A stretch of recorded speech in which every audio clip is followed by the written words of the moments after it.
Hello! Good evening, gamers. I just finished playing through one of the videos.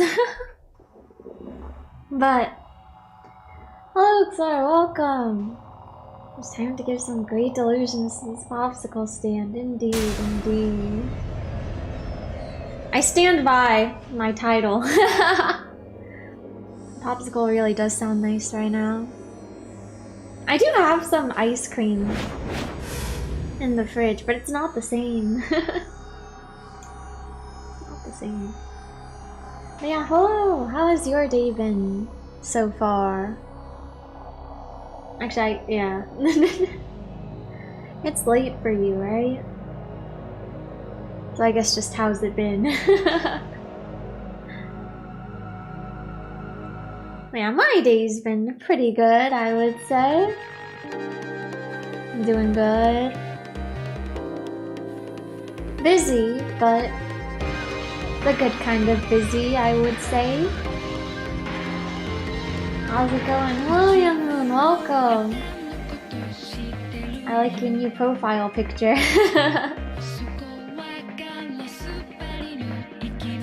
Yeah, it's going good, going good. I will say though, you know, like, I don't know, I wouldn't really consider myself like super outgoing or anything, you know? But I went to this thing recently and I was amazed. Like all the people there seemed just so outgoing and extroverted. It's like they were just different, you know? They're built different. It was amazing.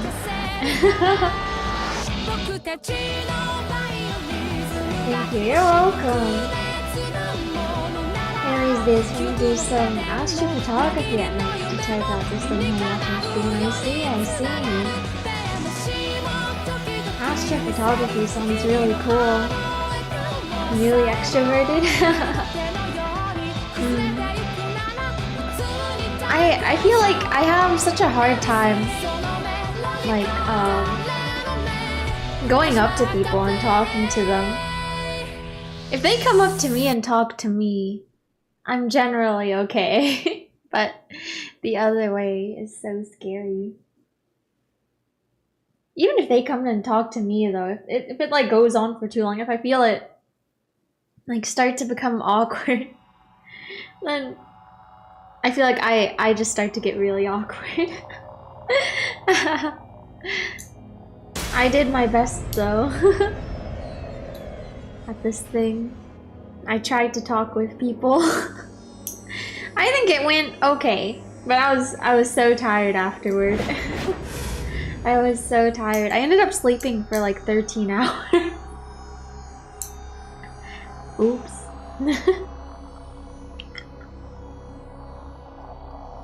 I can be extroverted only for some limited time and need to recharge afterwards. It usually happens at work. Yeah.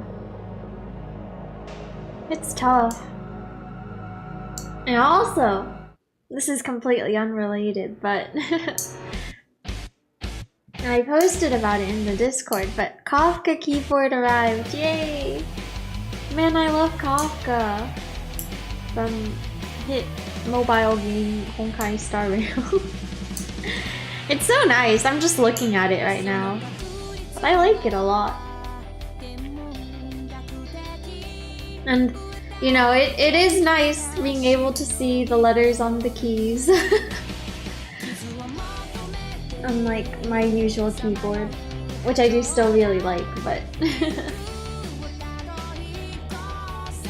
like, usually I'm fine, you know, touch typing and stuff, but... if I ever have to like press a specific key, it can be a little weird with that one. She's like the only character in all my time. She looks cool. Yeah, she's so cool. I love Kafka. The keyboard is cool too, cause like in the game, right? There's like you press E for their skill and you press Q for their ult. And on the keyboard, the keycaps for Q and E are like the symbols for her ult and skill. So, it's really cool.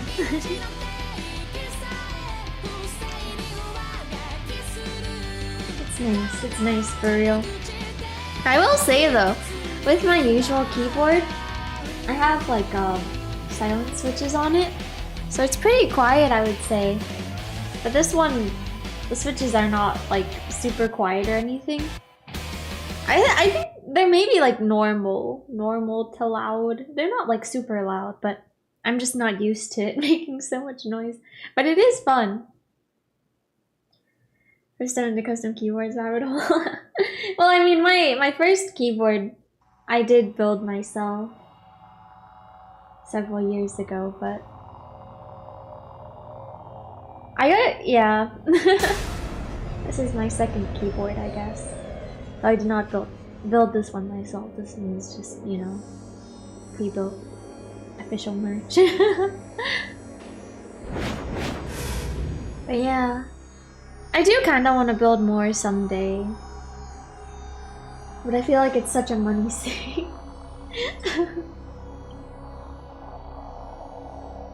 Let me drink some water.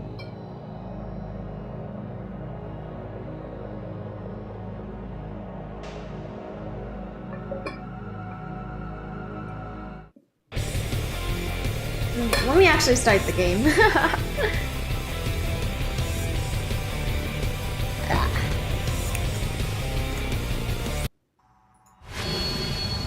Okay, start.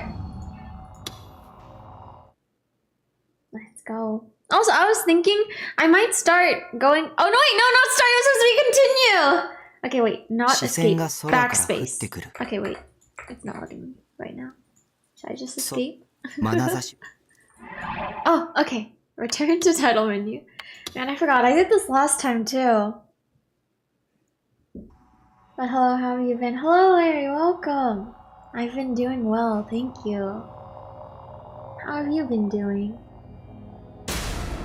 But yeah, and then you're only using one here, so you feel stupid having a few cool keyboards to hang around somewhere. Exactly. Which is why I didn't get another keyboard for like the longest time, but then Kafka keyboard. I was like, well, I have to get it, right? For Kafka. Been good? Glad to hear it. Okay, continue. No pick. That's right, we're at the CD shop. She wanted to listen to the band. I forgot their name. Was it Phantasm or just like Phantom? Oh, but yeah. What I was saying, I think I might start moving through the game at like a faster pace. I feel like, yeah.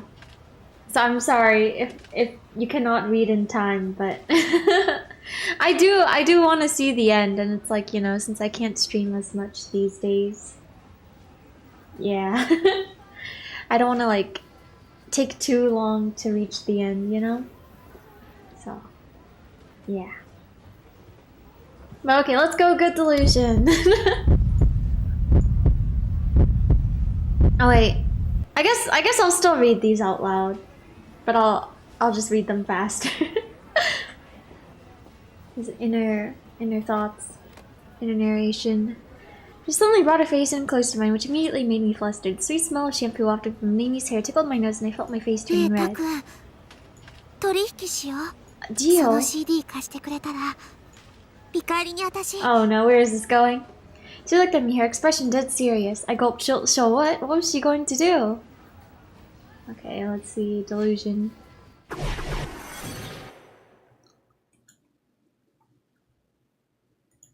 Oh, we're woozy.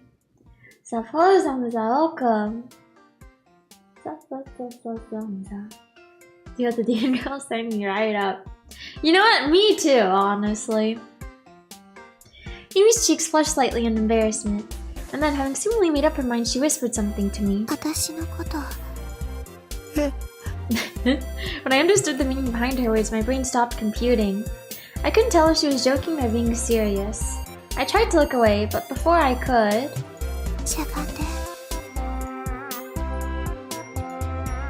Mimi glanced at our surroundings and pressed down on my shoulders hard. Without really knowing why, I obeyed her. I crouched down and leaned against the CD shelves, hugging my knees. Mimi also crouched down in front of me. I was completely lost. What the hell was she planning? Did she want me to sit directly on the floor? I didn't want to act like such a token, but Mimi didn't wait for my consent. She got both my calves and forced my legs to straighten out. I couldn't stop myself from sliding down to the floor. Oh! I was like, what is this? But I see. I just my legs hit the floor and Mimi got on top of me. Mimi put my her index finger on my lips. She wanted me to stay quiet, evidently. But doing something like this inside a store. As if she'd read my mind, Mimi started giggling.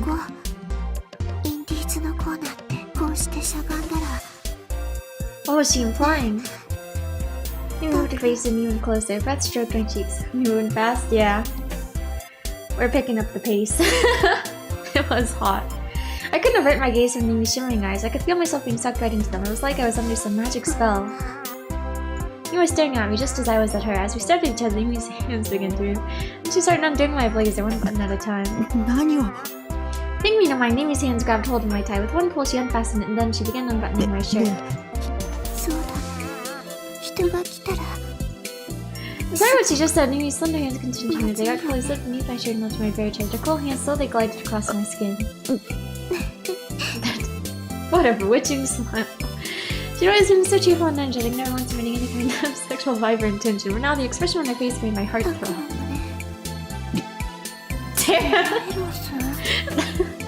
What a phrase. Oh god, I'd said that out loud. That alone went to show how shaken I really was. It means you're so unbelievably sexy. Mimi's fingers slowly crept along my skin and then they traveled down my neck. It took on. It felt better than anything I'd ever felt before. Following instincts, I nodded repeatedly. Couldn't really understand what she mean. Okay. Taku. Suddenly, I came back to myself. Mimi was waving her hand in front of my face, her eyebrows furrowed in confusion. I wasn't sitting on the floor and Mimi wasn't on top of me. We were just standing there facing each other like people normally did.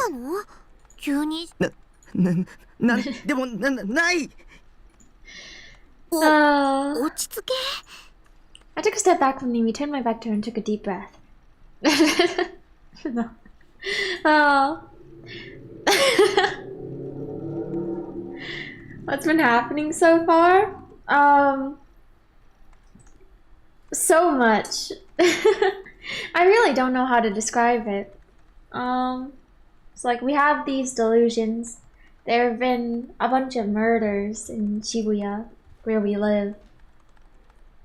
And we keep thinking like... Or we thought she was behind it, but it turns out we had like forgotten about her. And she actually seems like an okay person. And there are these people with like powers and swords that are invisible to everyone except for like us. A lot of stuff going on.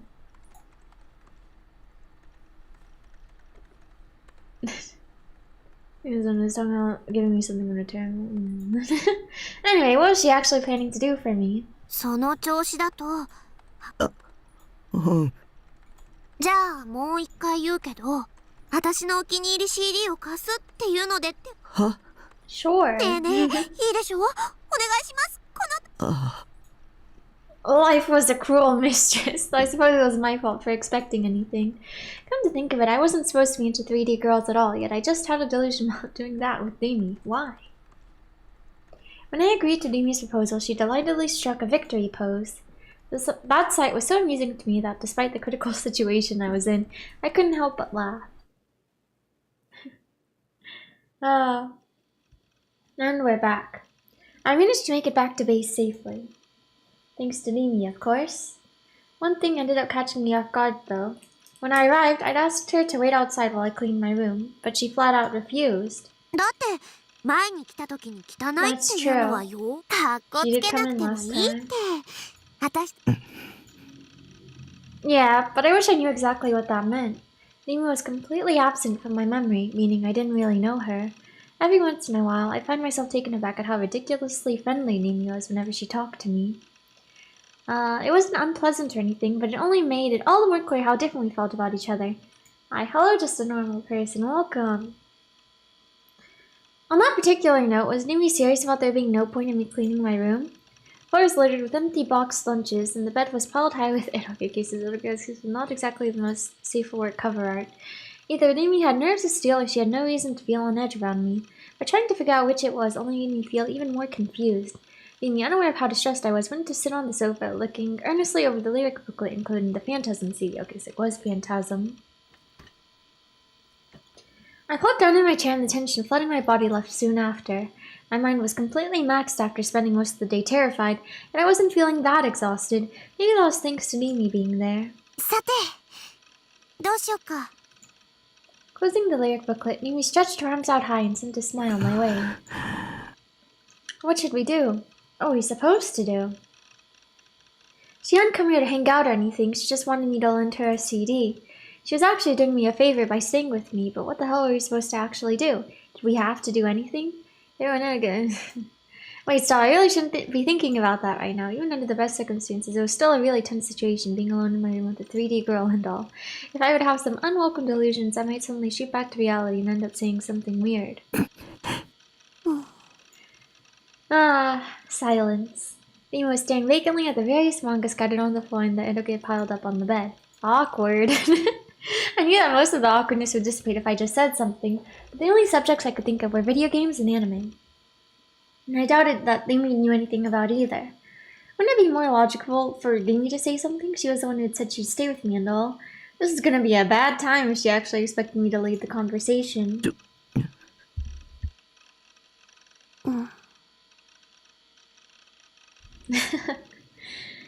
Jesus Christ, I really did suck with 3D girls. I was grateful to her for staying with me, but I couldn't handle the sheer, unrelenting silence. The fact that the room barely had any light was also an issue. It gave off the illusion that the room was dark for some weird reason. Unable to take it anymore, I turned to face my PC. I needed to look up something. I'd been thinking about it at school. It might end up giving me a hint as to how I'd get my hands on a dice sword. Is it possible to translate images pictured in the mind to actual images? Using what Sina told me about VR technology and people being electronic devices as a base, I began researching the subject. That's right, we talked with Sina last time. She's staring into my soul. She is. She knows everything. Don't be fooled. 何してるの Mimi stood up and approached my desk. Should I explain? How to go about it? It'd take forever if I told her everything. ねえねえ何してるか教えてよ Seeing no reaction from me, Mimi poked me in the back with her finger. I couldn't just ignore her, right? Yeah, it'd never be that easy. 君はその妄想が現実になるって信じられる As I entered a few keywords into the search bar, I spoke without looking at Mimi. Instead, I pretended I was talking to Seirata. 妄想が現実にもしそれができたら人はとっく That's に a 万 good 能に point, なってるよ actually. Illusions created a world in which any action, no matter how unrealistic, was possible. If they were to become reality, the unreal would become real, unreality would become reality. それがどうしたのそれに近いシステムがアメリカで Oh yeah, that patent. 冗談 Feel Mimi's doubtful scoff on my back. なんでしょう So in response, I showed her the image of the patent that Shio had found for me. これは特許の証拠写真 English-speaking friend. 本当に Mimi leaned forward and brought her face close to the monitor. She was right up next to my face, peering intently at the screen. すごいねタク英語読めるなん She was て way too close. She was so close I could see the glittering of her eyes as they reflected the light of the monitor. I got flustered all over again. どういうことか教えてよ Things that piqued her interest. I tried to avoid thinking about how close she was to me, and attempted to focus on Seiratan and the monitor instead. 生まれながらに盲目の人でもビデオカメラみたいな映像機を通すことでそこに映る景色がビデオカメラがそう But も it し is, 本 that's 当 what だ I'm ったら trying to す tell ごい you. な Senna told me that there's not even successful tests. で機械を使って目が見え私頭悪いからよくわかんないや I As I explained it to Mimi, I tried searching for a number of keywords that might have been related, but I couldn't find anything. Even so, I kept on trying and typed more and more 映像機 keywords. 器に映る景色も脳内で思い浮かべた妄想も逆に脳内に電気信号を送るんじゃなくて All I got were filler responses. She probably didn't understand the thing I was saying. Probably. I couldn't be bothered trying to explain everything in detail, so I just stopped trying. I had to concentrate on my research. It didn't really matter if she understood it or not. After all, it was nothing more than a hypothesis I'd come up with. Mimi was still making noises and nodding to herself. Time to ignore her all. What if she really does understand, though? I've been doing a whole lot of searching, but I was still unable to find any data to confirm my hypothesis. I tried taking a different approach, this time focusing my research on the patent itself. I went and checked the foreign website that Chio had told me about, one that listed American patents. Once I was there, I began to search for patents that would fit what I had in mind. After following a few links, I finally found an image with a similar vibe to the one Chio had sent me. At a glance, though, the patent was clearly different from the VR apparatus one. Satellite receiver, processing station, electric wave tower, person. I should read it right away. 神経信号パルスを遠隔地からモニターし、それを映像および音声として再現する装置と方法。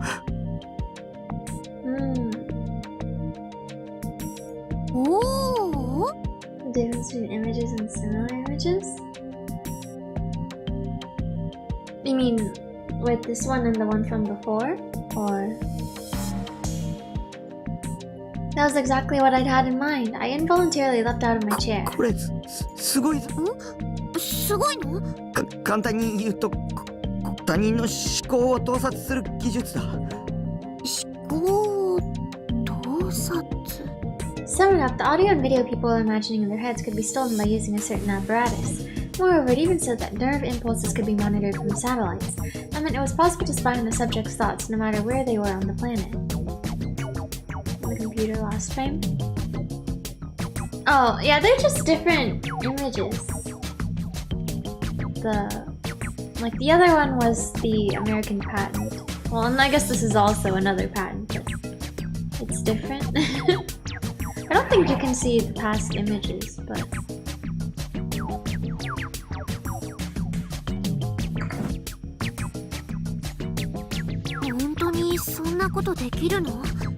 特許ってそのシステム絶対に取得できないんだって。That was made clear to me when I'd been looking up stuff about patents earlier. だからこれもちゃんとシステムが確立されてるってことだよ。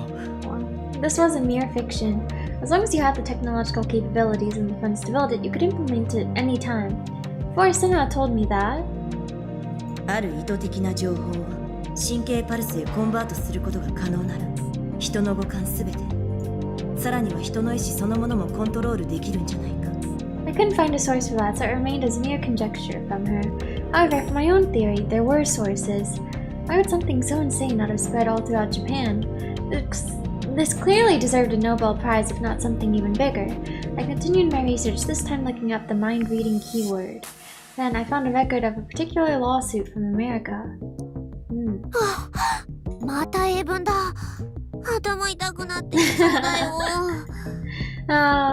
It was a really long document, so even I had a hard time reading it. It would probably would read poorly, but I decided to use a piece of English to Japanese translation software. The contents of what was written there could be summarized like this. Okay. Legal record, plaintiff N.K. Rabin, defendant, the United States Department of Defense, CIA. Plaintiff's allegations. I've become aware that my mind has been read via the use of a peculiar device. My monitored thoughts are then recorded and subsequently transferred to an unknown location using satellites. The aforementioned satellites have taken me hostage. I have been the victim of constant unending attacks regardless of the time of day, all of which were carried out by those very satellites. 1. Tracking. 2. Mind-reading/telepathic surveillance. 3. Monitoring of all bodily signals. 4. Biorhythmical attacks. 5. Oral attacks. 6. Physical debilitation. Since the latter third of December 1990, I have been forcefully shown artificially created dreams during my sleep, some of which include video, audio, and even voices. From February to May 1992, I have fallen victim to several biorhythmical attacks, all of which serve to torture me via the induction of pain and/or physiological harassment or psychological harassment. Recognizing that these attacks are aimed specifically toward myself, beginning February of 1992, I began to record the following information in a journal: date, time, and contents of any particularly agonizing psychological attack I could remember. The biorhythmical attacks were aimed at every single region of my body. The pain, torture, and psychological harassments were coordinated in order to cause discomfort, fatigue, and agony to specific regions of my body, or in some cases, my entire body. Well, that doesn't sound fun. The main regions affected are as follows: chest, visual system, abdomen, brain to induce sleeping disorders, brain to show me artificially created dreams. 思考監視、思考盗撮、しかも国家ぐるみ。マジ？ Is us showing him delusions also? 私これ知ってる。何年か前に映画で見た。That was fiction though. What was written on these records very much wasn't. There are two possibilities: either the plaintiff was a total mental case or the entire thing was factual. It was difficult to figure out where exactly the boundary between the two was. Taking into account the patent from earlier, it could very well be truthful. Sen and Ayase weren't total mental cases, particularly Ayase. Back then, Ayase had cloned herself right before my very eyes. I hadn't witnessed the exact moment when it happened. All I knew was that when I turned around, another Ayase was there, and she'd been wearing lingerie for some reason. She'd also shown me how she pulled her D-sword out of thin air. It had been neither hallucination nor delusion. That's right, we saw that. After showing me something like that, there was no way I could still label her as a mental case. However, Ayase had also said this. That strange phenomenon, had it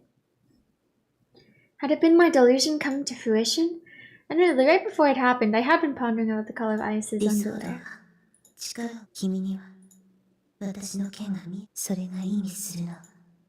Maybe that was what Ayase had been talking about when she mentioned the power? A power that projected illusions into reality. Maybe I had that power. Oh. Are we gonna test it out? No, I was probably just jumping to conclusions. Okay, let me see. Oh no, wait. Was it 1? Yeah, okay. Save. Okay.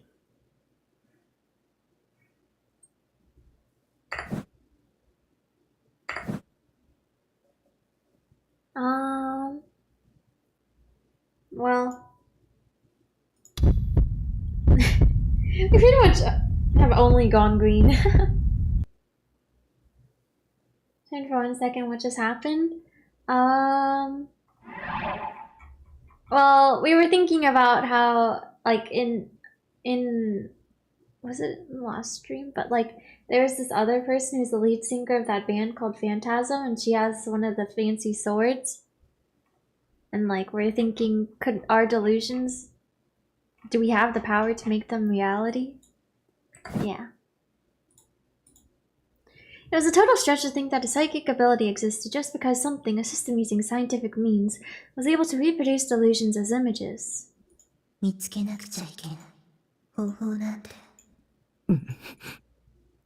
what if?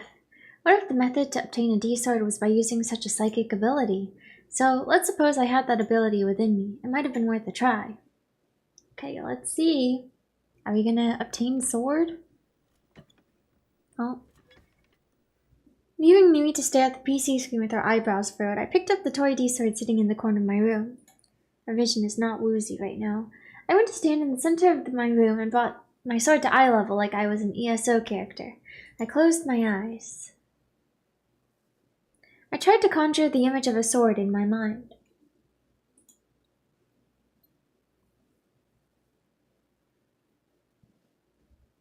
I naturally imagined it to be something similar to the beautiful, sinister swords that Senna and Ayase had, each complete with a sharpness that could sever anything it touched. Having delusions was my specialty. After all, I had all sorts of delusions on a daily basis. If I wanted to, I could recreate every single detail both vividly and clearly in my head.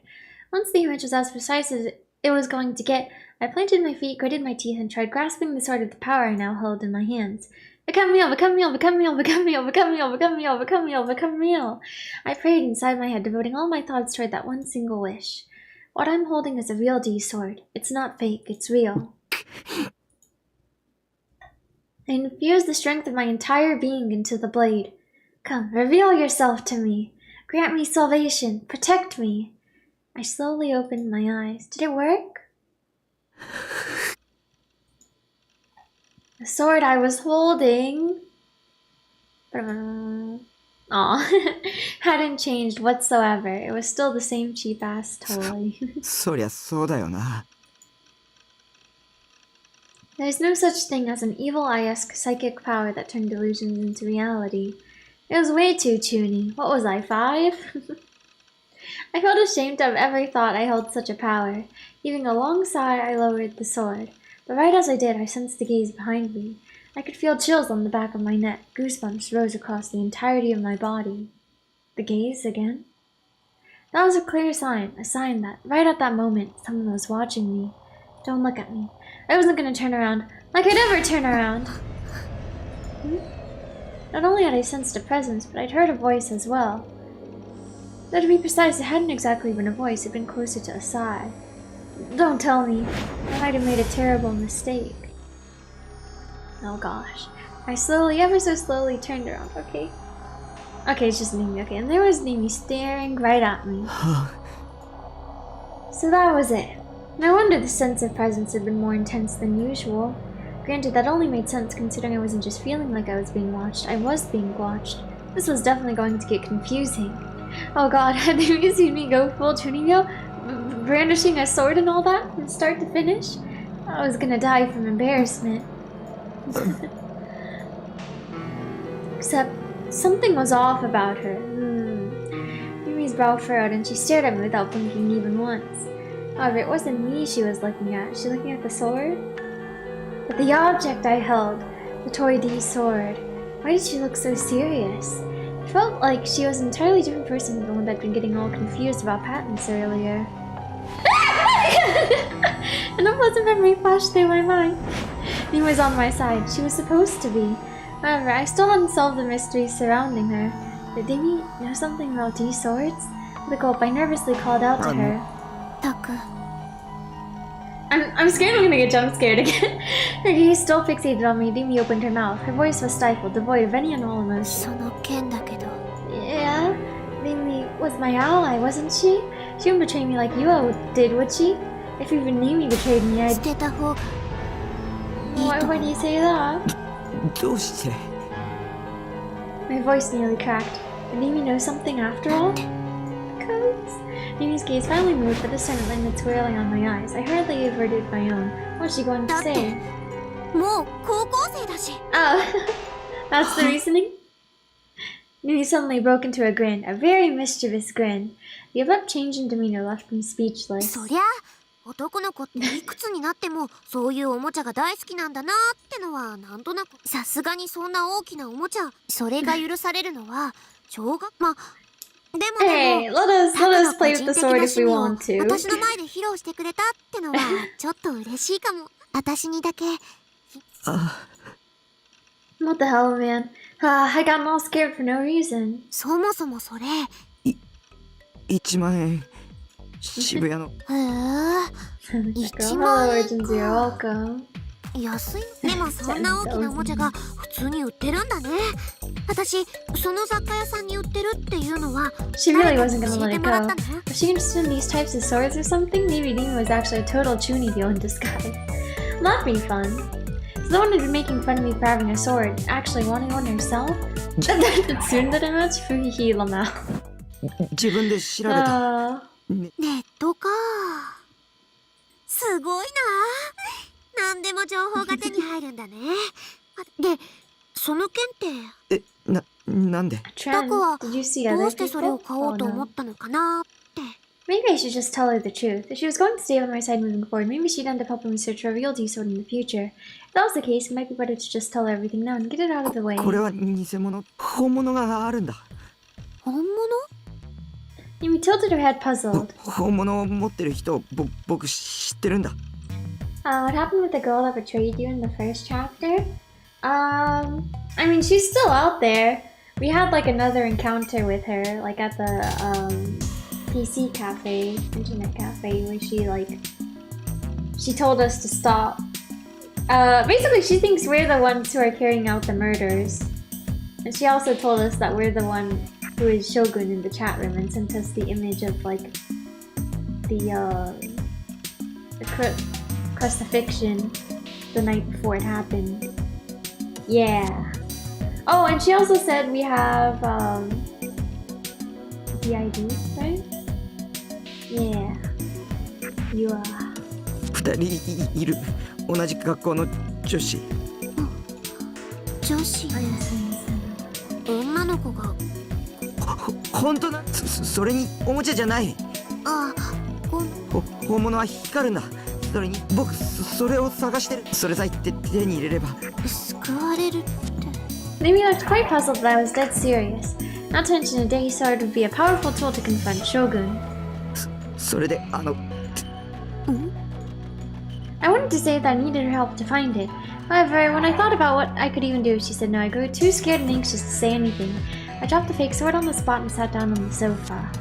With a sigh, I closed my eyes. Would Mimi offer me her help in order to find it? If she did, everything would turn out okay. I knew how unrealistic it was to expect her to go that far. Up until now, Mimi had always come dashing to my rescue whenever I was in a tough spot, almost like she could read my mind. In that case, then maybe I... もし本物があったとしても、それこそ買ったりしちゃダメだよ。今タクが持ってるのはおもちゃだからいい。I mean, if no one else can see it.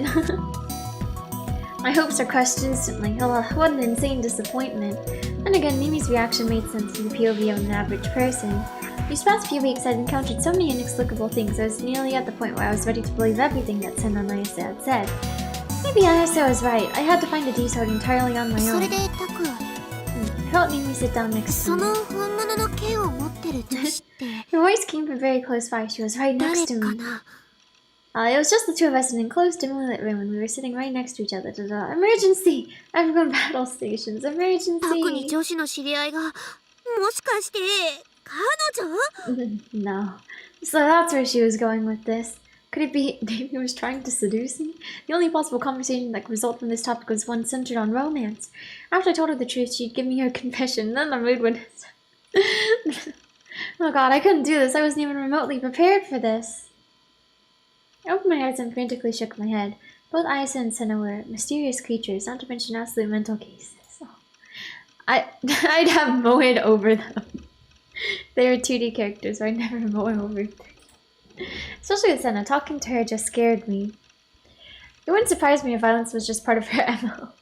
Senna's cool. I wanted to stay as far away from her as possible. そっか。See at ease? Okay. Flag trip. Okay, let me see. Yes. Okay. Prejudice and Professor not his gods. Okay. Oh. Okay, I guess we're gonna go green.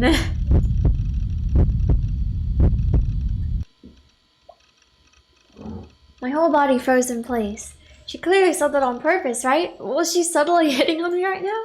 Judging from the flow of this conversation, there was a good chance that Amy had me right where she wanted me. How should I answer? Should I just come on and say exactly what she wanted to hear? Yeah, surely nothing bad could come from that. But I wasn't sure I had the confidence to go out with a real girl. I was at a loss about what to do, so I opted to subtly examine Mimi's expression. Okay, we're not woozy right now. Oh, okay. What the hell? What the hell? My mind went completely blank. I couldn't keep up with this sudden and outrageous turn of events. I couldn't even lift a finger. The shock had rendered me unable to speak. どうかした？ In the blink of an eye, Mimi had stripped off her school jacket, and not just that, but upon taking a closer look, she'd removed her skirt too. As if her extreme outfit wasn't enough, she was also hugging her knees, making it look like she was completely commando. In other words, at this very moment, Mimi was sitting right next to me with her head tilted and her eyes on me. Going under was nothing more than a mere shirt. The first thing that popped in my head was a classic private tutor. Titled The Unrelenting Emily Sensei. The third chapter of the scene that went exactly like what I was experiencing right now. But you know, we're not woozy right now though, so is this actually real? Is this real life? Did our delusions become reality? To think that something straight out of an Indigo is actually happening to me in reality. What Indigo is that from? Reality. WTF. Was this a delusion? An illusion? Or was it legit? The zoom in! Regardless of whether it was a delusion or not, there was no mistaking that Remy was just in an incredibly lewd outfit. Against my better judgment, my eyes aimed themselves toward her chest. The neck of her shirt went down to her breast, and thanks to the angle I was looking for, I could see what was underneath. Her pink bra. This line! Oh. Right now, Taco is just considering possibly rejecting his solutions into others' range units. Yeah. Wait, stop. She'll think you're a pervert if you ogle her like that. Oh, look, stop looking. I lowered my gaze. Is that even worse, though? I to find myself looking at her. She really was.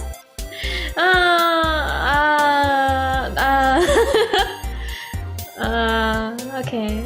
This is the true power of the third dimension. She seemed very capable of instantly obliterating the values I'd held dear until now. Even though I'd never been into 3D, nor had I ever planned to change that. Even though I'd only ever loved 2D characters. Right now, Nimi held enough destructive power to obliterate those lofty values with a single strike. I was wearing lustrous hair. Yeah. It was getting hard to breathe. My mind was in a complete other dimension. What was this feeling? I was akin to that agonizing feeling of yearning I felt whenever I started. I couldn't keep calm. Mimi called my name in a sickly sweet voice. My eyes were now permanently glued to her body. It was the first time I'd ever seen a physically mature girl up so close. Was Mimi trying to seduce me? Did she like me? If so, I had to admit, I wasn't a fan of how shamelessly she was going about it. Really? I guess it was just my preferred love to come from the subtle nurturing of platonic affection, and once graduation arrived, that love would come to fruition through a bashful confession soaking under the oak of legends. I mustered so much courage to say that to me. She then cried tears of joy when I said yes, leading us to kiss, and then... Well, that was what I wanted. The current way things are going was far from platonic.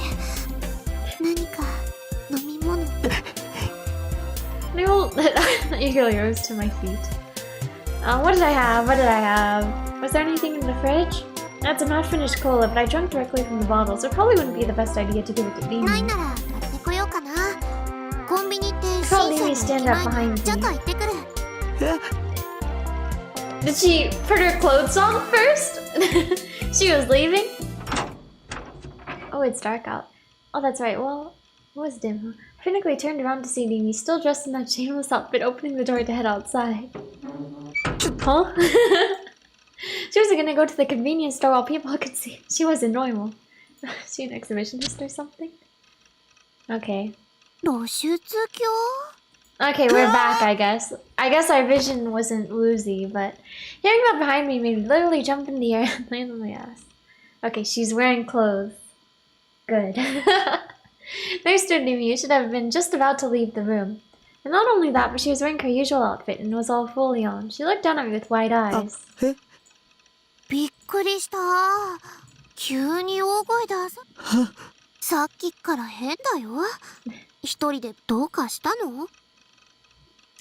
Where was Nimi there now? She should have been just about to leave the container. Had that not half-naked Nimi been a delusion? She felt so real. I hadn't touched her, but merely looking at her skin made me think I was squishy and insulted me if I touched it. Wait, what the hell was I saying? I was losing my mind today. I cringed when she called my name. Did she hate me now? What would she do if What would I do if she was already fed up with me? Nimi wouldn't stay with me. I wouldn't even be able to go out alone anymore. Oh, so that's real, I guess. She'd asked me the exact same thing as before. However, other than that sultry tone from before, her voice was perfectly normal now. I shook my head from side to side. Nimi poked at her temple with her index finger and pursed her lips in thought.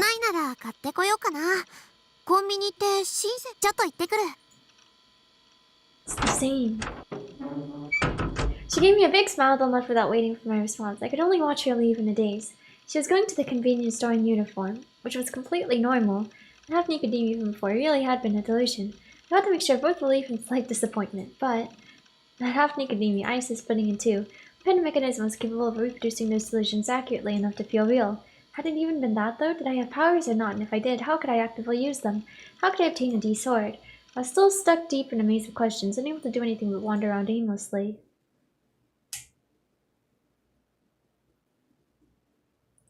While Mimi went out shopping, I went back to researching the patent and mind reading. When I reached my computer, I noticed that Graham had entered the chat room and was looking for me.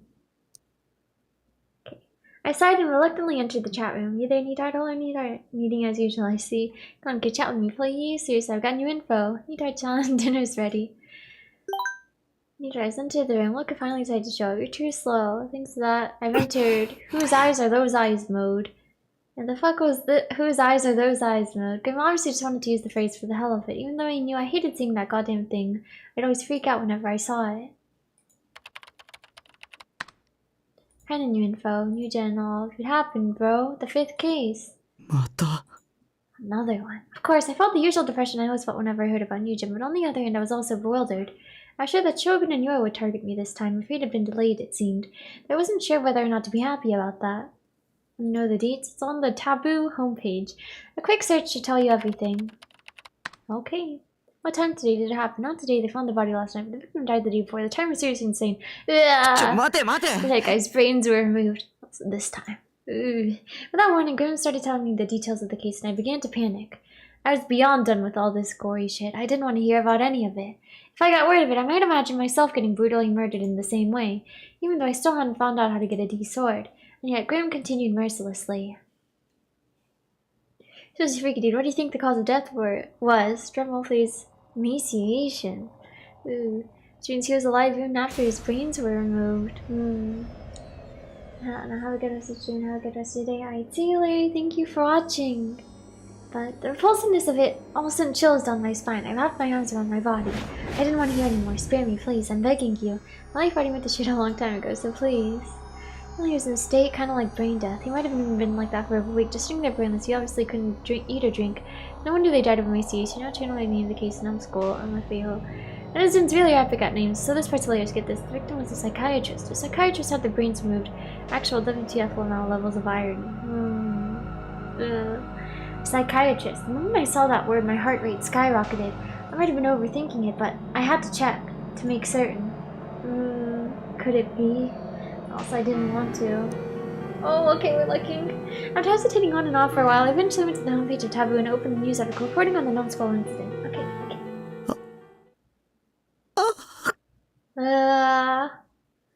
Okay. Male corpse found in Shibuya Ward. Possible 5th new gen case. Early morning on the 23rd, the body of 41-year-old Takashino Fumio was discovered in the streets of Shibuya Ward, Tokyo. The victim, Dr. Takashino, is a psychiatrist at AH Tokyo General Hospital, also found in Shibuya Ward. The TMPD have released the cause of death, stating that the man died via emaciation due to severe malnutrition. As well as this, Dr. Takashino's head was found to have received a clean cut along the top of the skull, and his brain was removed. The authorities claim it is possible that he survived in a state akin to brain death long after the removal of his brain. The investigation revealed that Dr. Takashino had not shown up to work ever since the 10th of this month. Ever since last month, Shibuya Ward has received immense publicity regarding the string of grotesque murders known as New Generation Madness. The Shibuya Police Department are investigating these murders under the possibility that they have all been committed by the same culprit. なんてことだ Victim's name was Takashina Fumio. Dr. Takashina had been killed. He was provoking me. Shogun was blatantly provoking me. To do that, he killed the only doctor I could rely on, just to set an example. そんな Ugh. 助けて誰か助けてくれ I let out a scream. My mind was in complete disarray. I felt like I was on the brink of snapping. あーやだ死にたくないリビ助けて That's right, she had gone out. I searched for Demi. It always scares me when it does that. I frantically looked around the room over and over. She wasn't there. Why wasn't she there? I guess she just went out shopping. Okay. I lay down on the ground, clutching my head. 助けてリビ助けてよどこにも行かないで頼むよ She's here? Someone responded to me. Shocked, I looked up to find Mimi standing right next to me holding a convenience store bag. She'd come back, thank goodness. Relieved, I held out my hand. Mimi crouched down and embraced my hand with both of her own. Her hands had been cool when she touched me before, but now they felt so unbelievably warm. ここにいる。私は Demon girl to help me be typical Taku, yeah. ここにいるから。 This is so him. Using her finger, Nimi wiped my tears away with a gentle smile. How pathetic could I be? I wasn't a man at all. Showing how terrified I was, crying and screaming all in front of a girl. And yet, even while knowing how pathetic I was, she'd still said that she would stay by my side. Right now, this warmth I felt was the only thing keeping my mind from shattering. Until I got a D-sword, I never wanted to let her go. Okay. Yeah. The park. Whenever night fell, Miyashita Park always found itself engulfed in a peculiar air. Oh, whose eyes are those eyes? Whose eyes are those eyes? Whose eyes are those eyes? Whose eyes are those eyes? Whose eyes are those eyes? Whose eyes are those eyes? Whose eyes are those eyes? Everyone's saying it without a name. Well, that's not creepy at all. In the center of the park stood a large group of people packed together. There must have been no less than 100 of them. Most of them seemed to be in their teens, with some wearing high school uniforms and others, particularly girls, wearing fashionable casual clothes. Within the crowd, some Takuesque young men with glasses and one little high school girl, the latter of which were a fairly rare sight in this day and age. From an outsider's perspective, one would think they were attending some kind of event, but upon closer inspection it became clear that their behavior was anything but normal. They were all looking at the ground, their eyes unfocused and empty. And though quite a number of people were gathered here, none of them conversed with each other. They simply stood there, frozen in place. Every last one of them wore the same faint smile, all while murmuring something under their breaths. A phrase that their whole bodies and minds were dedicated to saying, "Whose eyes are those eyes?" That phrase seeped from the mouths of the 100 people there. Despite their smile, the chant rose as nothing more than a flat, emotionless murmur, echoing throughout the park like a Buddhist sutra. Naturally, due to the bizarre state the people there were under, no one else was roaming Yashida Park. I mean, it makes sense. This is exactly how I imagine chaos had been with all those. Imagine. That'd be so scary. I'd be so creeped out if I saw something like this IRL. Few officers were on their way home from work, and a middle-aged woman walking the dog attempted to pass through, only to find themselves terrified by the strange sight and turning back the way they came. Yep. Yep. There's only a single man who was paying close attention to that peculiar group. At first glance, it appeared that he too was part of the group, but in actuality, he was standing alone a few meters away from it. Considering his choice of clothing, the man would have blended in quite well in Akihabara. He wore a plain shirt, thickly worn sneakers, mittens, a red bandana, and a large green rucksack. He was fairly corpulent, which made the buttons on his shirt appear as though they were about to come off. It was late into October, so while the air should have been quite cool, the man's forehead was covered in sweat. In constant war against this, the man attempted to wipe it away with a towel, but to no avail. He looked around relentlessly, seeming unable to calm down, and yet, from the way his shoulders moved, he almost appeared as if he was laughing. Ever since they had begun, accompanying the sutra-like chants was a distinct mechanical sound, the origin of which was the man's rucksack. Oh, Senna. Another high schooler, this one wearing a blazer, entered the park. Instead of flinching at the sight of the peculiar group, she kept her eyes locked onto them as she steadily approached. The way she walked, her long black hair fluttering in the wind, gave off an aura of pure confidence and gallantry. Somewhat of a contrast to this, the girl carried a half-eaten popsicle in her hand. The group paid her no mind. They were completely absorbed in their own world, continuing to repeat the same phrase over and over again. Leonore did not raise her either. She did not even raise an eyebrow. Then, as she was drawing closer to the group, she suddenly stopped. She nibbled at the popsicle while remaining thoroughly composed. As she chewed, the distinct sound of crunching escaped her mouth. When she finished eating, the girl looked at the stick left behind by the tree, clicked her tongue, and tossed it away at her feet. Another loss. Her eyes sharp as ever, her gaze slowly moved over the faces of each individual in the group. The man with the rucksack shouted at her, the girl now clearly beyond the limit of what he could ignore. Naturally, the girl, Aoi Senna, was well aware that the man had been watching her since she had arrived. With a mocking snoot, she abruptly crossed her hands over each other, then straightened her arms out in front of her. Oh. Then the area between her hands warped faintly, and the vague shape of a metal rod appeared. It looked similar to a hoe or a shovel, but the shape matched neither of those descriptions. It was a razor-sharp sword with a bifurcated blade. After a moment, it took on a definite shape, and Senna grasped it with both hands. However, it did not end there. Immediately after, a blue light illuminated both sides of the sword Senna was holding, as well as the air directly to the right of her where it was pointed. Ooh! Just as before, metal pieces appeared from that glowing blue space. So cool. As they took shape, they noisily fused with the long blade that had appeared before them. At last, a ring formed, one from which another long trail of light streaked far to the right. The bifurcated blade traced the trail's trajectory as it came into being. Though one might have originally thought it to be a hoe or a shovel, it's now clear that it had transformed into a gigantic sword. Very cool sword. Sharp yet elegant, translucent yet destructive, sinister yet beautiful. With an overwhelming sense of presence, the sword settled in Senna's hands. The man with the rucksack showed no reaction. He simply stared at Senna with a malicious look on his face. Yeah, he can't see at home.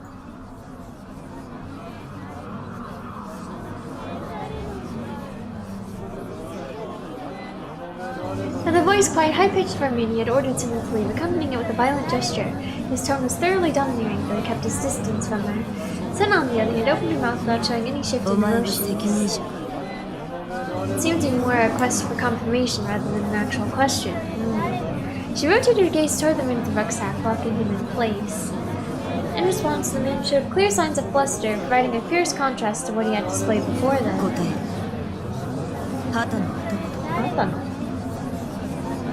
The man, too paralyzed by fear, was unable to act nor answer her question. A group of people muttered, "Whose eyes are those eyes?" paid no attention to the exchange between the two. Rather, their eyes did not even register it. Senna's gaze met with the man's. The first to avert their eyes was him.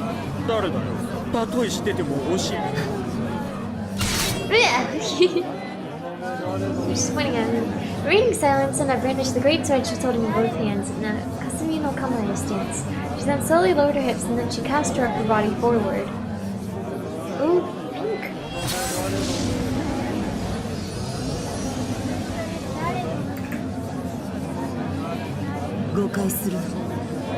Don't be mistaken. The sword emitted light once more, but unlike before, what it releases not a blue light, but a light blending together fierce purple and red. It's a diplomacy skill, yeah. Ooh.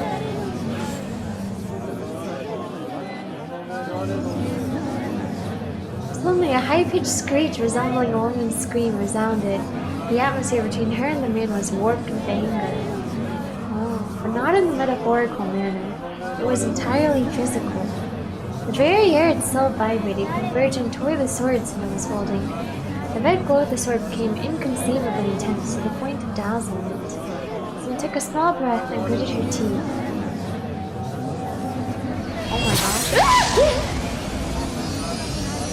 Okay. Is he dead? A booming sound roared. Hello friend. Hello Pierre, welcome. A shower of sparks surged. A sonic wave erupted, one that sought to blow away the air itself.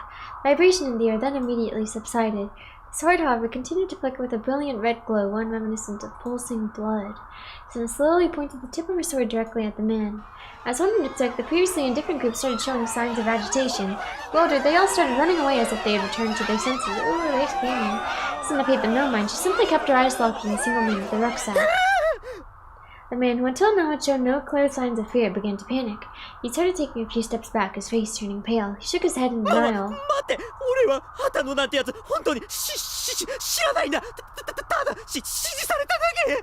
We just told to. Senna did not even remotely entertain the man's supplications.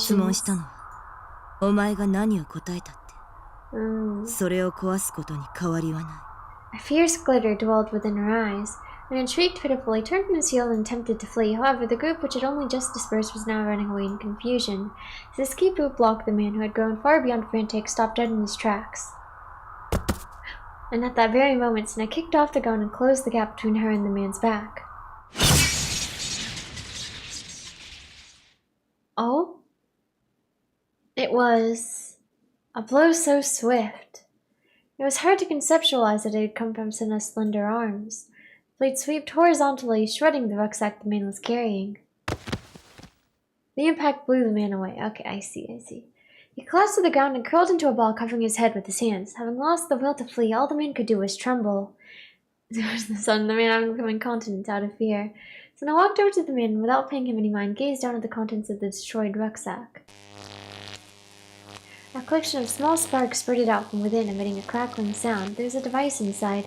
Its shape might have originally called to mind a device one size larger than a modem. After getting demolished by Senna's D-sword, it was now in pieces. It could not be of use anymore. The deafening mechanical sound that was coming from within the rucksack could no longer be heard. Guess I was making all of them. Whose eyes are those eyes? Nozomi. Oh, the logo. Rather than no one in particular, Senna's voice oozed with hatred. Yeah, that's right. Last time too, we saw them like at the meeting.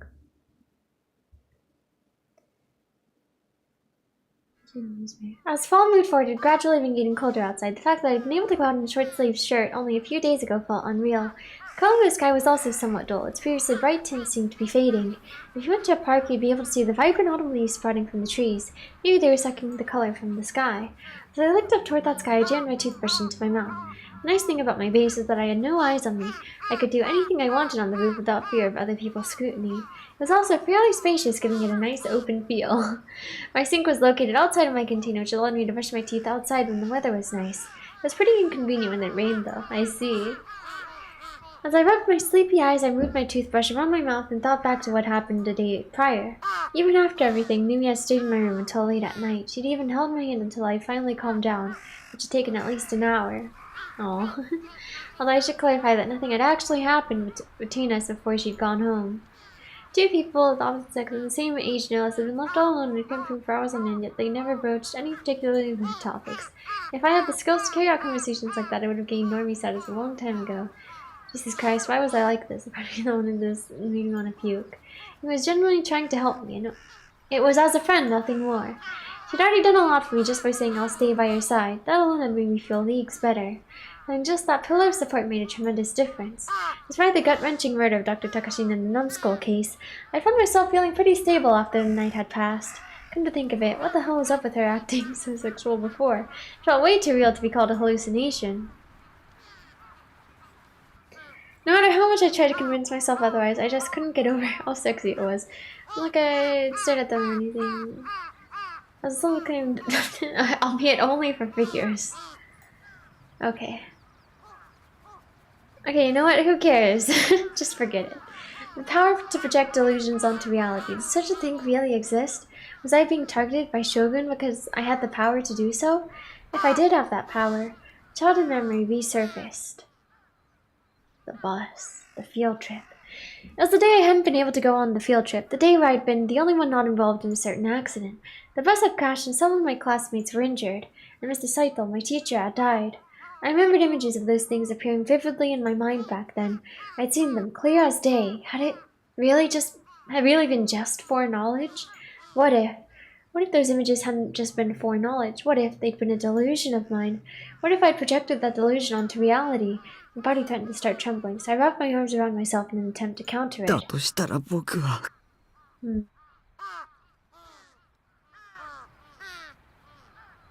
The murderer.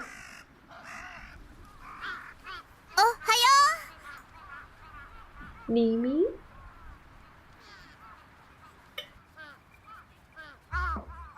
Mimi was standing there. Despite how early in the morning it was, she was just as cheerful and energetic as ever. The moment I saw her smile, the trembling I'd been unable to fight suddenly ceased. That was odd. I used to get extremely uncomfortable whenever 3D girls were around me, but for some reason I felt at ease now that Mimi was here. She really does seem like such a good friend. Oh, I understood now. According to the minimum attendance chart, I had to go to school today. I'd probably told Mimi that yesterday. Yeah, it had to be that. Because of Shogun, I'd been too afraid to go out on my own, and that was when Mimi told me I'll stay by your side. She was keeping that promise.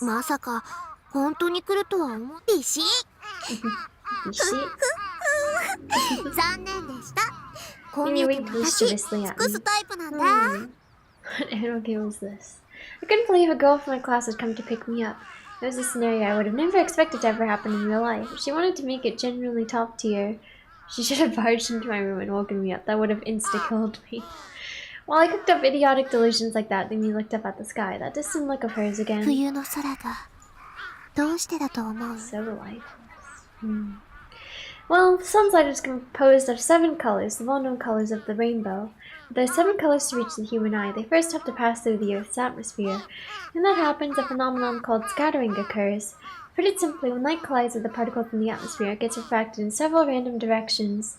Since it gets refracted in random directions, it results in light traveling around a lot, and that's what makes it easily observable for people. The colors that scatter the most are purple and blue. That's why the sky is blue.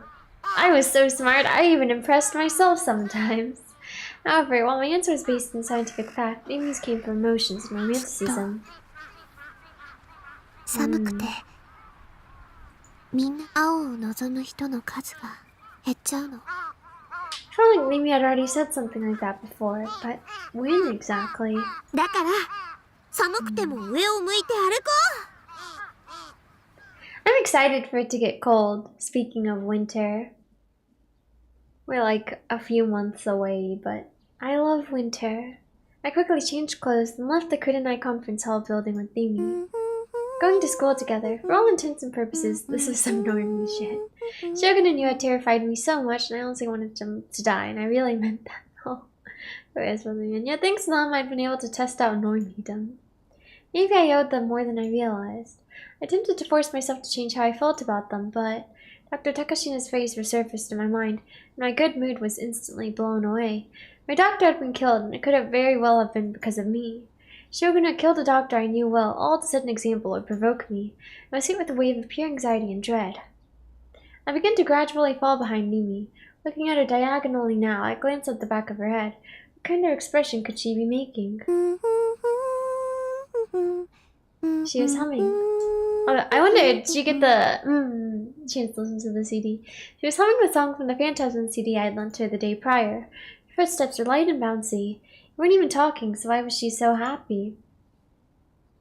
Seeing her like that, it helped alleviate my anxiety, if only a little bit.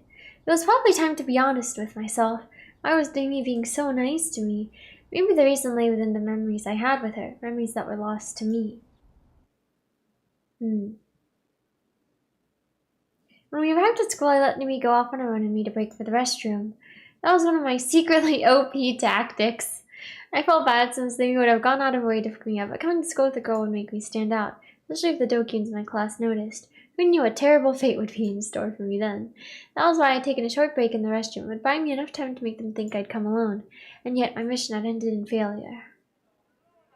Putting a nonchalant look on my face, I left the restroom and headed toward the classroom at the end of the hallway, keeping my head down all the way. As I made my way there, I spotted Ayase walking toward me. And when our eyes met, Ayase's lips twisted into a thin smile. Hey! Oh yeah, that's right, we were running from the police. They were watching us. We ran from them together. Ayase was a celebrity. And then that was when all the stuff happened, like seeing her split in two and everything. I knew I'd be better off not talking to her when we were at school, as it would only make me stand out. Unfortunately, Ayase wasn't on the same page that I was, which she showed by choosing to stop directly in front of me. I had no choice but to follow suit. Well, you know, I nearly screamed, but I managed to cover my mouth with my hand. Why would you bring that up in public? I drowned in a panic. The situation was already really bad. Unsurprisingly, Ayase was the center of attention. It was rare for her to come to school at all, and she was Phantasm's vocalist, and she was a beautiful androgynous woman. The last thing was pretty much a universal opinion, meaning both guys and girls alike were immensely interested in Ayase, and they all knew there was no way she'd be talking to an otaku freak like me under normal circumstances. The gazes surrounding me were painful. I wanted to run away. Yeah, we kinda are. She always said the same thing every time we met. Ayase may have been on my side, but I was tired of her repeating the same BS over and over again, like a broken record. I want to get it just as much as you want me to. I just don't know how. ヒントが欲しい。君はどうやってあれを手に入れた？いつの間にかそこにあった。And there it was! Was she ever going to stop dodging the 気づか question? なかったわ、最初。でも、ちょっとだけ見方を変えたら、 Slightly alternate わかった。 perspective. もしかしたら、見ていないだけで。 And she lost me. Conversing with Ayase always wore me out. Sparing me the Zen-kun's ケンは face. ちゃんと探してるよ。僕だって絶対手に入れたいから。 Unable to bear the piercing gazes for even a second longer, I gave Ayase a short sigh of exasperation and slipped past her and into the classroom. After all that, I became even more depressed. Some of the guys, me could include it, were staring at me in astonishment. Shit, they'd see me talking to Ayase. I was in deep shit now. Who knew what they were going to say to me? I could deal with it if they just made fun of me a bit, but I was worried that they'd go one step further and pick an actual fight with me just because I dared to talk to Ayase. I really didn't need a demo of high school gang activity. I dropped my gaze and made my way to my seat, trying to bring the least possible amount of attention to me. I beg you, leave me alone. Oi, oi, oi! My prayers are left unanswered. てめえいつの間に Yeah, and I had to remain silent. I couldn't allow myself to look up. 岸本が誰かとまともに会話してるとこ初めて見たぜ一体どんな手使ったんだよ I beg of you, don't yell so loud. It's echoing throughout the entire classroom. Please, just leave me alone. I have no intention of messing around with Ayase. Even if I wanted to, I'm not worthy of her anyway. So please, stop making such a big deal out なあ of タ this. ーク教えろって大地 Mimi, right then, Mimi 落 interrupted ち him. 着けタクが困っ悪い悪い Yusika lowered his voice and clapped me lightly on the back. With my head still hanging low, I let out a small sigh. Mimi had come to save me yet again. で実際のところ Misuka. I didn't know what I expected. This was the dude who only... Yeah, this again. もう Okay. 大地ってそのうち彼女さんに刺され心配すんなって俺こう見えても各種ケアは欠かさねえから何それなあターク教えろよ岸本とはどんな感じな After ん me だ once again, Misuka started rubbing my shoulders. While I was reluctant about it, I timidly looked up. About half the guys in the classroom were taking quick glances at me and whispering to each other. Dang, it's that big of a deal to them, huh? Shit, they were still watching me. Don't look at me. Chills ran over the nape of my neck. If you were caught in the Dokyun's line of sight, you were finished. They'd never let you hear the end of it. All that awaited you was pure, unending hell. What should I do? Run away? Should I just skip classes and go home? I couldn't do that alone. The mere thought of running into either Shogun or Yua left my legs paralyzed. Should I ask Mimi to go back home with me? She said before that she kept her promises, which meant she'd stay by my side at all times. So if she really had been telling the truth before, surely she'd skip class with me. Regardless, I need to get out of the classroom as soon as possible. Suddenly, a really loud sound came from the entrance. Oh gosh, what's happening? Everyone immediately turned their gazes toward it, trying to figure out what was going on. It was the transfer student. Rubbing her forehead with tears in her eyes, she bowed silently to everyone around her again and again. Did she hit her head? The entire classroom had fallen silent. What the hell? Oh. 今の見たか見た一人で勝手に扉に激突してたね Oh no. やっぱ梢ちゃんは可愛いな Oh. If the clumsy girl archetype actually existed IRL, she certainly fit the bill. Kozue. また泣いた大丈夫かなすごい音してたけど With worry in her voice, Mimi ran up to the transfer student before anyone else could. She just couldn't help herself from getting involved. What a meddler. I guess she was just that kind. リミに先越された待て待て Making his 梢ちゃんを解 intentions 放する clear, のは俺 aka だ telling Mimi to back off, Misuka ran over to the transfer student, albeit a bit late. The transfer student running in the door ended up being a blessing in disguise. The guys had been staring at me up until then and now shifted their attention toward her. GJ transfer student, I'd have to thank her later. Right then, I happened to overhear what a group of girls near my desk were saying. うざ Aww. 何あれ狙ってやってんじゃん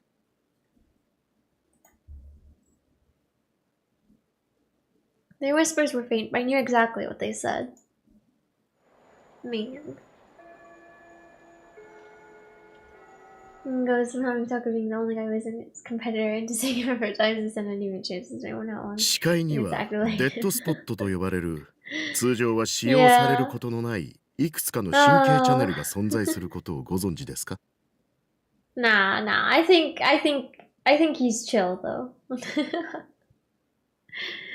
I think he would still be our friend, maybe. This one's dead spots. それが第二世代と何か関係があるのかねそういうことになります。簡単な実験をしてみましょう。これをご覧ください。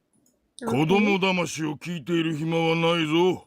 重要なことですよ。この図には左側にドット、右側に。では、左目を手で覆って見えないようにしてください。Chill until we have something to fight over? I guess so. そのまま右目だけで図の左側にあるドットを見つめてください。Okay. Dot on いかがですか？ドットを見つめる目の端の方にリングも存在しますか？いくらドットだけを見つめていても、隣にあるリングがついでに見えているのは当然だと思うがな。では先生、ドットだけを見つめたままモニターに顔を近づけていってみてください。隣のリング。ほう、これは興味深いね。右側のリングが消えた。これは視界が狭まったからではありません。 Screen size dependent, yeah. I can't get close. I mean, I could get closer to my monitor to where it could be possible for me, but it's kind of a hassle. その証拠に、さらにモニターに近づくことで、リングはまた視界に現れます。これは一体どんなトリックだ？いいえ、トリックの類ではありません。Alright, maybe 普段は使用されていないですが、 I'll stand up, 人 I 間が guess. 元から持っている目の機能の一つですよ。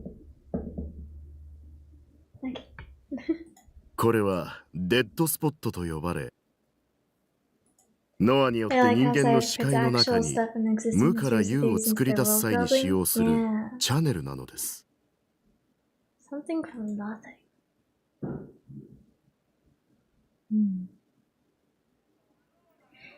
After class was finished, I found myself standing still at the school entrance. Don't leave trash in the shoe lockers. Twilight was beginning to encroach upon the sky, and a few crows were flying across it, flapping their wings without so much as a caw. I was waiting for Dean. It was her turn to clean the classroom, so she was taking longer than usual. We had promised to go home together today, but I was sure we would. So, waiting for that to happen, I've been sitting here for over 15 minutes. I had no idea how the day would go this morning, but I'd managed to make it through it with fairly little trouble. Eastwick was so desperate to talk with the transfer student that he dropped the subject about me and Isa entirely. I owed it all to the transfer student, really. Okay. Let's save. Koze. We save. Okay. And then I guess we're going green. Speak of the devil, there she was, passing right next to me. With a face that looked like she was about to cry, she bowed her head to me. Despite how uncomfortable I felt, I managed to nod back. I watched as she attempted to leave through the school gate, tripping over herself along the way. Once again, I thought about how small she was. And then she was clumsy. I didn't know her very well, but her perfect blend of personalities made me want to shout from the rooftops. She was loaded with annoyed traits. She didn't seem very popular with the other girls. Yeah, sad. What people valued in others really did differ between 2D and 3D, huh?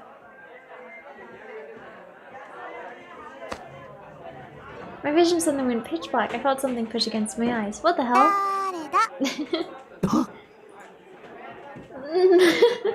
No way! Could this be the legendary Who Is It game? The legend stated only exists within the world of 2D, yet she'd said the classic line. Could it be? Could it well and truly be? I love that one, like, parody video. Where it's like, who is it? And then the person, like, can't guess. You know what I'm talking about? Wait, let me turn off the game audio. I kind of want to watch it again. It's been a while since I've seen it.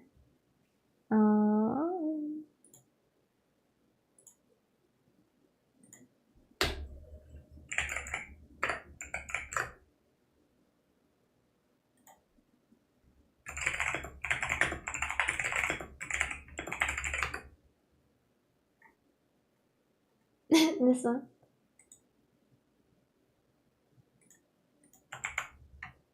I'll put it in the chat too.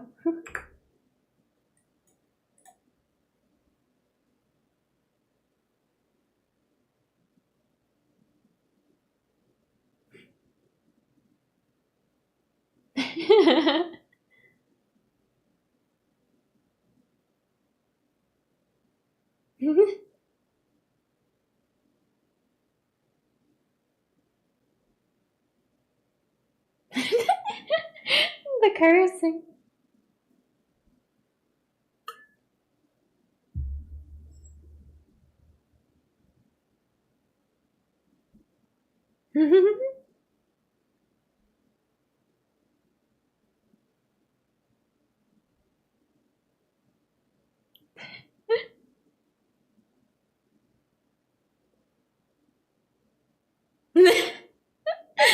Nala.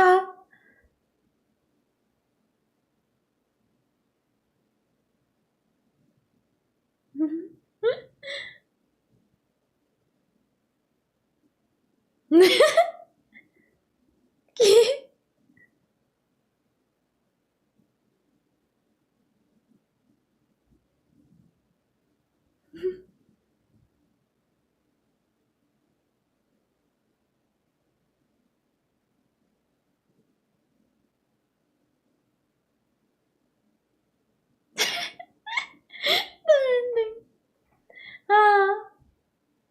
Okay. Let me get back to the game now.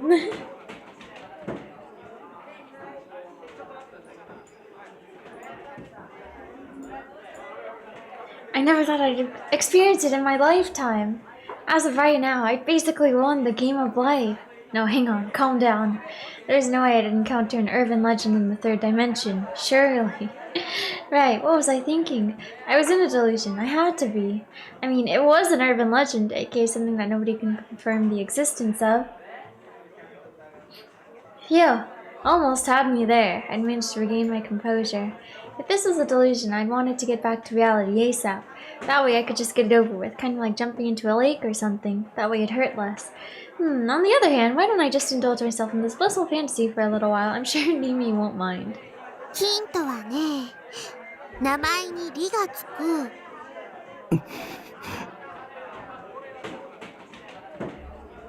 Yeah, it was pretty obvious even without the hint. I could tell the moment she'd opened her mouth. I think he just was. It's so good, right? After all, I was trained in the art of working out the voice actor just by hearing an anime character talk. That said, I wasn't a VA otaku or anything like that. This is just a natural stage of progression for anyone who watched anime. あれ True. わからない第2ヒント名前に「り」が Starts つ with く the and ends with me. Who could it be? You just gave away the answer. What a complete dunce. Then again, oh Dimi, you're so cute. There's a simple reason as to why I couldn't answer. Well, I obviously knew the answer. Saying the name out loud was pretty damn embarrassing. Well, since it was a delusion, I should just play along. Is it a delusion? Me. ピンポーン Bing bong. My hands released my face. I opened my eyes. I turned around and to no surprise found Mimi standing there. 待たしちゃってごめんね Wait, what? I wasn't waking up from the delusion? Usually it would just end here and I'd suddenly return to my senses. I tried pinching my cheek. No wait, that's how you tell if you're in a dream, but dreams and delusions aren't all that different, so it's not really wrong to use that method. But ouch, my cheek hurts, WTF. Wait, was this actually real? Upon realizing this, I instantly became embarrassed. My face shot straight to the ground. どうしたの Ah. 顔赤いよ In spite of her words, Mimi's cheeks were dyed a light scarlet. Maybe that was just because the sunset was shining down on her, maybe? さあ帰ろう Okay, let's go. Seeming Academy was in the high-end residential area of Shoto. Every house was huge, and the whole area just oozed with an air of success and affluency. Despite this being Shibuya and still daytime at that, there were hardly any people around. It gave the area this forlorn, タ lonesome クっ air. て意外とモテるよね Because Ayase was talking with us. I nearly died just then. What the hell is she talking about? あれ自覚ない With a chuckle, Mimi shot her index finger toward the tip of my nose. Don't point at people, it's rude. だってこの前はメガネかけた3年生いやの綺麗な人あれは Oh, yeah. No. 昨日聞いたタクに意地悪する人 If you knew that, then where are you? 今日はあのフェスと話してたあと折原さん転校してきた That's 朝に true. さらに She did. 今こうして私と一緒に帰ってるほらモテモテだ Counting herself too. Actually, I have been thinking about that recently. Has my life as a normie begun? Are my popular times finally here? Stuff like that. Something that would have been absolutely unthinkable for me a month ago. Back then, I never had the chance to even talk to 3D girls, excluding Nanami. I always boasted about not being into 3D girls, but that was just to make myself look cool and indifferent. So Limi was definitely onto something. Why had my encounters with girls increased with such frequency lately? It all kicked off after that chat with Shogun. A scary thought suddenly crossed my mind. What if every single event in this past month had all been a delusion? What if I'd just been having a really, really long dream? Considering how insane everything was, I didn't think I'd be all that surprised if everything went right back to normal tomorrow. Or maybe the person controlling me had swapped out with someone else. Maybe the previous one was happy just watching me go through the motions, but the new one preferred to interact with the characters. Or something like that. Either way, the past month didn't feel entirely real to me. Way too many things had been happening. っていうか、私今日初めてしかも同学年の隣のクラス。Nimi's voice was overflowing with excitement. I guess Nimi was quite the trend chaser. 昨日タクから CD 借りたばっかりだ。それにすごく可愛い子だし。Okay. Nimi circled around in front of me. While still facing me, she began to walk backward. Her voice got all quiet, and then she asked me a question timidly. 今朝 Sword. 岸本聞か The せ swords て we were talking 欲しい about. な。私には聞く権利なんて岸本さんと話してた時のタク。She'd seen completely through me. I guess it wouldn't be a bad idea to tell her everything. It wasn't like I'd gotten other people to talk to about it. Plus, agonizing over it on my own had gotten pretty exhausting. I'd appreciate another perspective. Not from someone who's spoken nothing but vague, ambiguous BS like Isa and Sinna, but from someone that would give actual concrete answers to my concerns. But when we talked yesterday, she hadn't believed me at all. 話してたのは Is ケ it ンの okay こ to と tell her? ケンって昨 I 日 nodded. タクが綾瀬は持ってる何を A sword. 本物を Yeah, a real one. I wasn't completely sure, but I thought I heard Nimi taking in a large breath. Did she know? She started with her eyes open wide, and then after taking a few steps back, 嘘だ。 she shouted with a clearly skeptical voice. だってあれおもちゃでしょ。だ Well, だから ours was. 僕のはおもちゃライブ行けば見られ I quickly realized what I was saying and cut myself off. Would she even be able to see it? I mean, Isa had mentioned that only people with powers could see D swords. ライブに行けばじゃあ今度行ってみようかな。あ、 Let's go 一 together. 緒に行く？ Yeah. 見られないかも裸の王様みたいなものかな。じゃあ私バカだから見えないかも。 Actually, that was a good なんて point. ね。 Come to think of it, I didn't know anything about what exactly a real D-sword was, nor how it worked. I'd just been accepting everything Isa said without question. そんな剣本当にあるのかな。やっぱり私信じられないよ。 You know, the girl that doesn't believe us and wants us to go to therapy instead of imagining her sword into reality? Going back to Isa and his girlfriend, Judy. タクが見たっていう岸本さんの剣も本物っぽく見えるおもちゃじゃないの？ Find that sword. でも光ったしおもちゃでも光るやつはいくらでもあるよ。 I mean, that is true. Well, she wasn't wrong. If you wanted something to glow, you could easily slap some lights onto it. When I thought of the overwhelming sense of presence Senna and Isa's swords had, their existence became harder to deny. They had an aura about them that no mere toy should have been capable of. And most of all, Isa had taken that sword out of thin air. I'd seen it with my own eyes. Oops. Didn't mean to scroll. It wasn't anything simple like hypnosis or super speed. On top of that, I felt as if I'd only gotten to experience the tip of the iceberg. 僕には妄想を現実に投影する力があるかも I had no definitive proof, but I tried throwing my thoughts at Amy regardless. だから将軍に、That's the 狙わ only れてる possible reason 気 why が he'd be する targeting me. There's nobody more harmless than I was. Otakus were fundamentally harmless beings. We did shut ourselves away in our own little worlds after all. If we had time to bother the denizens of the third dimension, we'd rather spend that time in our heads, flirting with adorable moe characters. 昨日調べてた特許タクはあんな装置持 Oh, ってる I の？ shook my head. そうじゃなくて装置とかなくても Power. Maybe. タクからだ。わかった。 Just as I feared, she didn't believe me. I knew that I experienced what I was talking about before, with that accident back in elementary school. I tried desperately to explain that to Limi, that I might have been a murderer. I knew Naomi might abandon me if I confessed that to her, but I couldn't hide it anymore. I wanted to tell someone. If I did, I could clear the uncertainty in my mind, even if just a little bit. Naomi listened to my shaky explanation with a troubled look on her face, remaining silent the entire time. And after I finished talking... 考えすぎだよ。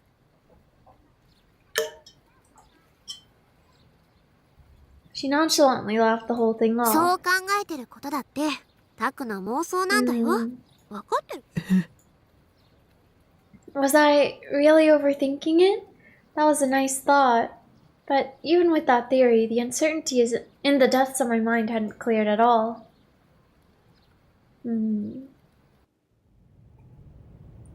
A smell of dust wafted through an office. An office situated on the second floor of a somewhat old building. Sunlight streamed in through the window covering the back wall, turning the fluttering dust into that of thin, powdery snow. The words plastered onto the window, Frisia Credit Bureau, cast a shadow onto a nearby desk. 20 desks were lined up across the floor, with not even a hint of a gap between them. Each one was drowning in an endless sea of documents, papers, and files. Piles stacked so high they looked to be on the verge of collapsing. From an outsider's perspective, it looked far more like a publishing company than a credit bureau. Most of the desks lacked denizens. There were only around 5 to 6 people at best. As for why that was, the obvious conclusion would be that it was a Saturday, but this was by no means the answer. This was made evident by the whiteboard stuck to the wall near the entrance, its schedule densely packed with tasks and projects. Nearing the end of his lunch break, Bon Yosuji opened the door to the private investigation company. He entered without so much as a knock, yet none of the workers seemed to bat an eye. Continuing to act as if he belonged there, Bon gave a quick "How's it going?" and headed toward the desk at the back of the room. In it sat a robust-looking woman hunched over a laptop. Oh, Momo-chan, genki? Working hard or hardly working. In response, the woman continued staring at a monitor with a weary expression. Her name was Momose Katsuko, and she was the president of Frisia. バンちゃん、また来たの？また来ましたよっと。たく、私は忙しいのよ。抱えてる案件がごまってあるの。うちみたいな零細企業は土日返上で仕事しなくちゃいけないの。わかる？ Momose finally raised her head. She placed a hand on her forehead, and upon seeing Bon's grinning face, slightly shook her head. ここは警察の秘密組織でも子会社でもただで情報もらえるなんて虫のいいこと考えてるんだろうけど、ここに来てる暇があるなら自分または依頼料を払うこと。予約表はみおちゃんにもらってちょうだい。相変わらず冷てえ社長だな、おい。In spite of Momose's sharp remarks, Bon didn't show a hint of concern. He simply fanned himself with his distinctive handheld fan, remaining aloof as he こ could の be. 会社立ち上げるときにはあんなに協力してやったのにな。あら、ワンちゃんも恩着せがましい人だわね。じゃあ依頼料はこいつで。 Oh, what do you have? Bon slowly pulled out a plastic bag with the name of a nearby Japanese-style confectionery store on it. なんだ、あるなら最初から出してよ。みおちゃん、お茶2つ持ってきて。Aw. Now that having undergone a swift stock change, Momose closely examined the contents of the bag Bon had handed to her. あら、栗ようかん、 Wow. 今が旬なのよね。わかってるじゃない。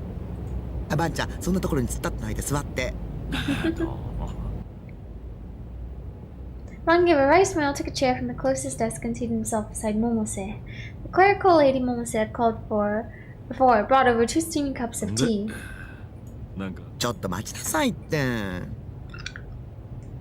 Momose carefully unwrapped the chestnut yokon, folded up the wrapper, and set it beside her PC. She then hurriedly devoured the first of the sweet treats. Japanese-style treats were her greatest weakness. They were a necessary offering for Bon to bring every time he came for information.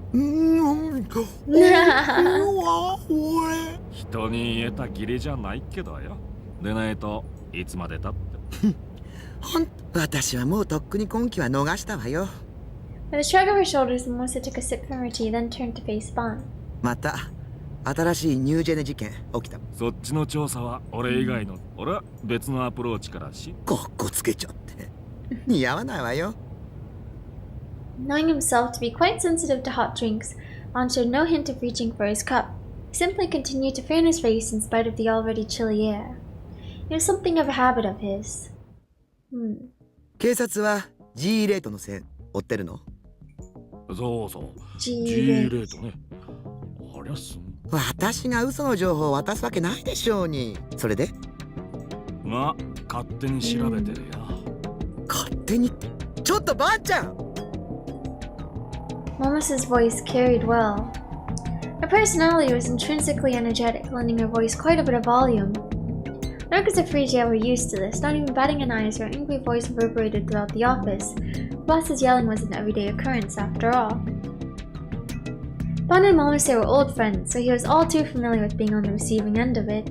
Thus, much to her chagrin, Momus's wrath was met only with him lazily picking at his ear. Before she said anything else, Momus quickly lowered her voice, for this was a topic she did not want met with prying ears. But her face was red with anger. She had not just been cheerfully stuffing herself with sweets just moments before. She pointed a finger at Bon with tremendous intensity. 個人で追うのは危険だって言ったじゃない。政治に宗教に企業、どれだけ根深く関与してると思ってるの？ Politics, religion, and business. この間テレビで G レートの講義をやった太田教授がどうなったか、あんたもよく知ってるでしょ。ああ。貼り付けで殺された被害者だろ。何度も聞いたよ。何度でも言ってやるわ。あんたはいつも私の忠告を無視するんだから。それでいつも尻拭いさせられるのは私なんて。まあまあ、そうか。Ignoring both Bon and her team, Momus tossed a second chestnut Yopan into her mouth with a huff. 大丈夫だって。今はまだ G レートやら何やらってな。トップ。スワちゃんは確かに有能だし。ももちゃんはいつから諏訪の保護者になった？あんちゃんの無謀な行動に未来ある若者が。そうか。With a sharp of resignation, Bon took a testing sip of his tea, only to immediately grimace. It was still too hot. しかし、バイオリズムが前に説明したでしょ。実は、それってももちゃんお得意の電磁波と関係してるのか？ Momus let out a sigh, then, in contrast to Bon, composedly sipped at her tea. 満月の夜の事件簿はよく知ってるでしょ。まあな。A vast influx of incidents and accidents would always occur on the night of a full moon.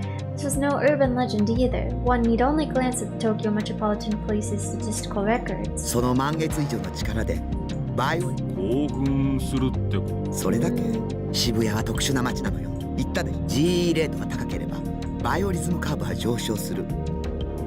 しかもその上昇値は満月の夜に影響する数値とおよそ6,800 times more intense. That's a lot.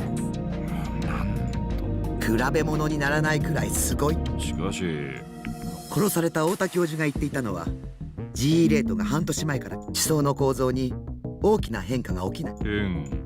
そう駅前のスクランブル交差点で火山が噴火するほど。火山？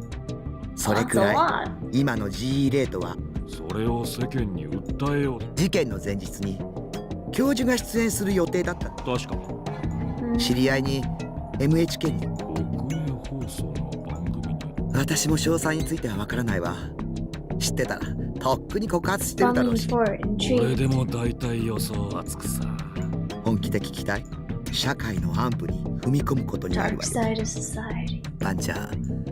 俺はニュージェネ事件の犯人さ。な、どうするかは答えを聞いてから考えるな。Sipping her tea, Momus tapped away at her laptop keyboard with her free hand. Displayed on the screen was a single document. It contained a list of information Momus had personally looked into. 名和と Mail party. Wait, I guess let's also go and read the tips. It's 俺は been て a っき little り野 while. 党の名前が出てくると思ってたんだ。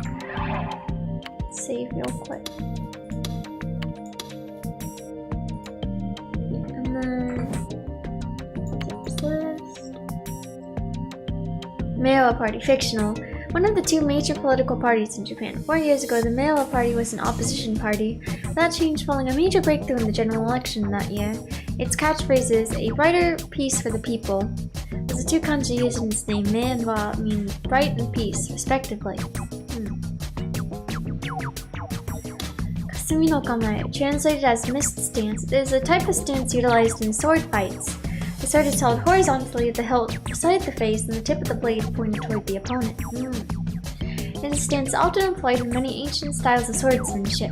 The sword is held at eye level for the purpose of severing the eyes of the opponent with a single horizontal strike. It is said that the name comes from the opponent's vision going blurry, hence the word kasumi, mist. Brain death, a condition in which all cognitive functions have ceased but heart function is still maintained via artificial respiration. There are two types of brain death: total brain death, where the cerebellum and brainstem all cease to function, and brainstem death, where only the brainstem ceases function. A vegetative state is often misunderstood as a form of unconsciousness in which there is a loss of some or all cerebral functions, but in actuality, the brainstem and the cerebellum are still functional, and spontaneous breathing is possible as well. Even so, there is an extremely rare chance of recovery from a vegetative state. In Japan, there are laws and regulations in place to determine whether or not a person can be determined legally brain dead. The following 5 items are those regulations, each of which are checked twice with sufficient time between each check. 1. The patient is in a deep coma. 2. The pupils are dilated and fixed. 3. There are no reflexes from the brainstem. 4. The patient's brainwaves are flat. 5. Spontaneous breathing has ceased. I see. Save again.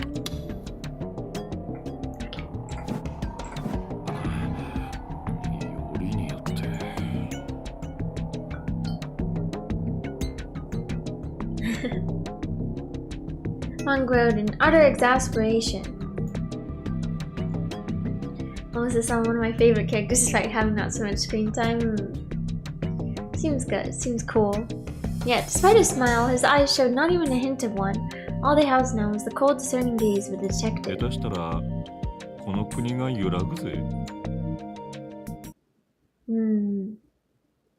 Okay. Since it was the weekend, I'd been unable to get Nimi to come over, so I was forced to spend 2 very anxious days all by myself. I had Nimi pick up some groceries on Friday so I could survive the weekend without leaving my base, but I'd come very close to sending her a text asking her to come over multiple times. But in the end, I hadn't sent anything. The only thing that gave me a break from my anxiety was the half hour I'd spent watching the latest episode of Bloodtoon. Even in extreme circumstances such as this one, I still had to make sure to stay up to date on Bloodtoon. So true. Nimi was my sole source of comfort in the 3rd dimension, but when it came to the 2nd one, Bloodtoon was the one that fulfilled that role. Well, to be more specific, Seiratan was. Seiratan. After I'd finally overcome that weekend, Monday came. I took a peek at Prepara's Phantasm section, only to find it in a state of complete disarray. Wasting no time, I immediately followed a link taking me to App Channel. It was a total shit show. Oh. That's the Phantasm's real name is Kishimoto. When she was younger, she was hospitalized for mental illness reasons. Near the hospital's AHM, Phantasm is over. Of the same hospital as the one we go to? Cool story, bro. 2 out of total BS. Deeds, please. Whose eyes are those eyes, lol? That is fast. Are you serious? Well, AHM is only meant for patients with severe mental disorders, FYI. As more haters report them that if you're gonna bother making a thread like this, at least include a source. Fail. For doxing? Yeah. Such BS. Fez has never been in that dumbass hospital. How do you even sleep at night spreading such obvious slander? I never even heard of AHM before. Stop making shit up. I'm watching you as I, Fess. Strike the stake, strike the stake, strike the stake right into these dumbasses spouting BS. Next new-gen victim is gonna be one of you. Claims legit. Fess was hospitalized for a very long period of time for mental health reasons. Hospital publishes a free newspaper in which a selection of drawings, essays, poems, and other works from my patients are shown. Her song lyrics can be found there. You can find all of this on the hospital's website. Ah, they're really just giving their full name, huh? I feel like they all said, hello, it's Kyoko. It's an experience, for sure. Gem, Arc Heart Medical. You link the website. Is that seriously all it takes for you guys to abandon her? Well, that's just fine by me. It just means I've got fewer rivals now.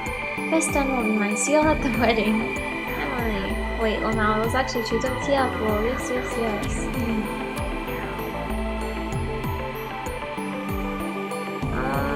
Oh yeah, 1, 2, 3, 4. I declare a flame. There's even pictures. Notice the big determinations. Phantasm gonna disband because of this? Guidance too. game. I'm a Spanish language gamer, so I was surprised taking into account that the series was first translated in Spanish then English. I see. The verses there aren't used in Phantasm songs, are they? I'm watching you as I Kishimoto Ayase. Don't quit, Fest. I'm seriously gonna cry. I think I sorta understand it. They say there's a fine line between genius and insanity after all. Band breakup flag for the win. Tonight the black mass coming. Any comment from Press yet on their official website? Doesn't matter how much noise. Doesn't look at the past only in the future. Can't wait for their next prophecy predicting all your deaths. Mix of some weird advertising scheme by Phantasm. Desperate to keep your dead band alive much? Lol. That's what's good about it. Come on everyone, this is all just some magnificent bait from this time. This is spirit collapsed because the world is full of ill will. Its power awoke the punk part of her soul. Its keen aggressive lyrics are the cry of her sublimated soul. We, on the contrary, should celebrate the facts bared by Twelve as holy grace. The website's down. Are they trying to bail? I followed the URL 12 got sent. Okay. Oh.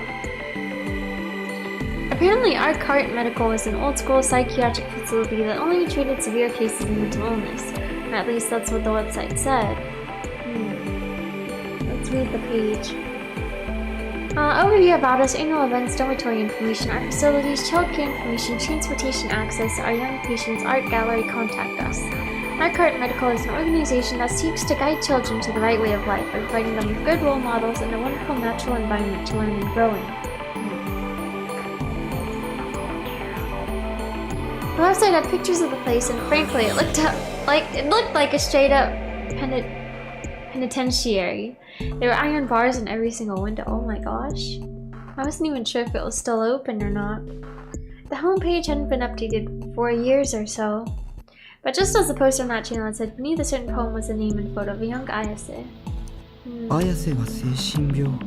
Oh, so cute. It wasn't that it was shocking to me or anything like that. After all, I'd regularly gone to a mental hospital too back when I was in elementary school, so really, I felt sympathy for her. Marisa and I were the same. Just let me read the lyrics real quick. The shadow of the wicked heart lurks within that body, a presence which the eye cannot perceive. Even if I try to split asunder, perpetual nightmares, alas, take shape, and eventually become a sword, one that will tear this body apart.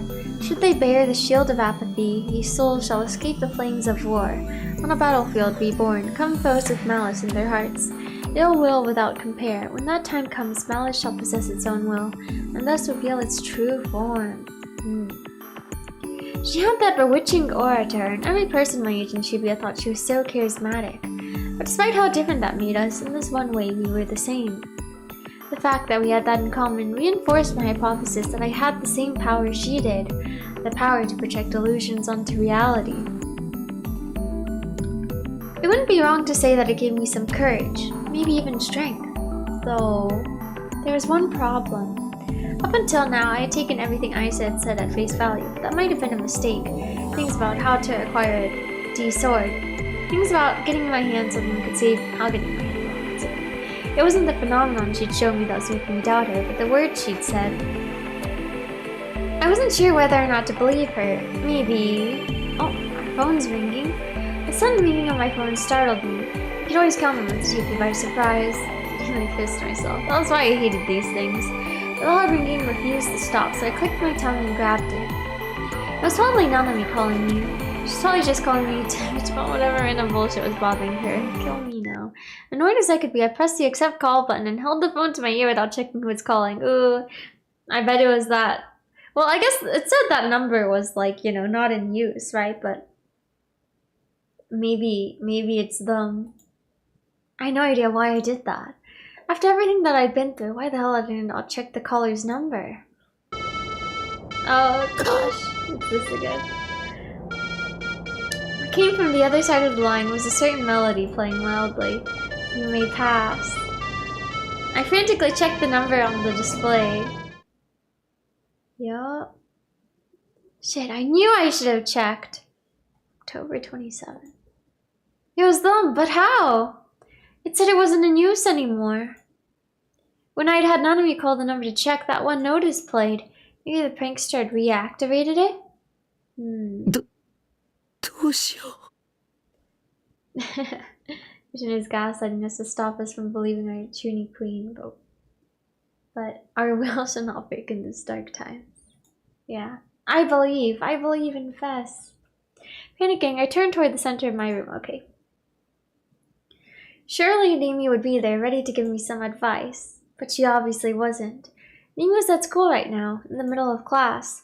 I told her in advance that I wouldn't go to school today, so she hadn't come to pick me up. As I freaked out from trying to figure out what the hell to do, You May Pass kept on playing from my phone. A whole minute already passed. The small amount I listened to earlier, I could tell there were other sounds mixed in with the song. The few things I could make out were the sounds of car engines and people walking. Whoever was calling me, they had to be outdoors. But who the hell was calling me?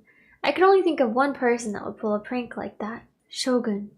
Now really freaking out, I looked at Seira-tan who was standing next to my PC screen. どうしたらいいと思う、セイラ。 Seira-tan smiled at me just as she always did. 切っちゃえばいいさ。無視無視。そっか。そうだよね。その手があった。 I should have done that from the beginning. I put my thumb on the button to end the call. But for some reason, before hanging up, I felt the undeniable urge to listen to You May Pass just one more time. Just for a little while longer. I feel like something bad's gonna happen. It felt strange even to me. It creeped me out. There was no reason I should have hesitated even remotely, and yet, I almost subconsciously gripped my phone and brought it to my ear. Okay. Scared.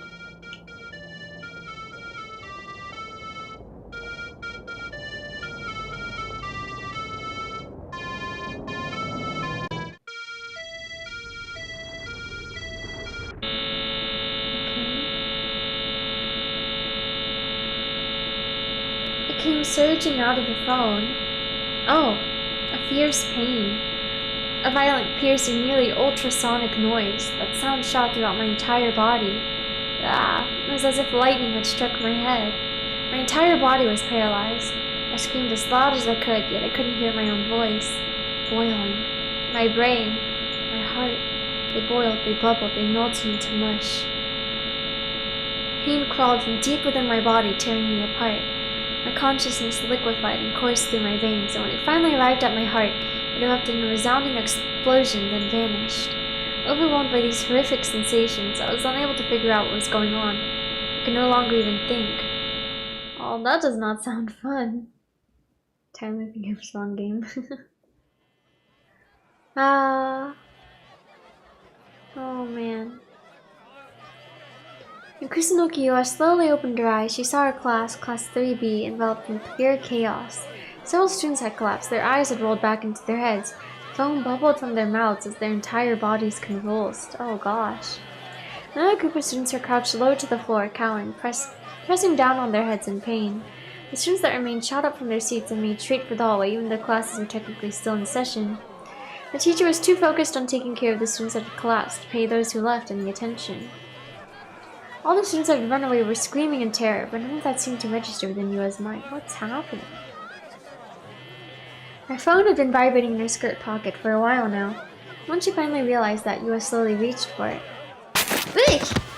She attempted to stand up but was unable to keep steady and fell from her chair. Staying low to the ground, she leaned against the wall. Was it radio signals or something? After she put her glasses back in place, you pressed the accept call button and held her phone to her ear. Oh, that was a prank call indeed. Yeah. はい。はあ。はい。一応大丈夫です。 She answered the question Yua grimaced and pressed on her forehead. She could hear the clamor of her classmates in the hallway, as well as the voice of her teacher trying to help the unconscious students, but it all sounded so terribly distant. はい。はい。 Suddenly Yua went pale. With a gulp, she covered her phone with her hand and brought her voice low. The voice had very clearly been shaking.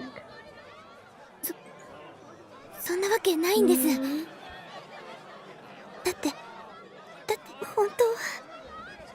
In actuality, upon saying that, Machiwa's voice began to falter. She hung her head. 本当は私だったのに。 It was you? The commotion in the hallway intensified. Everyone was looking and pointing in the same direction, anxious expressions on their faces. The windows in the hallway rattled as if they were being hit by a fierce gale. ええ、はい、そうです。私の妹です。はい。 Your sister. わかりました。 At last, Yua bowed her head as if the person she was speaking to was in front of her, then hung up the phone. Then she looked up and directed her gaze toward where everyone was pointing, beyond the window. Sky.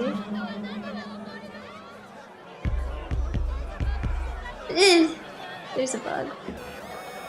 It was as if a seal of white paint had coated the surface of a grand lake. Oh. It's just turning white. The sky, which had previously been filled by only its light blue color, was turning white. The light was spreading at an impossible speed. It flowed rapidly across the sky, eroding each and every speck of blue it could find. 白く染まっていく。 Oh, Chapter 5, Delusions. Finished Chapter 5. Wow, okay. Chapter 6, Noah. Oh, we back at the police. Alright, hello Oliver, welcome. Okay. For a day like any other, getting released from a lengthy meeting should have put Von Yosuji in a good mood. However, today was not a normal day. The detective removed himself from his peers, moved to the nearest window, and attempted irritably to call his junior.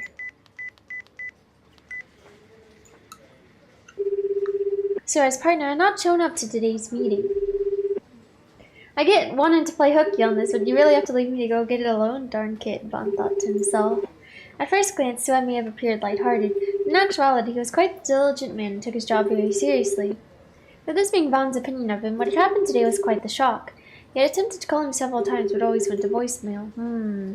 Ever since he had heard a fairly unsettling story from almost 2 days prior, Bon had been faced with a constant feeling of uneasiness, and today only more troubles had been added to his pile. There was the incident with Suwa, but that was not all. When Bon was reporting about the GE rate earlier this morning, he was immediately shot down by Matsunoda. "We don't have time for crackpot theories," his supervisor said. "Could you not add to the pile, kid? I've had enough for 1 week." Bon wiped his fan on his face repeatedly and let out a small sigh. And right when he did, the call connected, and he heard the voice of his junior on the other end. Oh, picked up. Is he okay? バカ野郎！どこほっつき歩いてやがる！ Reception was extremely poor. Which part of the countryside did Suad lose himself in? Bon thought, scratching his head.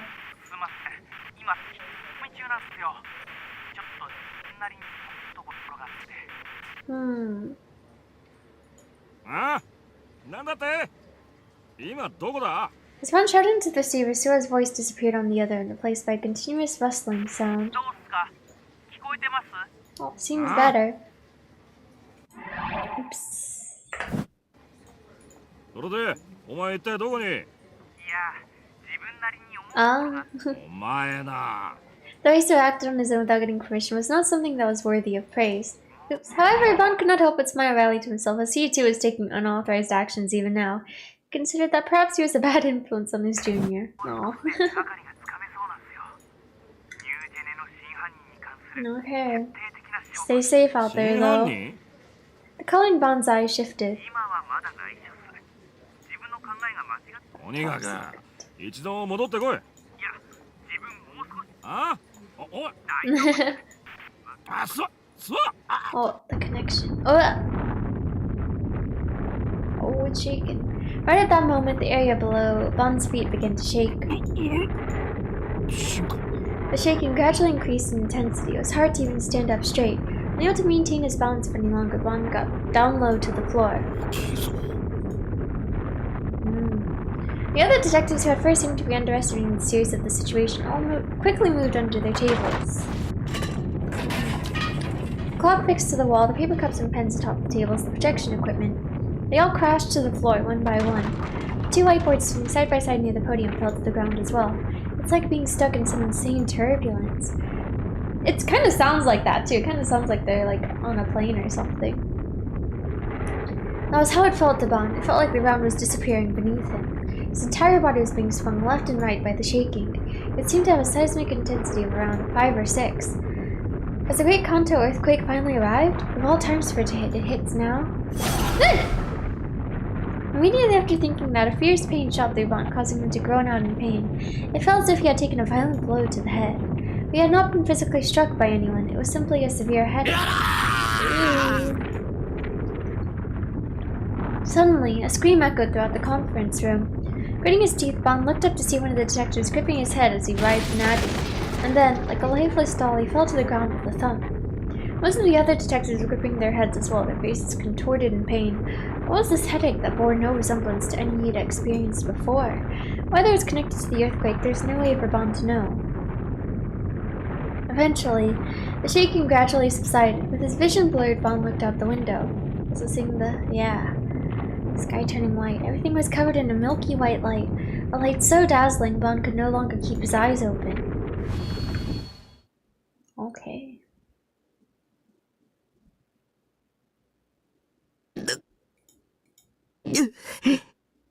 Oh, Nortaku. As I opened my eyes, I felt a pain sharp enough to crack my skull open. Wait, but how are the figures? Are the figures okay? I found myself slumped over in the middle of my room. I tried to get up, but the pain in my head suddenly shot to the rest of my body, and I nearly fainted from the agony. I let out a pained groan. Our waifu shelf, yeah. Oh no. After 5 full minutes of pure writhing torture, pain receded slightly, and I managed to stand up by using the leg of my bed to support myself. I wiped off the cold sweat on my forehead with my hand. My room was completely devastated. It was as if a tornado had ripped through it. All my waifus lined up on the shelf had toppled over, and some had even fallen off the shelf entirely. The bed was now sitting at an angle, and the puzzler Edogan packages had crumbled to the floor and scattered everywhere. What the hell had happened? If I remembered correctly, there had been a phone call that played the melody of You May Pass, before then transitioning into something like an ambulance siren. It was exactly the same as last time.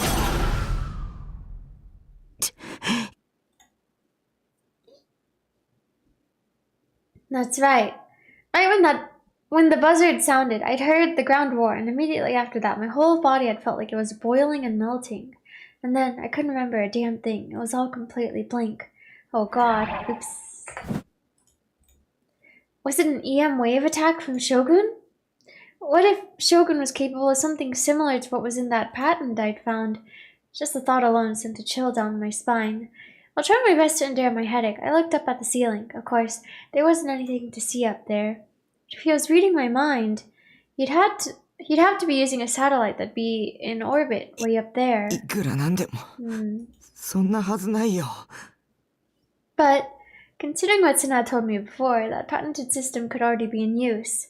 Maybe it was in use, and a few people were already abusing it, and maybe Shogun was among them. No, there's no way. It was way too far-fetched. There's no way an old fart like him with one foot in the grave would have private access to a satellite, unless he was one of the key persons behind a top-secret black project sanctioned by the government? Well, that's very specific, but... Scaring myself with my own delusions wasn't helping anything. Since something had actually happened, I decided to look up what the hell it was online. Still fighting my headache, I crawled toward my computer. Is the computer working? The computer should have still been on. The monitor should have been displaying a wallpaper with Seiratan on it, but it was pitch black.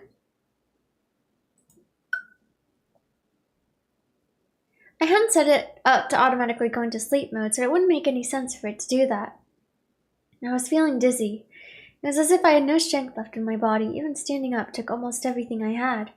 Gritting my teeth, I attempted to move the mouse around. No response. Next, I tried to press the power button. Oh.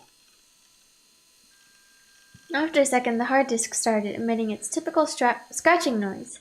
I sank down in my chair. As I was waiting for my PC to boot, I frantically grabbed my phone, which was still on my desk. I checked the time.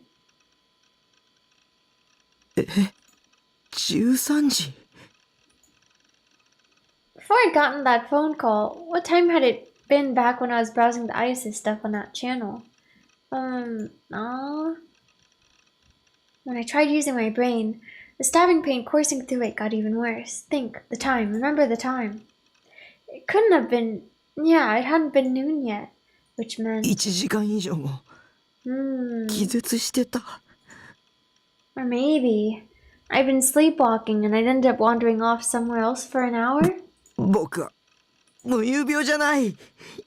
I shook my head violently, trying to stop thinking about things that would make me sink back into negative BS. As I did so, my vision wobbled from the pain still hammering in my head.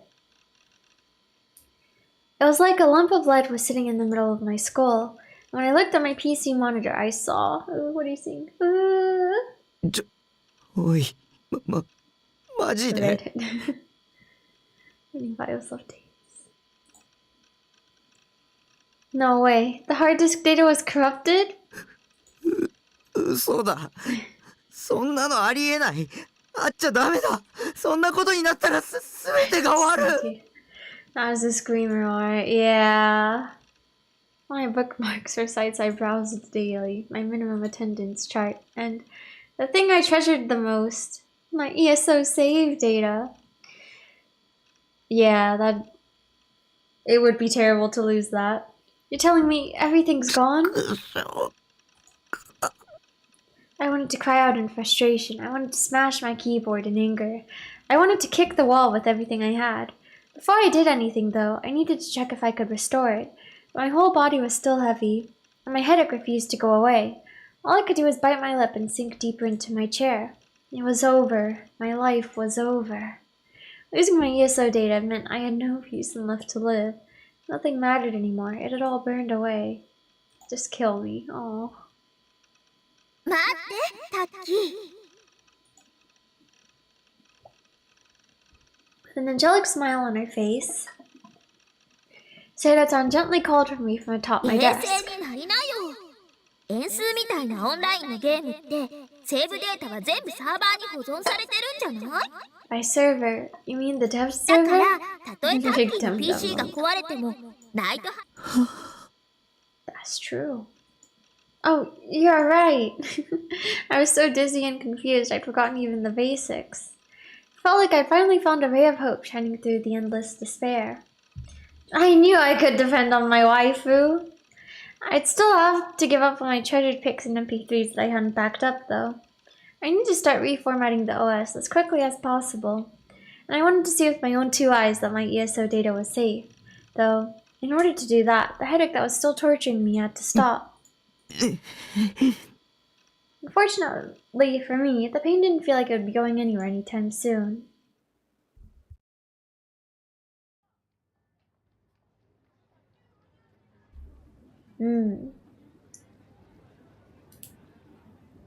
Oh.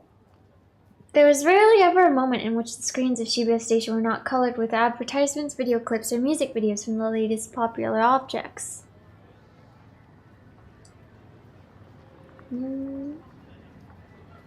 Earthquake in Shibuya, over 200 casualties. Oof.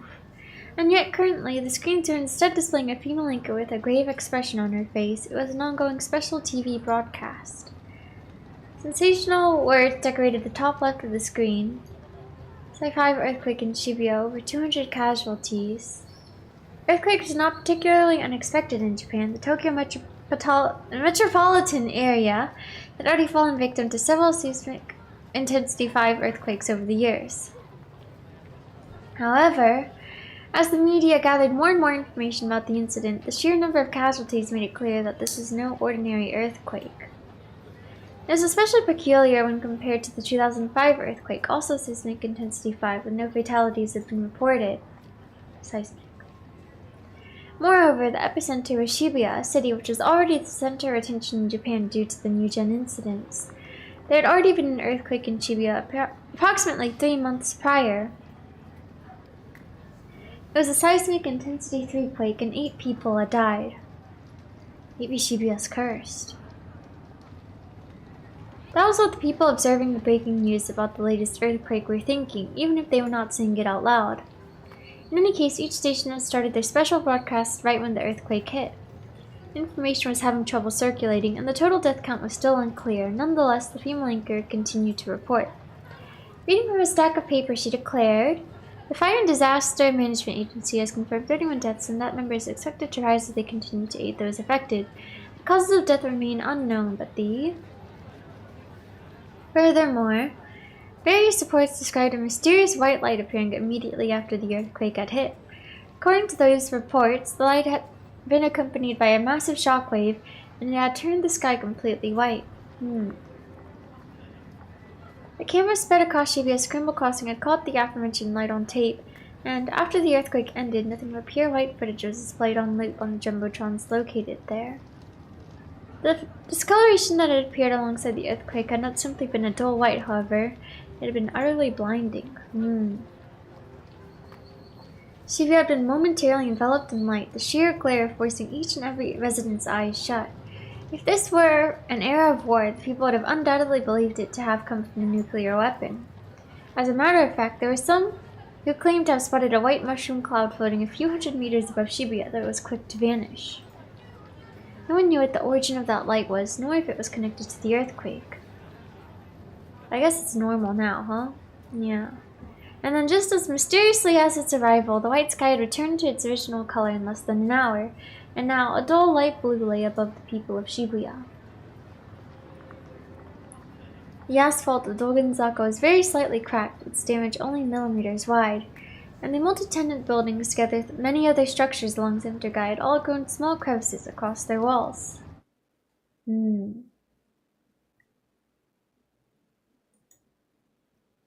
Oh, I guess he got his room back to how it was. Computer's working. The reformatting of my OS had taken nearly 2 hours to finish, and yet my headache still hadn't gone away. I'd even lost consciousness a few times from the pain. Oof. Hang on, let me go to the restroom real quick. In a completely white sky and everyone that completely mystical experience which some people have to call wind. Was it just the wind? Okay, but let me leave a question. Though I don't know what to ask.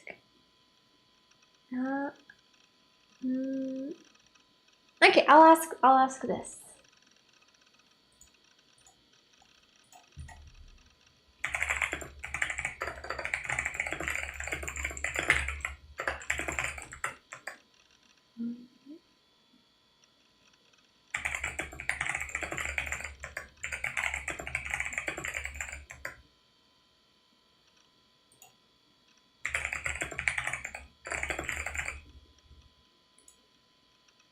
Oh wait, I didn't add it.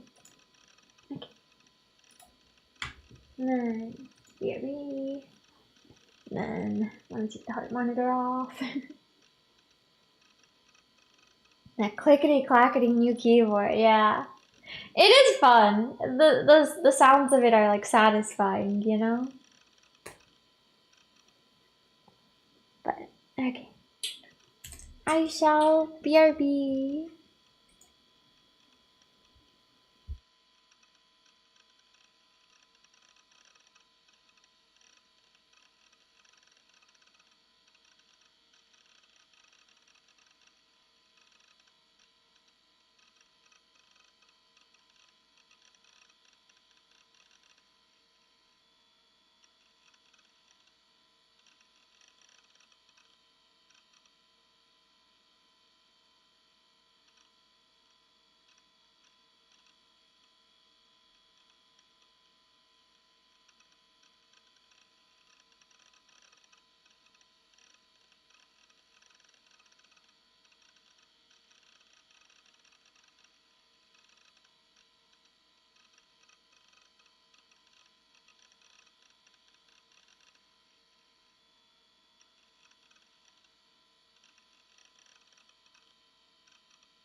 I have returned.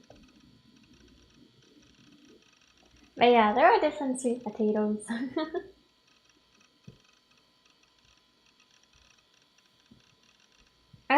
I think I like the white ones the most.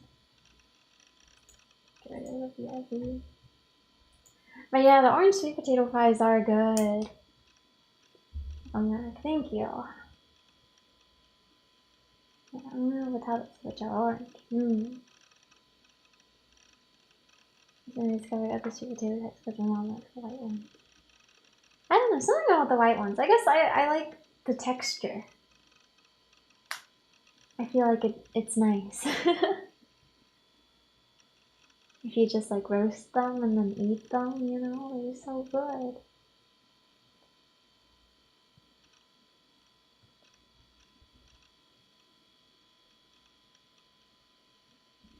Also, this is very unrelated, but so you know, I was talking about playing Project Sekai again, right? Well, like I made a new account, but I've been rolling on the current banner, but I have to get to 240 pulls if I want to guarantee the character that I want.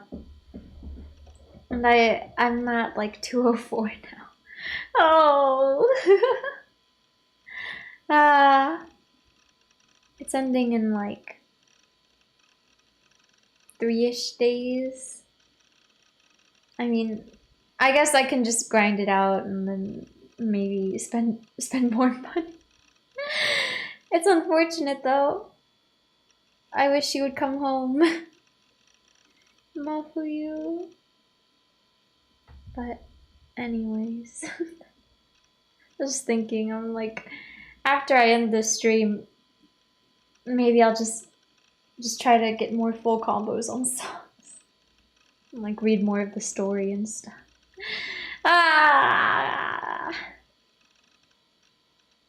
But anyways.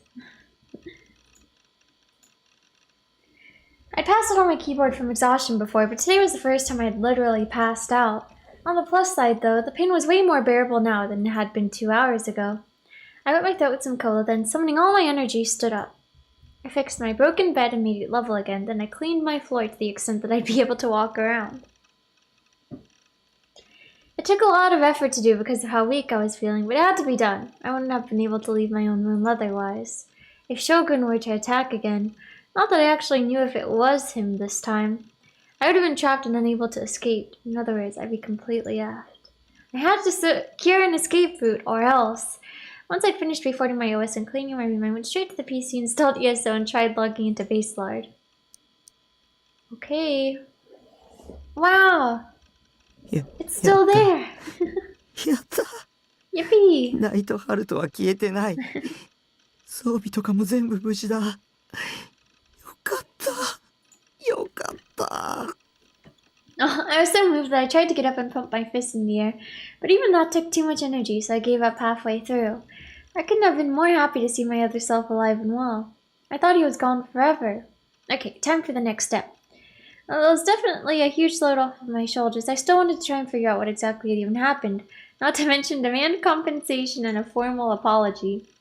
It seemed like an earthquake, but there were way too many things that didn't add up if that were true. I looked for Grim inside Baselard, but he was nowhere to be found. I went to check the chat room, but since I'd lost my bookmarks, I had trouble finding it. When I eventually did, though, I discovered that Grim wasn't there either. Of all times for him to gone AWOL, why now? No options left, I had no choice but to head straight to Taboo itself.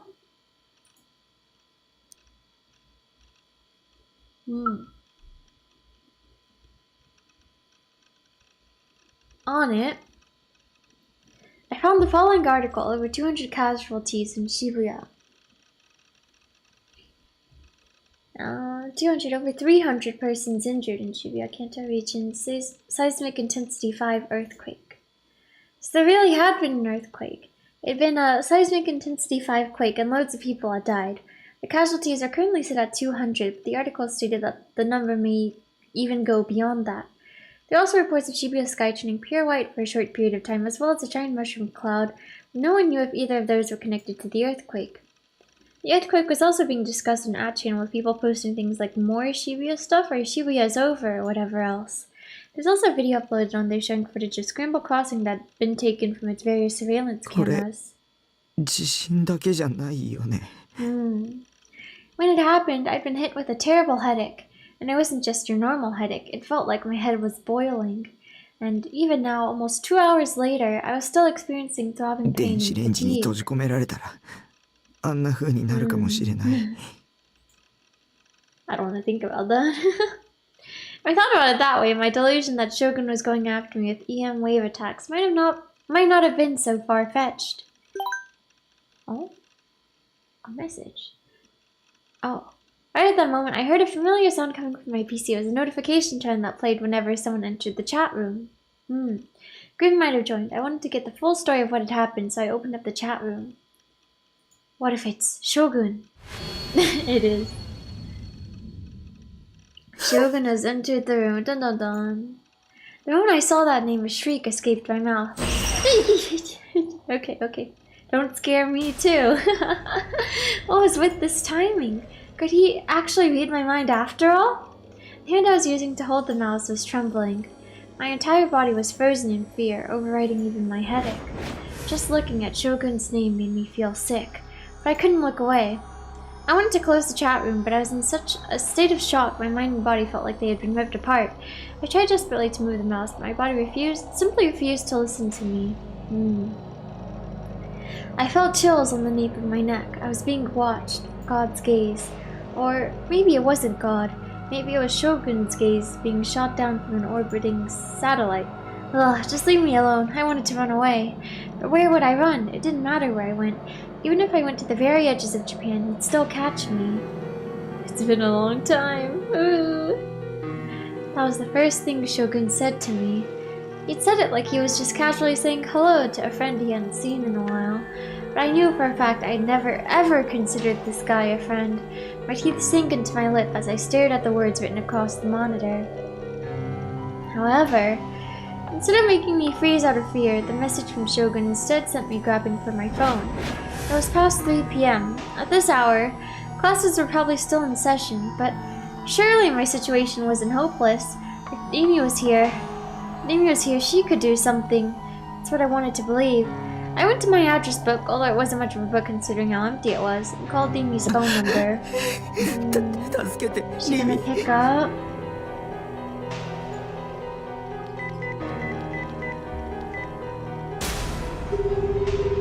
Do you hate me?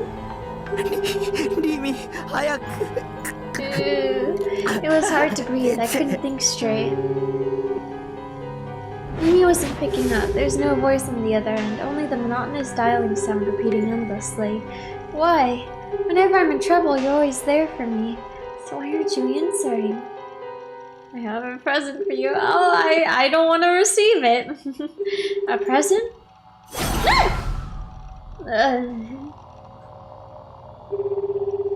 You're gonna send me some more disgusting shit? And this time you're gonna blame me for it. You're gonna pin me as the new gen culprit. No, anything but that. It's not me. I'm not the culprit. Oh gosh. I felt like a fish that had been ripped out of the water. I was losing oxygen. My mind was going fuzzy. My only ray of hope left was Mimi. I grasped my phone tighter and tighter, praying with all my might to the other end of the call.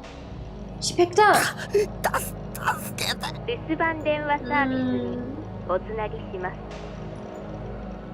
Oh gosh. I hope it pleases you. Voicemail? That couldn't be. Oh. Discouraged, I hung up the phone. I wrapped my arms around myself. Okay, let's save real quick. Save. Yes. Okay. We go green. Before I knew it, my body had started trembling. I was more afraid of Shogun than I thought I was. But why wouldn't I be?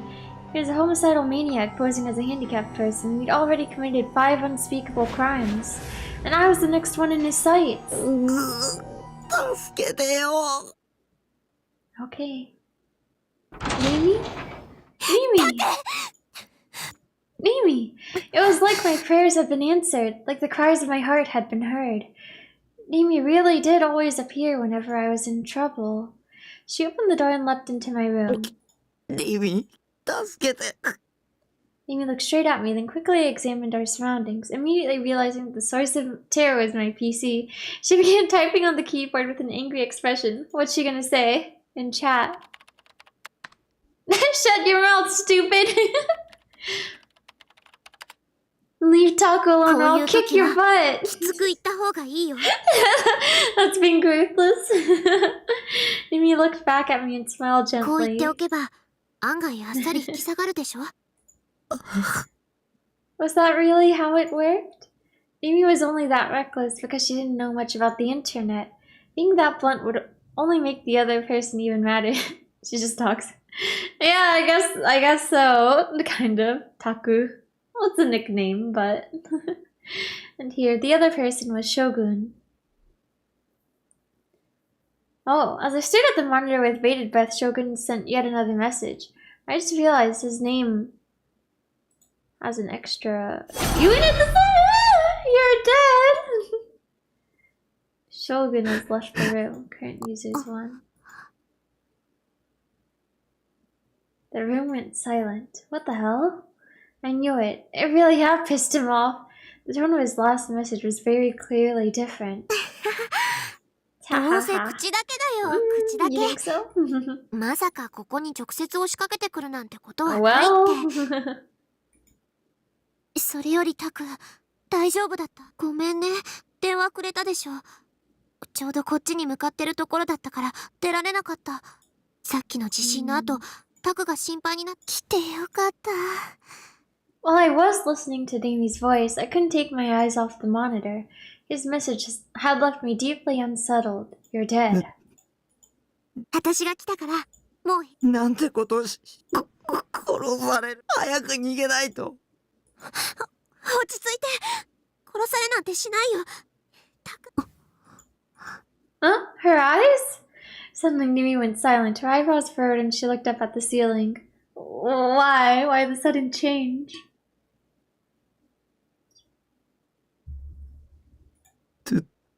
どうしたの？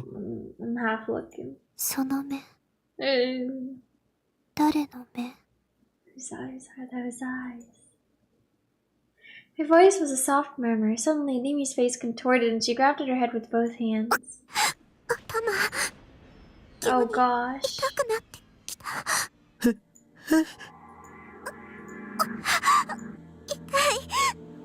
そう。 Unable to endure the pain anymore, Nimi fell to the floor. She was shaking her head madly. Don't tell me. My gaze shot toward the ceiling. No, not the ceiling, toward the sky, beyond the ceiling. Toward an artificial satellite that might or might not exist. Was Shogun attacking? Ooh.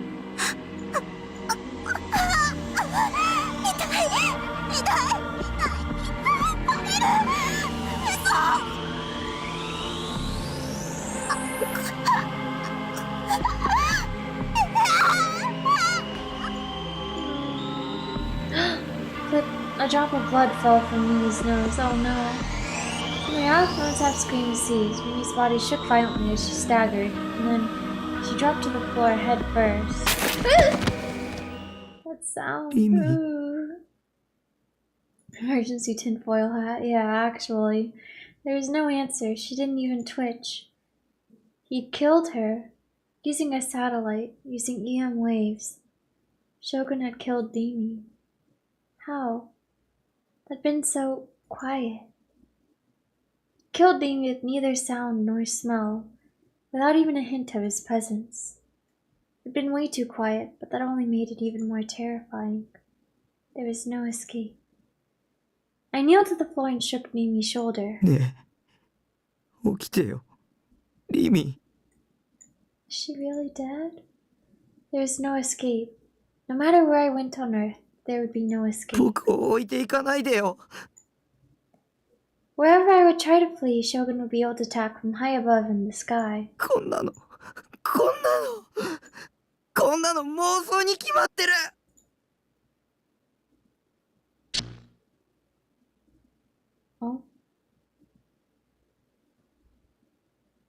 When I returned to my senses, I was still in front of the monitor. Oh, so is that all a delusion? The answer Amy had written earlier had vanished. Shogun's "You're dead" had too. I looked back toward the rest of my room and Nimi's body was nowhere to be found. I felt relieved that Nimi wasn't actually dead, but I was disappointed that she hadn't shown up. Why? Why wasn't she here yet? I was absolutely terrified. I needed her now more than ever. Shogun had already left the chat room. All that remained were those 4 lines. I didn't want to see any of it, so I hurriedly closed the chat room while Shogun wasn't in it. My body was still trembling. Shogun was trying to provoke me. Was it fun, laughing with me like this? Had I been chosen as the next victim and this was a means to that end? Or was I just the perfect person to pin his crimes on? 誰か助けてよ Man. I stared at the post-awakening version Seiradon as if I was clinging to my only refuge. 一人は怖いんだ。 I didn't want to be alone. I wanted someone to be by my side. I wanted someone to protect me. そうだ。学校へ行けば。 Nimi will be there. Well, I guess so.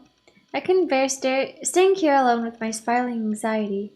I took off my worn-out sweatshirt that I usually wore around the house, threw on my uniform, and left my base. Okay. We going to school? We going for real? Once I was hit with the cold air of the outside world, my headache ever so slightly subsided. The city had a more restless atmosphere to it than usual, probably due to the earthquake from earlier. I didn't know that for sure, though. In the distance, the sound of sirens continued to echo endlessly, but I wasn't sure if they were from ambulances or fire trucks. Could have been both. Yamate Dori, which is 1 block away from me, was completely jammed up. Traffic was bumper to bumper. There were multiple visible accidents, most head-on, and the cars involved had simply been left abandoned on the road, their drivers nowhere to be found. Those abandoned cars were the cause of this traffic jam. The other drivers were honking their horns like crazy. As I was wandering the streets to get to school, I saw a dog crossing the road barking. Around the time the game stopped rolling around and starts actually hurting the player, yeah, I guess so. It was a chihuahua sprinting at full speed, dragging its leash behind its small body. Its eyes were bloodshot, and a large amount of drool was dripping from its open mouth. It had wholly gotten separated from its owner. Oh. As I absentmindedly watched it get farther and farther away, I tripped on something and nearly fell over. I hope the dog will be okay. The asphalt was cracked, and one section of the road was ever so slightly lower than the rest. It had most likely come from the earthquake. Sky. Stopping right there, I looked up at the sky. There were a few white clouds drifting calmly across the dull light blue. Just after the earthquake had hit, something similar to an aurora had formed in the sky and tinted it pure white, but the traces of it had already disappeared.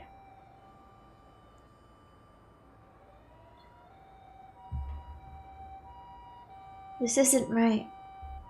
This isn't Shibuya. I couldn't calm down in the slightest, not just because of the earthquake, and not because of the headache either. It wasn't just those. But a certain urge that was threatening to overtake me. For some reason, walking around like this, it made me feel like I wanted to kill someone. Oh gosh. Taku? By the time I got to the school gate, the anxiety and sense of dread I'd been feeling were increasing by the second. I had the chills, my body wouldn't stop shivering, and my headache was coming back. I guess it's like, you know, with the GE rate and everything. But when I looked closely, I noticed a group of students formed around the third-year building. I looked for Lumi within them. For some odd reason, everyone was looking toward the top of the building, and even those who weren't soon followed suit, almost like a bunch of lemmings. Is there someone up there? Oh, Taku! Mispi-kun rushed over to me. It wouldn't be Yua, would it? I should ask him where Dimi was. お前、今日学校来てたんだな。いや、 Yeah. すまん、今はどうでもいいから。 Okay. He looked gravely serious and his face was pale. Seeing me speak him like this was very unusual. What the hell was going on? マジで。やばいよな。あれ。 Things are bad? What did that mean? What was bad? Oh gosh. 病気 Really だったん soon だろ up there, huh? She was sick. 精神病のことがバレて余計におかしくなっちゃったらしいぜ Oh. Fess? さっき飛べるとか言ってたぜ。やべえよ。やばすぎる。 Ah. 俺人が死ぬとこマジで見てんだけどきっとグロすぎて最高だぜ。 Oh gosh. Everyone's going crazy. I could hear things like that coming from everywhere around me. Don't tell me. I had a bad feeling about this. Yeah. Oh gosh. Faithfully following the gazes of the other students, I looked up at the school building. Oh gosh, she's up there with the sword. On the edge of the rooftop stood a single girl. In her hand, just like during the concert, was a D sword, with a pose emblematic of praying to the god in the heavens above. On the edge of the roof stood Kishimoto Ayase. Okay. Okay. Oh, red. その Okay. 体は写真の影に潜 Shadow the wicked heart. 目には映らない存在。 Kishimoto Ayase felt the wind blowing. The cold wind brought with it a faint hint of winter. Her expression inundated with pain, huge drops of sweat formed on her face as she faced the chilled gales. Is she crying? 離れようとも Child, the 離 sword. れようとも Imagine. 冷めぬ悪夢は Oh, was this? What was on that webpage? The Suime Academy rooftop was enclosed by a 2-meter-high wire fence. Ayase was standing on the other side of it, occupying a space of only around 30 centimeters. 10 minutes had passed since she had first started standing there. One more step and she would fall from the roof of the 4-story school building. Many students were gathered below Ayase, watching her with bated や breath. がて剣となりてこの身を切り裂くのだろう。 Yeah, it is.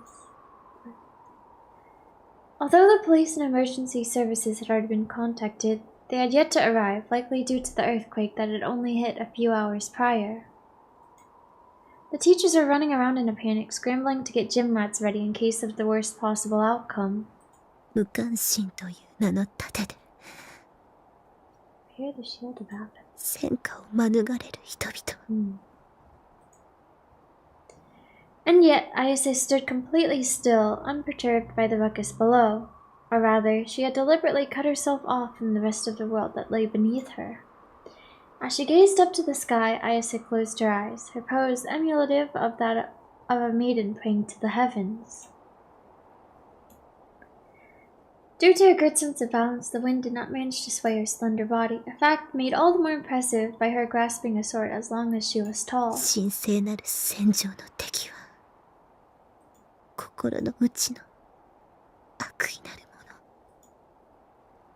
The sword, her D-sword, is blinking with a pale blue light. As if synchronized with it, Ayase's labored breathing continued, and then she began to murmur once more. 悪意は時として意志を持ち、そしてその姿を表す。 The verses she unfolded through her murmurs soon vanished into the wind. Ayase opened her eyes and gazed at the crimson sky spreading over the buildings of この Shibuya. 世界は悪意の妄想に満ち溢れている。みんな他人の不幸が大好き。目を閉じても耳を塞いでもダメ。昔からずっと私のそばを離れてくれないわ。 As she breathed the soliloquy into the air, Ayase pulled her gigantic sword to her chest and gently embraced it with both arms. Curiously, the sharp sword did not leave a single injury on her. 帰りたかっ That's た。 good, at least, I guess. 大いなる意志が住むもう一つの世界に。そのために心を切り刻んで全部受け入れたわ。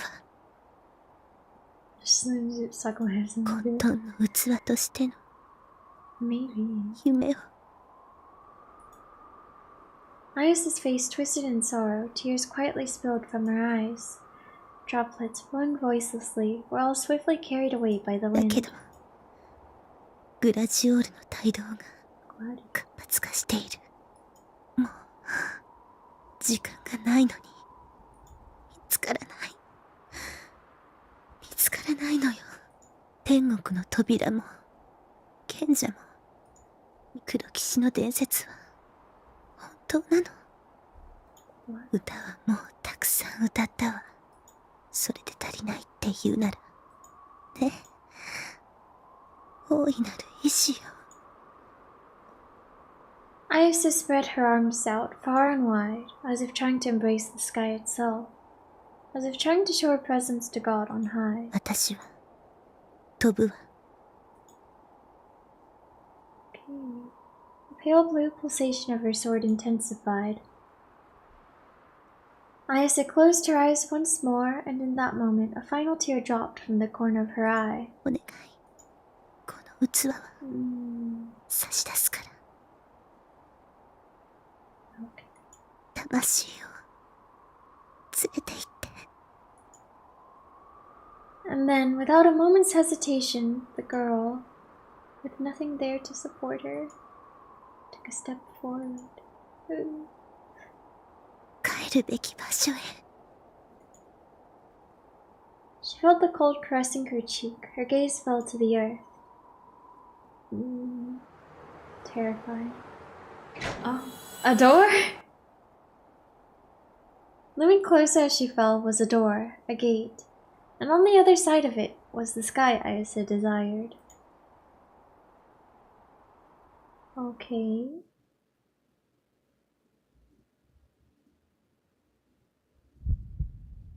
I couldn't do anything but watch it unfold. It looked like from his POV, yeah. After Ayasa spread her arms out, she slowly stepped into the thin air as if taking a step down on a non-existent staircase. Screams began to build among the spectators, coalescing into one gigantic roar. With nothing left to support her, Ayase, like a puppet whose strings had been cut, fell headfirst toward the ground. The cutoff of that. Everything appeared to be in slow motion. Ayase's body was going to crash to the ground. Her descent was incredibly slow. But she was definitely falling. She was gonna die. Ayase was gonna die. I couldn't do anything to stop it. I couldn't save someone falling from that high. There was nothing but concrete below her. It would crush all her bones, rupture all her organs, and make her dark blood and gray matter spurt out all over the ground. If only there was a flower bed or something. If only there was something soft below her. If there was, maybe it could save her. I didn't want to see someone die. As I went to close my eyes, for an ephemeral moment I felt chills on the nape of my neck. I looked behind me, but not a soul was standing there. Everyone was either looking down, averting their eyes, or looking up at her. Whose eyes are those eyes?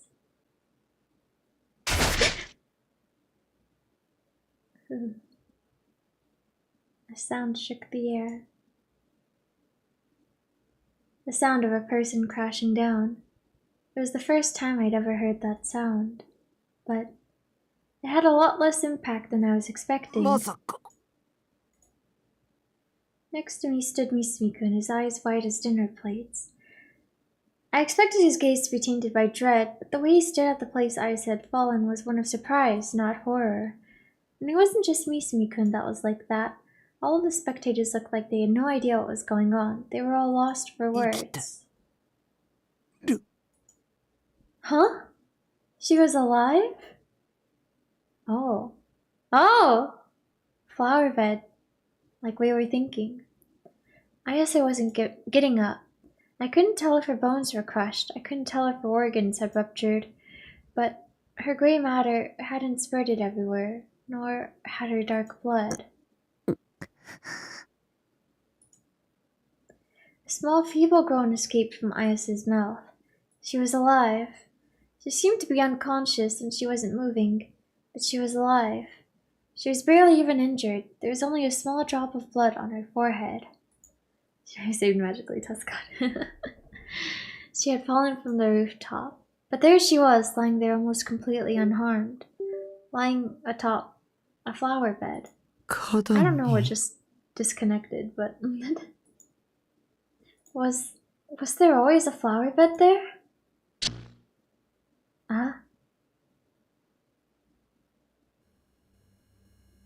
Okay, Nozomi. 予定と結果に大き I'm な glad 違い she's があった okay ようだ though. な。 I guess maybe was that the gate she saw opening, was that a delusion of hers? I guess we'll find out. 我々は進化へ三桁もの死人が出るなど我々は聞いておらん。計画に不備があったのかね。いいえ、お二人にはぜひ人の進化の歴史というものを振り返ってみていただきたいものですね。進化には多少の犠牲はつきも。死人のことなどどうでもいい。重要なのは予定と違うということだ。想定の範囲内ですよ。私の中。ならばなぜ事前に情報をコントロールするには貴様の推挙のために人や金を犠牲にしてきたわけではない。それはご安心を。先ほど申しました通り、すべては想定の範囲。 Who knows? Magic. Oops. いずれ近いうちに I mean, I guess she did hit her head a bit, right? Because there's like some 強引な勧誘 blood, 活動を but 告発される恐れもなくなるでしょう。我々が日本口を慎め。 Committee of 300. 300人委員会への造反が知れれば我らに待っているのは破滅だけだ。君の役目は計画通りにことを進めることであって、それ以上でも以下でもない。調整は我々 Okay, が let's やる。 read the tips list for that real quick. I guess there's several things. Committee of 300, a secret organization shrouded in mystery, rumored to manipulate the world from behind the scenes. Composed of only 300 memories, they are known as the Unseen Rulers. Their subordinates include the royalty of numerous nations, intelligence agencies, and large enterprises with a focus on banking. They are mere puppets of the 300, as are any other secret societies that often appear in conspiracy theories. It is said that almost the entire world is bent to their will, whether it be companies, police, research institutes, etc. However, their existence is only a rumor. The Committee of 300's ultimate goal is theorized to be the construction of the so-called New World Order under the Worldwide Human Domestication Project. Outside of the few elite, 1 billion humans will be left behind while all others are slaughtered. Those billion that survive will remain as slaves subject to the ruler's administration.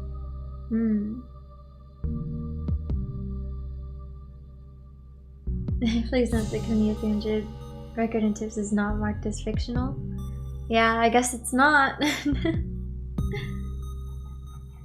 of 300. Flame War. Lengthy heated discussion on the internet, hence the name. Flame Wars can start on any number of topics, from politics to website updates to simply a new outfit for a character. Serious. Short for serious. SRS. Often used an expression of disbelief, e.g. you serious? Okay.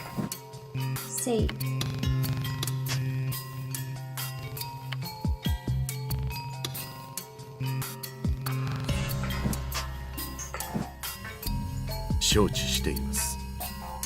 それで第2世代についての報告を聞こうか。お二人にも満足していただける仕上がりですよ。ノア2は Noah 2. Oh. I wanted to hear more. I bolted away from the school as fast as I could, and I ran and ran all the way to the park. Only when I felt like I was about to suffocate did I stop. My lungs were in dire need of oxygen. As I gasped for breath, I took a quick look around the park. There was no one around. There was no one there I was afraid of. Neither Shogun nor Yua were anywhere to be seen. Relieved, I tried to catch my breath. It was almost evening. The sky's blue was slowly turning orange with the twilight. Compared to the insanity at school that had felt so unreal, this park was completely quiet, just as it always was. The incident from before had ended as a failed suicide attempt. I had then been taken away on an ambulance, but I had no way of knowing what happened after that. After going through all that, I gave up on searching for Demi and came here to the park instead.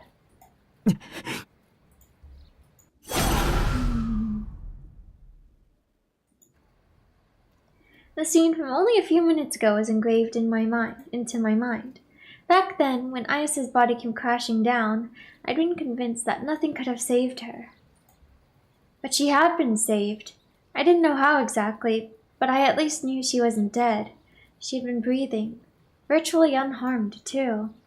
Under normal circumstances, she would have absolutely died. The thing that saved her was a total miracle. She'd fallen on top of the tender soil of a flower bed. Yeah. Something that was physically impossible. It was physically impossible for Ayase to have fallen on top of a flower bed, because there hadn't been a flower bed there. Just before Ayase had fallen, the place where she was going to fall had nothing but the gray asphalt of a parking lot. A number of the Suime teachers parked there. So how had a flower bed just appeared there? Had I done that? It was true that at the time I'd been so frightened that I had a delusion about how a flower bed appearing below could save her, but even then, was it really possible? Was it really possible that the delusion had become reality? Okay, let's consider it. First, I had a feeling that I might or might not have special powers. Second, there was the time Ayase had split in two, and now I just experienced something similar to that. So, creating a flower bed in an instant, how could I have achieved something that extraordinary? I didn't even have a D-sword. And on top of that, the flower bed had continued to exist even after Ayase had crashed onto it. When the teacher had rushed to check on her in the flower bed, their footprints had been visible. The flowers blooming there, which appeared to be the same as the ones in the courtyard, had been trampled over by the emergency services. When I looked, a number of flowers had either been flattened or had their stems completely bent, and the flower bed might have still been there in that state. A delusion had become reality, and it stayed that way. It hadn't disappeared afterward, which made it different from Ayase's other self, and everyone had accepted the idea that the flower bed being there was only natural. No one even questioned it. Had I seriously done all that? Oi! Oh? A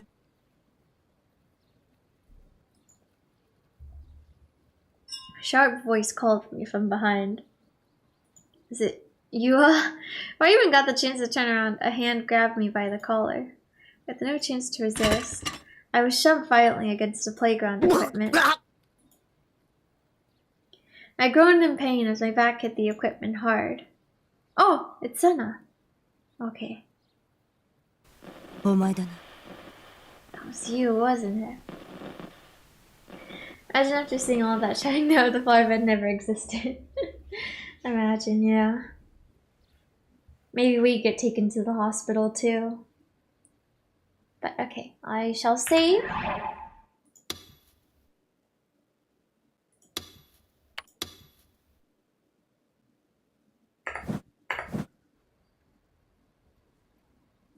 Wow. I'm getting a little sleepy. I'll go green.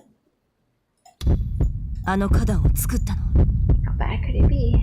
It was her, Senna. She was the one tossing me around. She continued, gripping my collar with tremendous strength. It grew hard to breathe. I tried to fight back by screaming and flailing around with my arms, but she refused to let go. Her eyes were filled with a sharp, murderous light. It sent a shiver down my spine. Thinking I was about to die, I shook my head in desperate denial. とぼけるな。 It was us. Indeed. Oh, okay. We're woozy. I could feel Senna's breath on my cheeks. Just the thought of her only needing to move a bit closer to rip my throat out with her teeth genuinely terrified me. That imagery. Staring at me point blank range, Senna. Oh.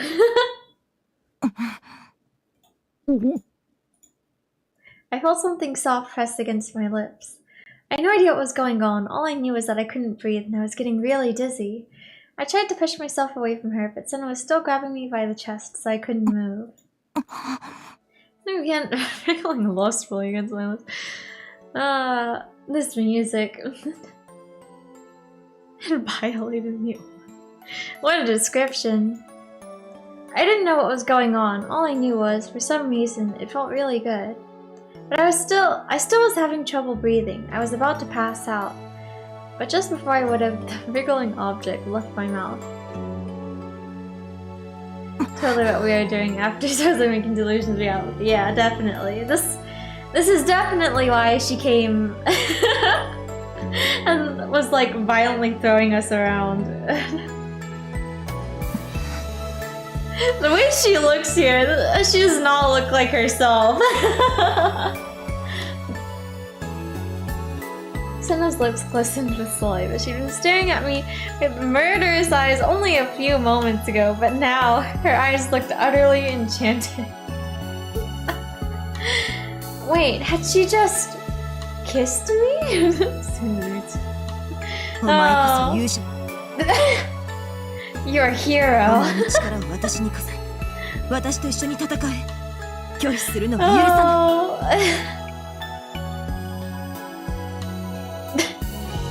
After rattling off that insanity in an angry voice, and I brought her face to mine once again. Hers lips madly against mine and violated my mouth. His face. This feels so out of character for her. Oh.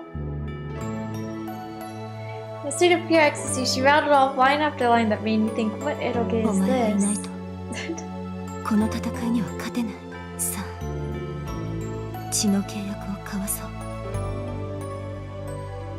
Again. Senna's teeth sank deeply into my lip. Pain shot through me and the taste of blood spread inside my mouth. Do you have any idea how to ask someone something? Even if she did, everything she'd said was completely absurd.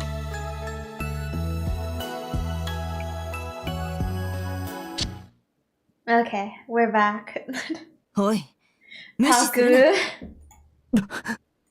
Our badge. I shot back to my senses. Senna was still grabbing me by the chest and she still had me pinned to the playground equipment. And her face was still really close. Our eyes met and my face went taut.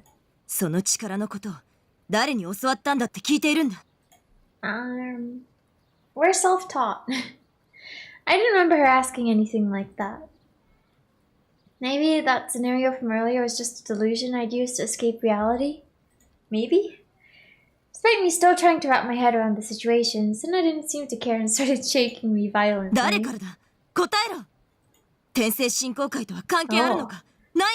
The Cosmic Church of the Divine Light.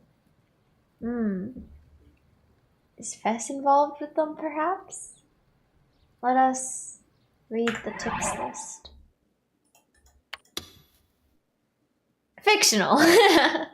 A newly founded religion. Inaugurated in 1930, their public estimate places the number of followers at around 5 million, but the actual number is thought to be closer to 2 million. Its members are characterized by their ardent, forceful proselytization, which often causes repeated trouble for anyone involved.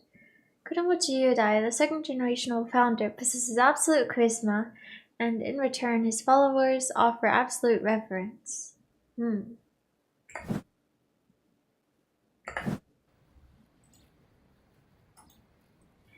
Divine Church of the what now? I shook my head reflexively. I can't breathe. You're choking me. I'm gonna pass out. I'm gonna die. I'm done for. Fictional Committee of 300 makes you think. Oh gosh. Just before I lost consciousness, Senna suddenly let go of me and I collapsed to the ground.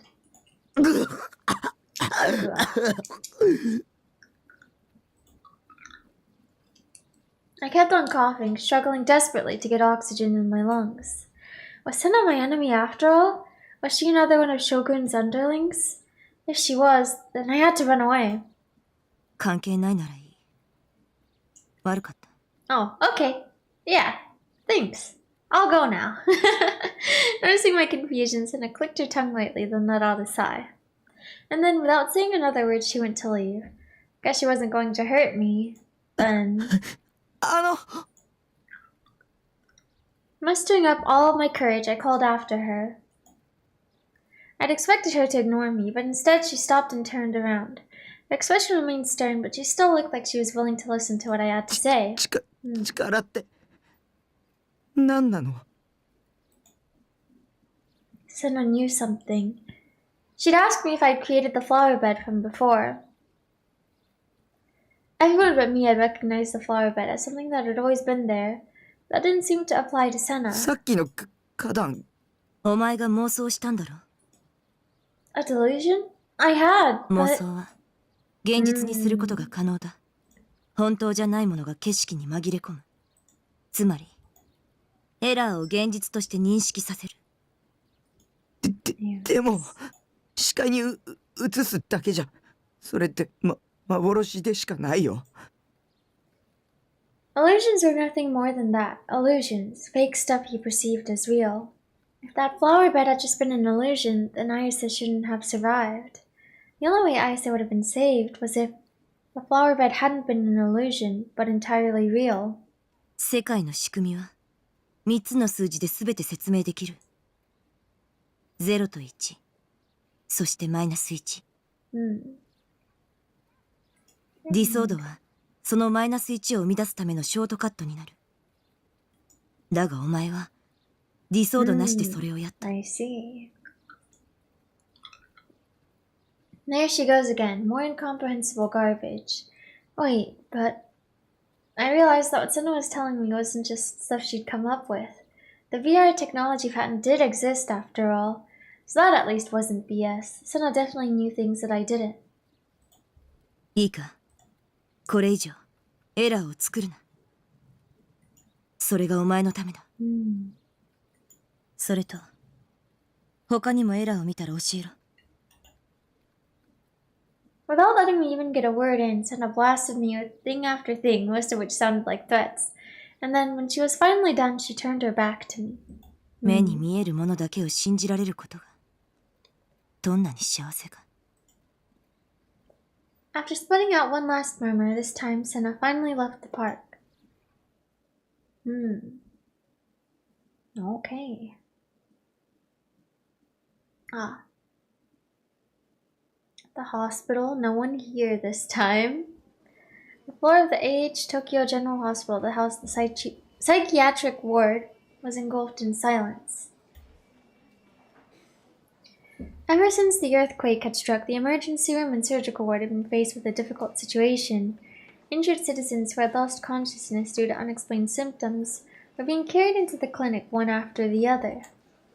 The psychiatric ward, meanwhile, was not nearly as involved in the relief efforts, nor were the outpatient facilities, allowing the latter department to conclude its operations even earlier than usual. You're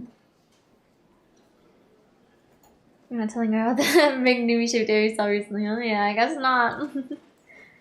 Over the last few days, patients suffering from PTSD had come pouring in, but at least for today, the psychiatric ward had finished all of its outpatient appointments. Oh, the nurse. A nurse there, Hazuki Shino, realized that she had been working non-stop ever since her shift began the night before, and that she had hardly even taken a break. This obviously left her feeling quite exhausted and, of course, hungry. The psychiatric ward had recently lost one of its doctors in the Nugent incidents, and the person replacing him had yet to arrive, leaving them constantly understaffed. However, despite the shortage, all that remained for today's work were some minor chores that Hazuki could pass off to the next nurse, allowing her to take some time off. Reassuring herself that she only had to persevere for a little bit longer, Hazuki slapped her cheeks with both hands and began to walk through the empty lobby, only to feel a gaze on her back. Chills ran down the nape of her neck. Goosebumps rose across her skin. She reflexively looked behind her, but all she saw was a silent corridor. Not a soul was there.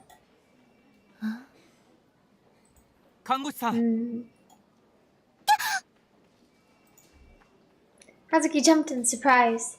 She had heard a voice come from an entirely different direction. The origin of the voice was a single man standing in the lobby, which Hazuki had been convinced was empty. He had called out to her the moment he first saw her. Oh, Sua. He was a fairly young man and appeared quite virile. His complexion was nearly faultless, and he looked just as, if not more, healthy.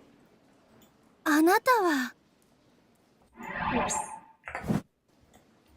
ちょっと時間もらっていいっすか？はあ。どうもっす。 He smiled awkwardly, abruptly grabbed Hazuki's arms, and started walking her from the lobby toward the stairs. Hazuki, still quite bewildered, watched as the man, Suwa Mamoru, took out a black ID badge from his pocket and humbly held it out to her. It was a police badge. Stopping at the landing of a staircase, Suwa looked around carefully. He seemed to be very concerned with his surroundings. それで、お話って。 Still having quite a bit of work left to do, Hazuki was feeling slightly restless, something Suwa seemed to understand implicitly. And then, without any form of introduction, Suwa produced a photo from his pocket. The doctor? No, Takumi. Depicted in the photo was the apathetic face of Nishijo Takumi. Hazuki, confident in her ability to recognize faces due to her profession, nodded her head. Nishijo Takumi. 間違いないっすか？ええ。でも Hazuki's hesitation was only natural. Leaking a patient's private information could only spell trouble, even if it was to the police. But this was something Suwa had been aware of prior to speaking with Hazuki.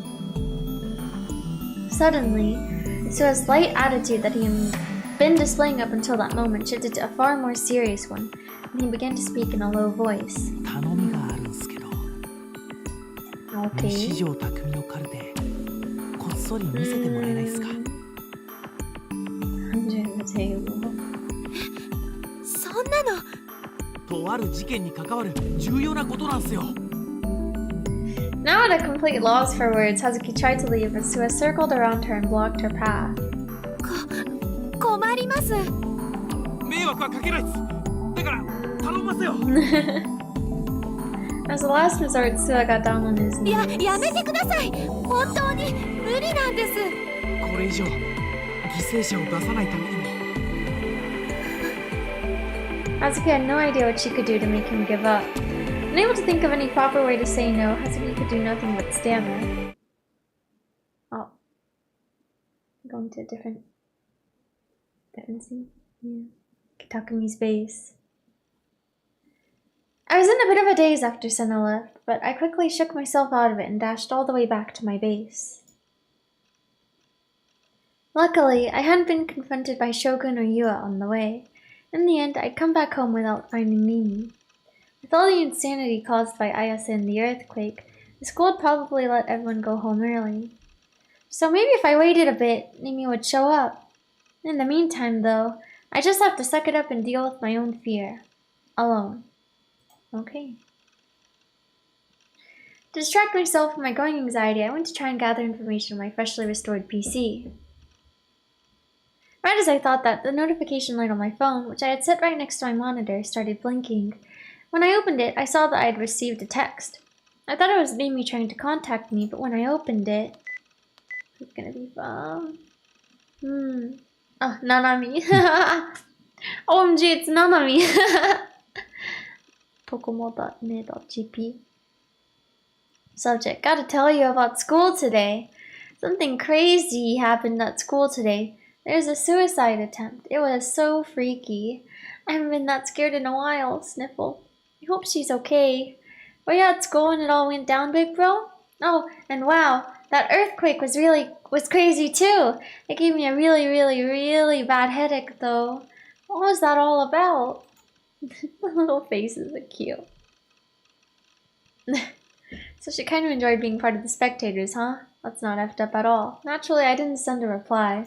I mean, hey, I don't know if you remember talking to me, but you were saying that you wanted to kill someone, so I don't know if you're really in better standing, but I searched online for information on Ayase. Phantasm's official homepage was still down, and none of the newspapers had reported on her either.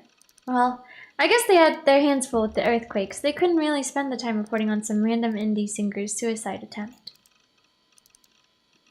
Where things were now, I had no way of figuring out how exactly Ayase was doing, so I switched topics. There's way more information on the earthquake than when I had checked earlier. Apparently, the death count had risen to 118, and the injured went above 300. Wow. I never thought the fatalities would go beyond 100. The epicenter was Shibuya, and it seemed that the damage hadn't spread outside of it. It had been a seismic intensity 5 quake. According to one article, most of the magnetic media within Shibuya had been destroyed. When I thought about how I wasn't the only one to experience such tragedy, it made my frustration erupt all over again. It was a true, undeniable tragedy. Children wore pigs and noticed they would never come back. That aside, I couldn't help but feel that this was no normal earthquake. 118 people dying wasn't normal. And of course, that abnormality had grown into a hot topic of discussion online. It's not even loving not loving. Guys, how are they all such uncaring assholes? Same with earthquake is called, but whose eyes are those eyes guy too? Those eyes for the moon.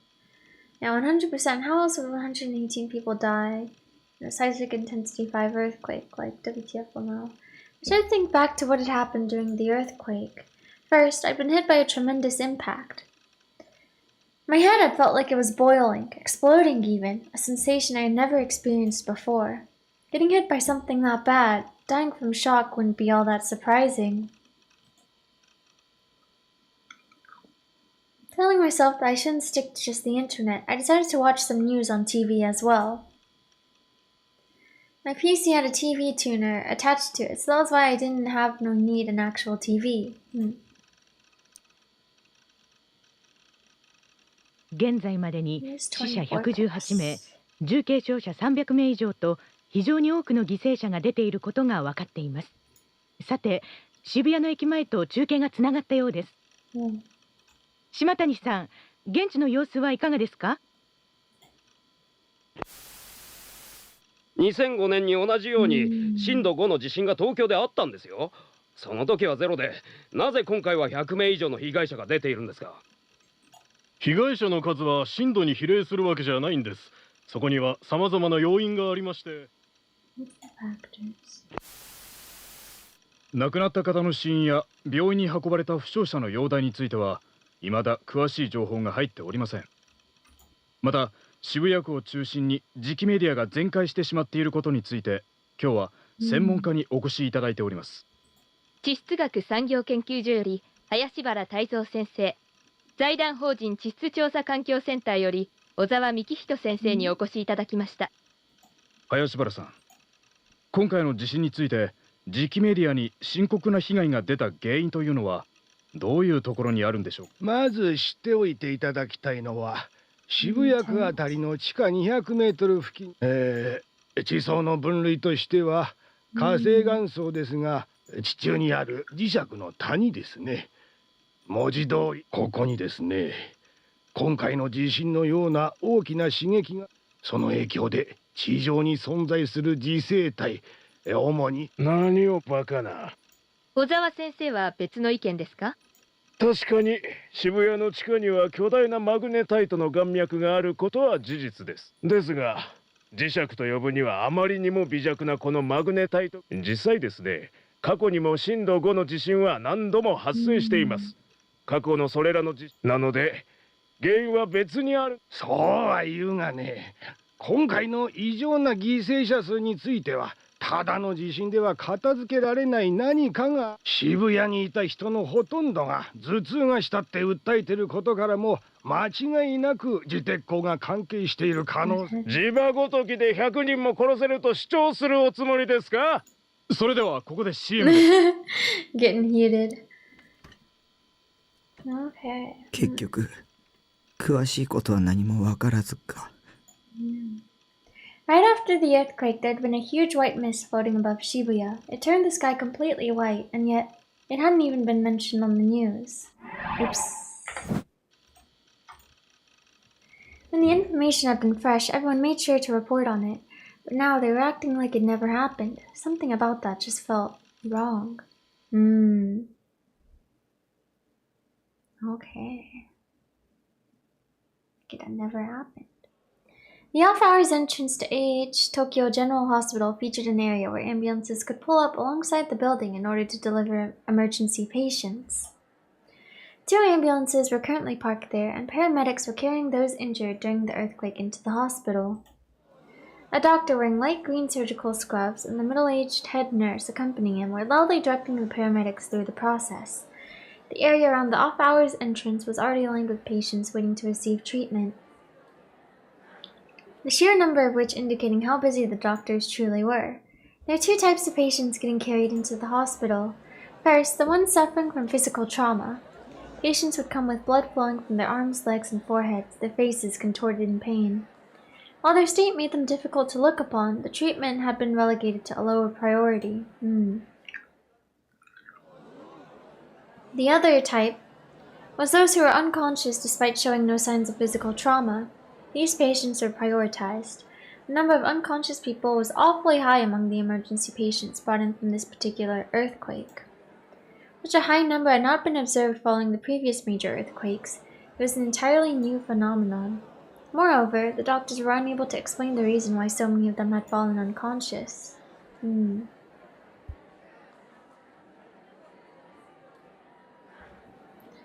Another ambulance arrived at the hospital, its siren blaring loudly.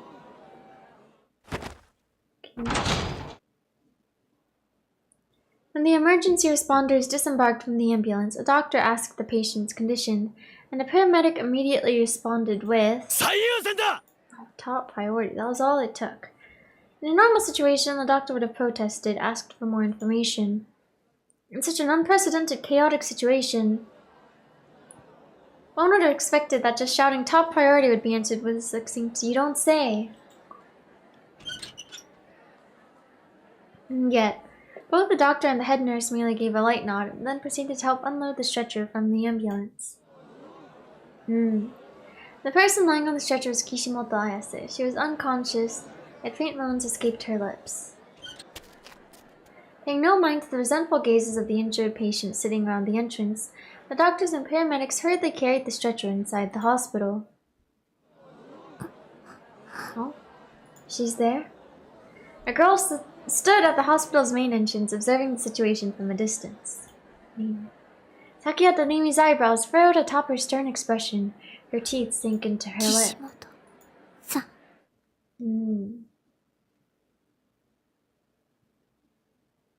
Okay. Back to Takumi's base. Obviously, I was concerned about the earthquake, but Shogun was way more of an issue to me. I couldn't get him out of my head. And speaking of, my headache was more or less gone, but anxiety had already swooped right on in to replace it, as did the depression that came with being alone. I still hadn't heard from Nimi. I tried to call her myself, but it had gone straight to voicemail.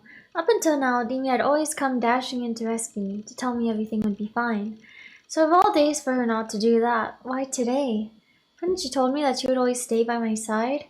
I gritted my teeth, and then, as a way to escape my anxiety, I decided to focus entirely on reconfiguring my PC. First things first, I needed to fix the settings of my email software. It's been forever since I'd first set it up, so I couldn't remember how exactly to do it. So, the first thing I had to do was find the instruction manual that had been included with the email software provided by my ISP. I don't really get to see Mimi alive after the delusion. Yeah, I guess we hadn't actually seen her alive and well after. Huh. Despite not putting in as much actual physical work, I found myself drenched in sweat. I nearly given up out of frustration multiple times throughout the process. It ended up eating a full hour of my time, half of which was spent trying to find the damn manual just to recover my email address. Well, now that I had it back, I should check it right away. Okay, what do we have?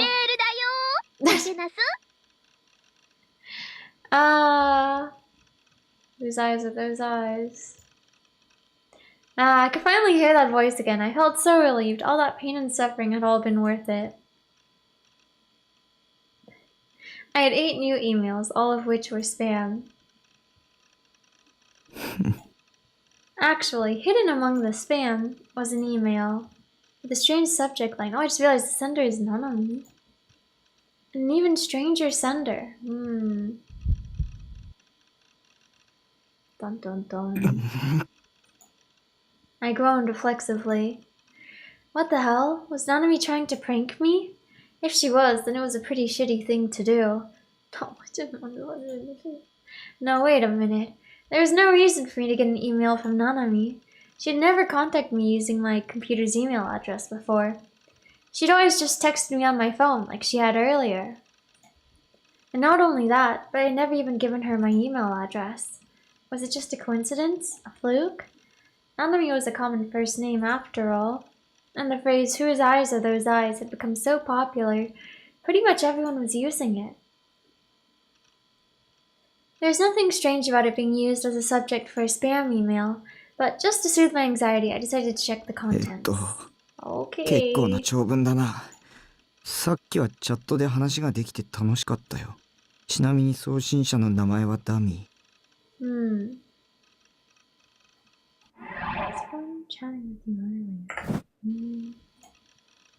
僕の名前は将軍だよ。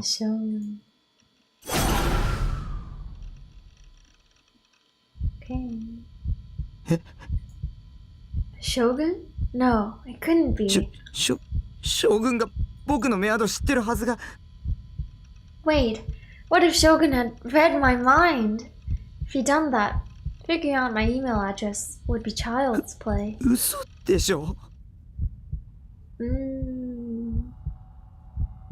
？Okay. What the hell? Subject, whose eyes are those eyes? From Nanami. T_taku.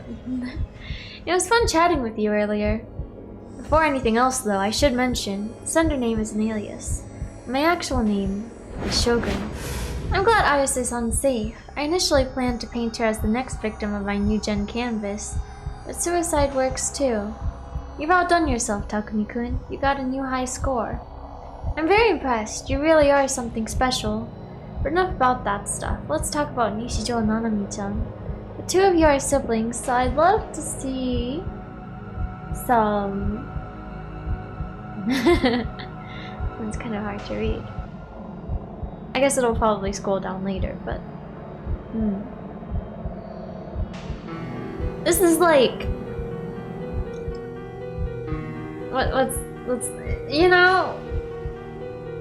What's the word I'm thinking of?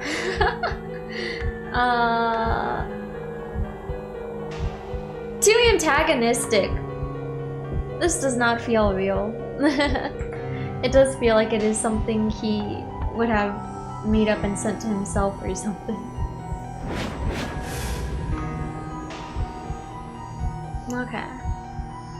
As I read the email, seeing how friendly he was acting toward me only served to creep me out even more. Hearing something, so I'd love to see some juicy drama unfold between you two. Ever since the earthquake hit, Shibuya's been pretty bloodthirsty. Whether we can reach a conclusion so touching, it'll blast all that away in an instant. That's up to you. It's real hard to clear quests unarmed, isn't it? You're a hero, so don't you feel you deserve a legendary sword to match? I know you do, so I hope you're looking forward to what I've got in store for you.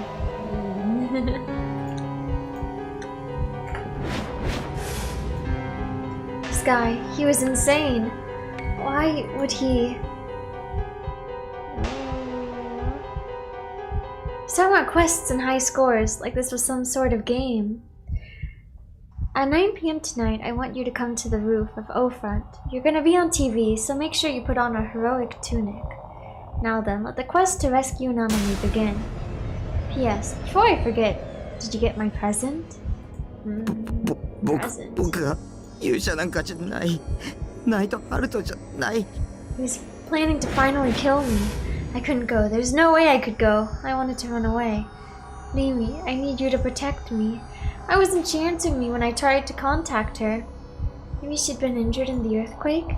But back when I'd seen Misumi-kun, he didn't mention anything happening to her. I picked up my phone and checked if I'd gotten any calls or texts from Mimi. Mimi, where did you... Right as I thought that, something stopped me. It was my texts. At the top of the list, I could see the text Nanami had sent me earlier. Is it different? No. It's the same. Okay. Was Nanami okay? Getting creepier and darker with each minute. Yeah, sure is. I read Shogun's email again from top to bottom. But enough about that stuff. Let's talk about Nishijo Nanami-chan. Now then, let the quest to rescue Nanami begin. What was that supposed to mean? Forget that. I should just call Nanami.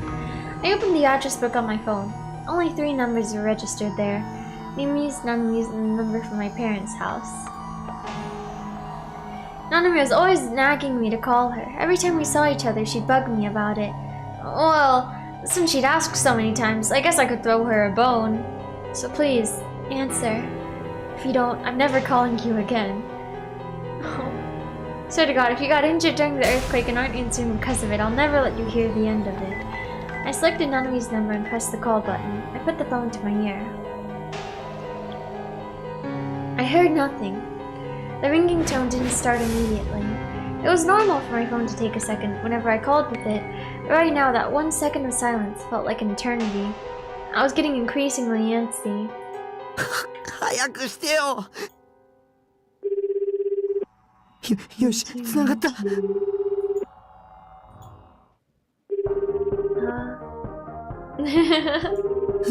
This music. Huh? What? That sound. What was that sound? I pulled my phone away from my ear.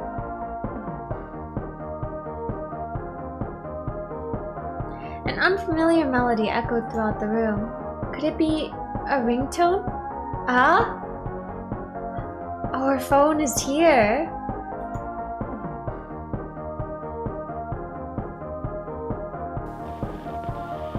Whose phone was ringing? Okay, let me save real quick. Oh gosh. Maybe we should listen to what Senna said. Maybe we just shouldn't have any more delusions. Maybe we shouldn't make any more errors. Whose phones are those phones? Oh man. Nanami, I hope she's okay. It's funny, I feel like whenever I like yawn and stretch, my heart rate goes up so high.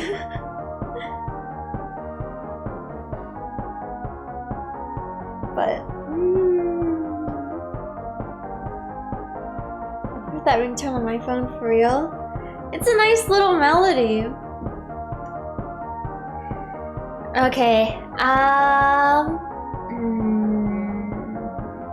let me actually go refill my water bottle real quick. I'll BRB.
Okay. I'm back.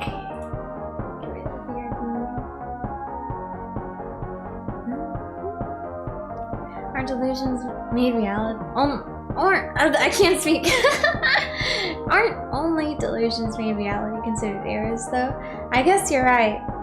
But before you do a delusion, there's no way to know, right? If it'll be made into reality or not. Well, I guess we really haven't had many or any except for that one. But welcome back, welcome back. Thank you. I'm back. Absolutely not creepy considering the game. It's still cute, I think. Unless they make it like somehow really creepy later. But okay. I guess we'll just go green.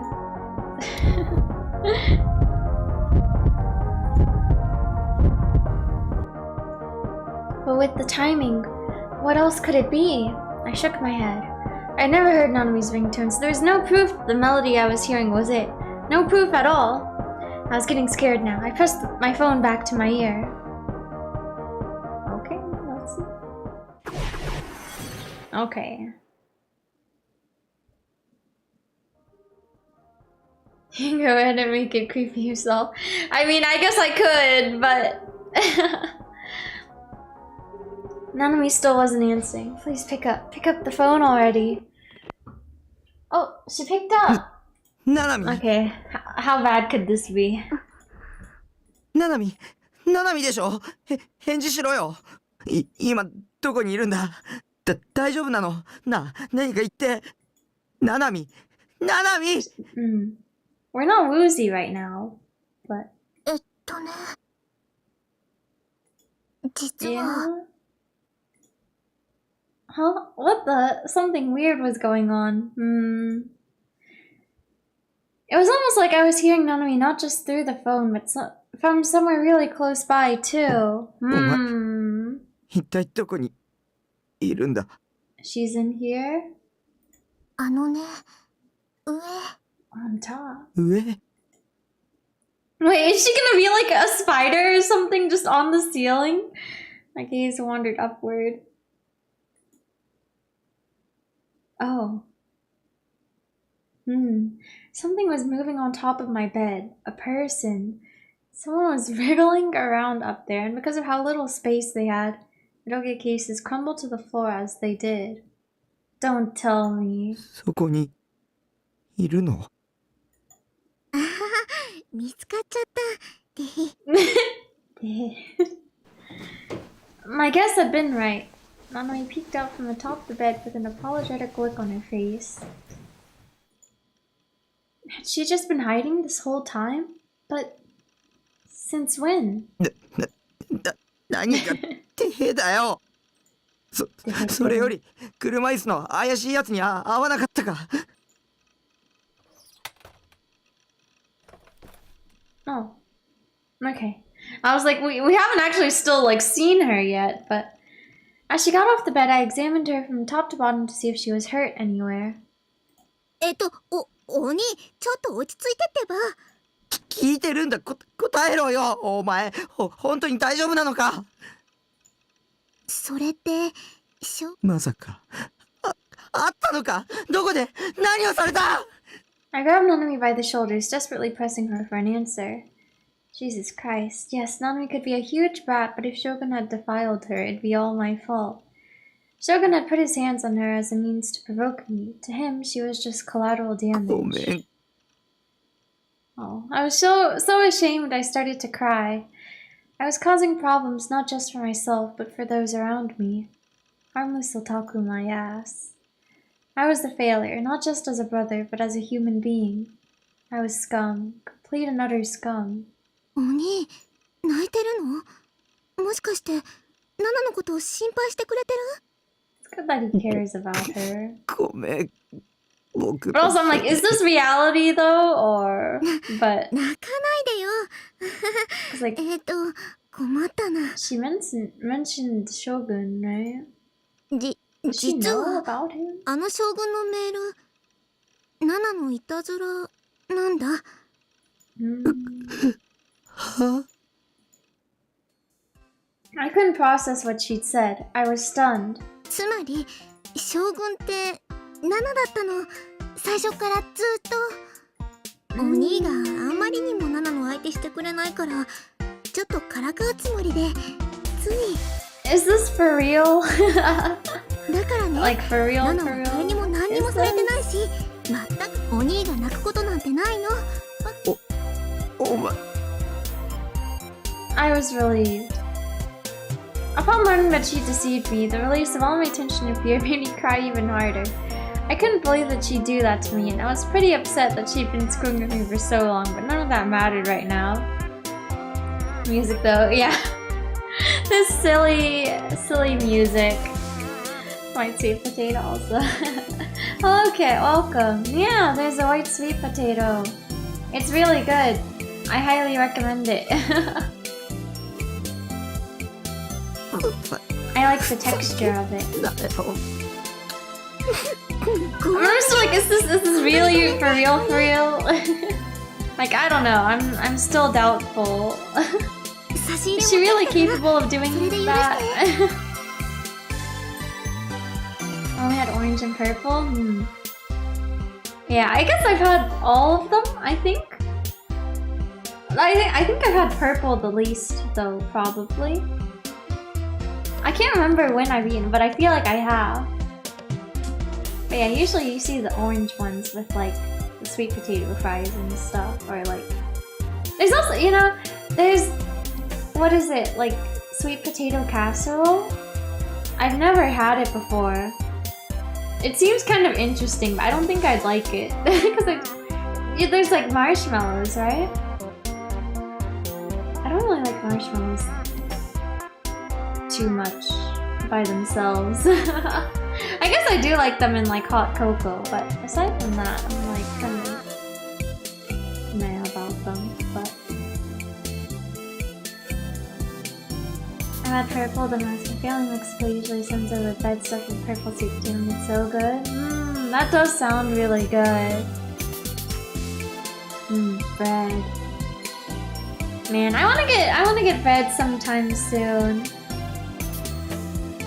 Maybe I'll see if I can go to a bakery at some point. Bread. But yeah. Paper box.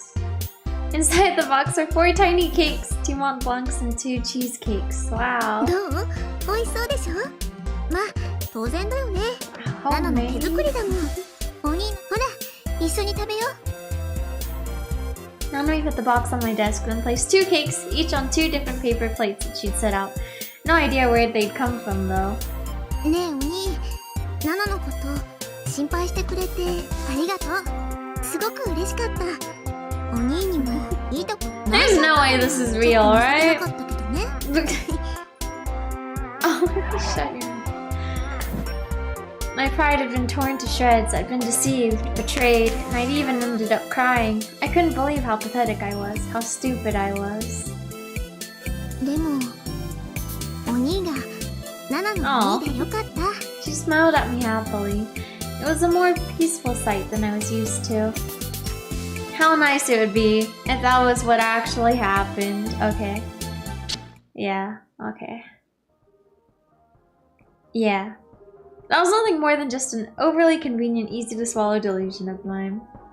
Nanami still hadn't picked up, and the sound of someone's ringtone continued to echo throughout the room. It was too good to be true. But that was a pretty cute delusion. The melody was a happy-go-lucky one, something that was in harsh contrast to my current state of mind. The sense of dread within me was growing. There was no getting around it. Nanami's phone was in the room. I couldn't think of any other explanation. I couldn't avert my eyes from reality anymore. Shogun. Yes, before I forget, did you get my present? This wasn't happening. It couldn't be. It didn't matter how much sense it made. It just couldn't be true. I slowly lowered the hand holding my phone. I couldn't even blink. My throat was as dry as a desert. Even still, I searched for the source of the sound. This time I slowly, ever so slowly, examined each and every object scattered throughout the room. I hated myself more than ever for not cleaning my room. If only I was more organized, I could have spotted where I was coming from immediately. Where the hell is it coming from? Oh, inside a box. Is there gonna be something else inside? Scary. That box. The song was coming from inside of it. It's about the size of 2 eroge cases. At first I thought it was something I bought online, but there's nothing printed on it. There wasn't a shipping label either. It was sealed with duct tape. Had this large box always been here? Had it fallen from the bed during the earthquake? This is the present, isn't it? Couldn't have. I've never seen it before. If it was something I bought online, I would have opened it straight away. If it was something I had sold and was shipping to someone else, I'd have sent it off the moment I sealed it up.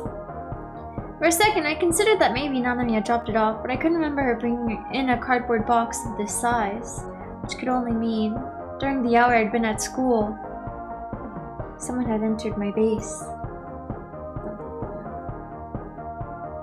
I have a present for you. I hope it pleases you. Ooh.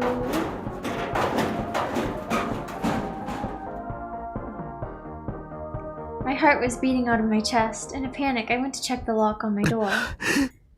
A chill ran down my spine. Earlier in the day, when I'd wandered outside my base, I didn't remember locking the door. And I couldn't blame myself. At the time, I'd been suffering from a stabbing headache, and I was really dizzy. When I'd come back from school an hour later, I hadn't locked the door then either. Anyone could have easily gotten in. Was it Shogun? Had Shogun really broken in? I looked at the box again. The song was still playing. Nanami's phone was in there. I nervously lifted the cardboard box. Oh gosh, I feel like there's gonna be something bad in there. It was heavy. With how heavy it was, there was no way there was just a phone inside. It weighed about the same as 500 milliliters of soda. I was hesitant to open it. I had a very bad feeling about this. There's nothing else I could do. I had to open it. I was too worried about Nanami. She was a total brat, but at the end of the day, she was still my little sister. Nanami's phone was in the box. In other words, someone had taken her phone from her. Now then, let the quest to rescue Nanami begin. That'd been in Shogun's email. I looked at the clock. It was already past 7:30 p.m. Nanami might be in danger. I had no choice but to open it. My heart refused to stop pounding. Large drops of sweat began trickling down my forehead. When I wiped away the sweat with the back of my hand, and then I slowly tore off the shoddily applied duct tape. Okay. Okay. Oh gosh. Oh gosh. Oh. Mumbling that like a prayer, I opened the box. Okay, I'm gonna half look away. Okay. Inside was a lump of aluminum foil packed carefully with cushioning material. Okay. I peeked fearfully inside the box, but the phone was nowhere to be seen. The song was coming from inside the foil. Okay. So I got in my eyes and it's done. Before I knew it, my entire body had gotten soaked in sweat. No, I can't do this anymore. Why me? Why does it have to be me? I nearly said those tearful complaints aloud. I pleaded with Seidathon for comfort, but she didn't say anything. A myriad of delusions swirled within my head, so much so that it felt like it was on the verge of exploding. I couldn't even focus hard enough to have a delusional conversation with Seidathon. My mind was racing so fast I couldn't even think straight. And yet, despite the near shutdown of my brain, the happy-go-lucky melody from the phone kept assaulting me relentlessly. Okay.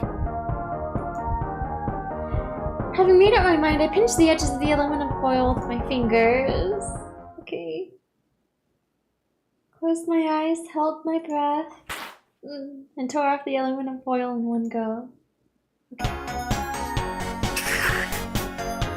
I could hear the song even more clearly than before. I was too afraid to open my eyes. Surely they didn't, like, you know, send like, you know, part of Nanami, right? Like, they wouldn't have, like, cut off her hand or anything, and it's, like, holding on the phone. Surely. I'm scared.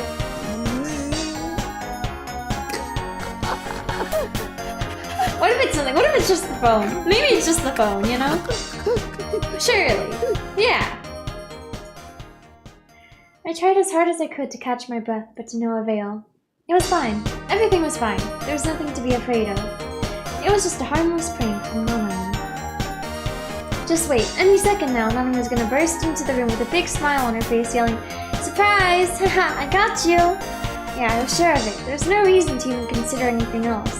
Once she did that, I lay into her like never before. Then I never talked to her ever again.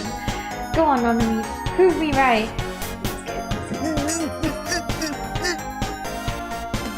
I had to open my eyes. I couldn't keep staring at the door. It just keeps going. Keeps prolonging looking at what's inside. Not looking at it was only making things worse. All it did was force me to imagine what horrors might be inside. I couldn't handle any more terrifying delusions. Okay.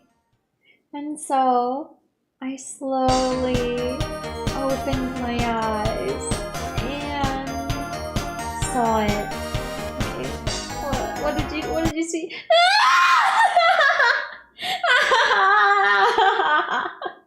No! Lying in the foil was a hand. A cleanly severed, slender hand.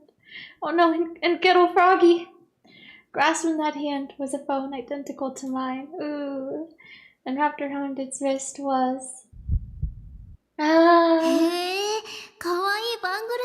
Oh no. じゃあさ、これナナにちょうだい。おにどう？似合う？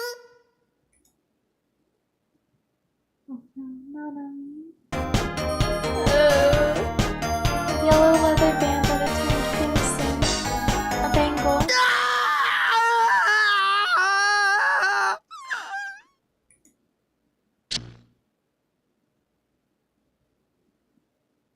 Oh man. ここからは少し専門的な話になります。Oh, that's terrible. So terrible.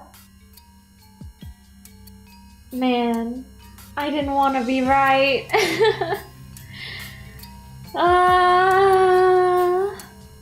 Nanami.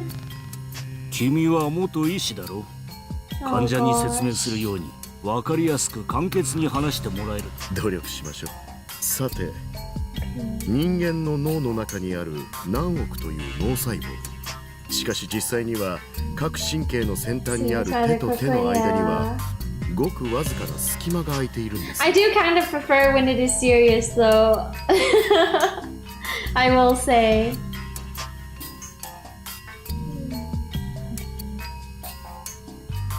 脳細胞に情報の電気信号が送り出されると、その神経の手のひらから極小の物質ドーパミン、それは反対側の神経の手のひらにキャッチされ、再度情報の電気信号に変わってまた隣の脳の構造は簡単に言うとその繰り返し。我が社が開発した第2世代ノア2はこの部分に干渉することで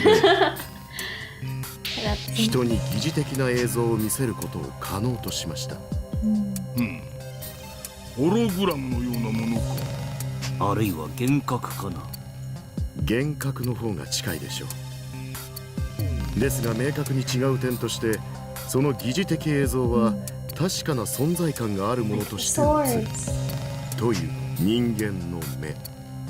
視覚というのは実に興味深いものです。視野は単眼の場合、鼻側60度、耳側100度程度、両眼の重複視野は120度で、周辺視野を含めれば180度から200度もの視界が広がっているんです。その一方で、以前ご説明したようなデッド脳にとって視覚とは最もつながりの深い部位です。脳はその点については300人委員会も注目しておる。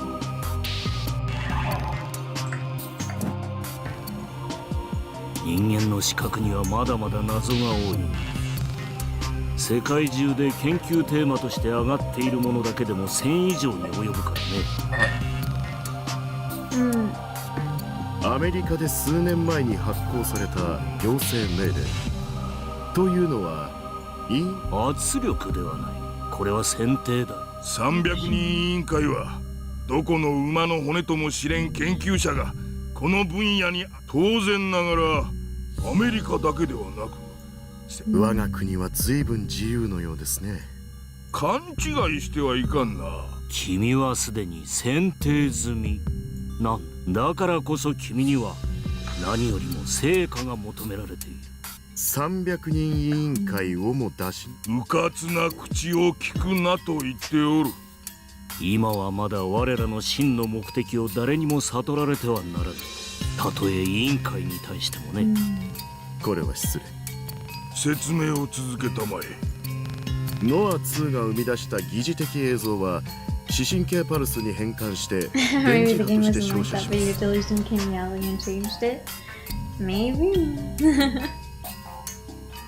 対象の皮膚や頭蓋骨を貫通。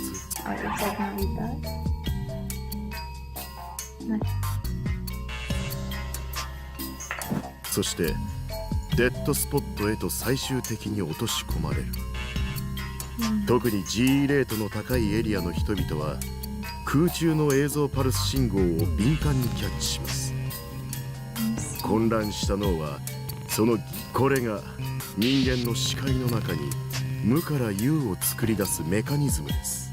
ノア2を用いれば街中のどこを見ても先生の選挙ポスター。ただしあくまで人々のバイオリズムが高い状態であることが幻覚によって意志を誘導するか。条件さえ満たせば対象の見ている世界を自在に書き換えることができる。それはギガロマニアックスと同等の力ということか。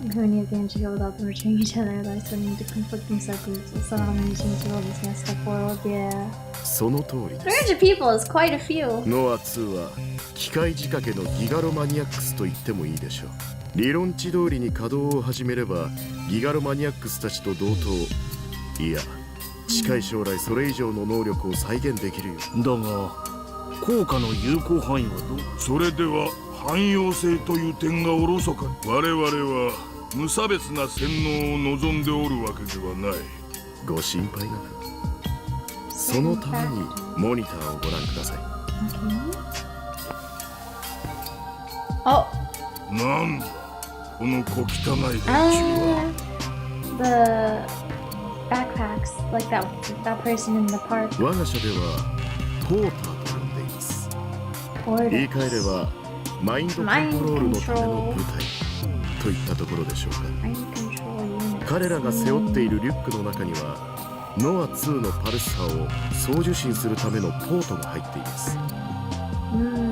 ポートは信号を受け取るとリモートで周囲へと放出するわけです。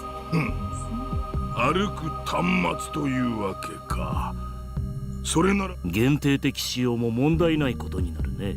状況は理解した。貴様は引き続き計画を続行したまえ。ただし300人委員会にあとは何人犠牲を出そうと構わん。ご理解いただきありがとうございます。それではポーターとして使える人材を提供していただきたいです。手配しよう。それと引き続き先生が全ては我ら3人の目指すThat evil chuckle. Okay. Who we looking at now? We are Takumi. Having a delusion. Takumi Seira-tan. ねえタッキー、聞こえてるっしょ？聞こえてるよセーラタン。Seira-tan. あのさ、もうこのゲーム終わりにしよう。What if I just stop playing here? Like, you're right, Seira-tan. Let's stop. ゲームナナミッチはタッキーの大事な妹だってのはわかるけど、きっ 나나미치. ともう手遅れだよ。そんなことないよ。だって腕を切り落とされちゃったらさ、普通出血多量で死んじゃうっしょ。ゲームだったら違うかもだけど。なんでもうさ、ゲームオーバーなんだよ、きっと。早くゲームをやめないと、もっとたくさん人が死んじゃう。でもセイラタンだって悪いやつと戦ってるじゃないか。だって私はアニメだもん。Okay. I forcefully shoved Seraton's figure inside the inner pocket of my uniform. 助けなきゃ。僕が。Okay, I brought Seraton as a good luck charm. In a normal situation, I would never get caught dead carrying around the figure. Because it could get damaged, obviously, yeah. I would not want to transport a figure without its box. Destroying your precious waifu was the most horrible thing an otaku could do. But right now, I couldn't bring myself to abide by my usual policies. I needed the emotional support above all else. And on top of that, I might not live to see another day anyway. I took one last glance at Seraton. Her head was sticking out of my pocket, and by doing so, I managed to hold back the tears that were on the verge of flowing out. Oh. Suddenly, someone bumped into me from behind, making me stumble. Oh no, is Seraton gonna be okay? Okay, I guess so. I turned around to see Son Do-kyun staring at me with an annoyed look, and yet, much to my surprise, he didn't say anything. He simply vanished into the crowd. I looked around. I was at Scramble Crossing. The crowd was so huge, it was hard to believe it was 9 p.m. on a weekday, not to mention the very same day an earthquake had killed 100 people. I felt like I was suffocating waiting for the pedestrian signal. People were surrounding me from every direction. And for some reason I wasn't aware of, the media was flooding in too.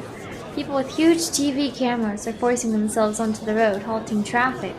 The flashes coming from them every couple seconds nearly blinded me. A group of people who were likely reporters were giving passionate speeches to their respective cameras. A few policemen were attempting to shoo away the mass media and pedestrians standing in the road, but gaining back control of the situation seemed pretty much impossible. It was like a paradise for people without cars. Were they holding some kind of event? Why this late?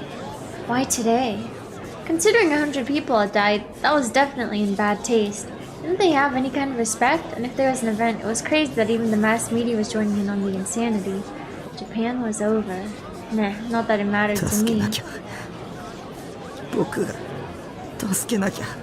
place Shogun told me to go was O-Front, a building which sat right in front of Scramble Crossing, the one with the Tatsuya and star bricks located inside it. I really didn't want to come alone, but I couldn't get in touch with Rini no matter how many times I tried. And the police were probably still mistaking me for the new-gen culprit, so I couldn't go to them. By the time Shogun had set was getting closer and closer, and I was too worried about Nanami to stay home, so I had no choice but to go there while holding on to Seraton. Okay, taking the escalator. I carved a path through the sea of people and somehow managed to get inside O-Front. Okay, wait, let me go read the tips real quick.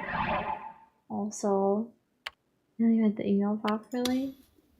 Mind control, a technique used to guide people to a predetermined conclusion while providing the illusion that their decisions have been of their own volition. Unlike brainwashing, however, it shows no clear evidence of coercive force. For example, a pedestrian may be stopped on the side of the road by a person calling out to them. "I'm studying palm reading," the person says. If the pedestrian humors them, the palm reader may then invite the pedestrian to join their religion, creating an atmosphere in which it feels like they can't refuse. This and a variety of similar tactics are all forms of mind control.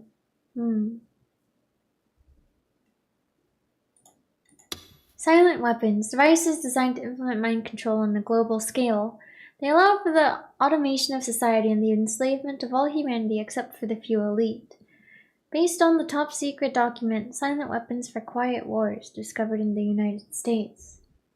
Dopamine, a neurotransmitter found inside the brain.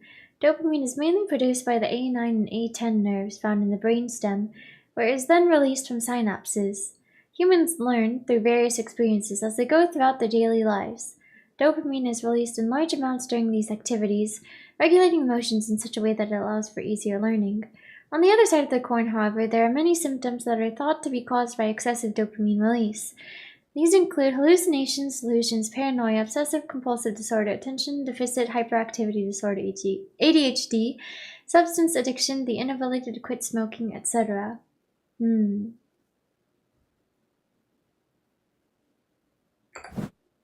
Save real quick.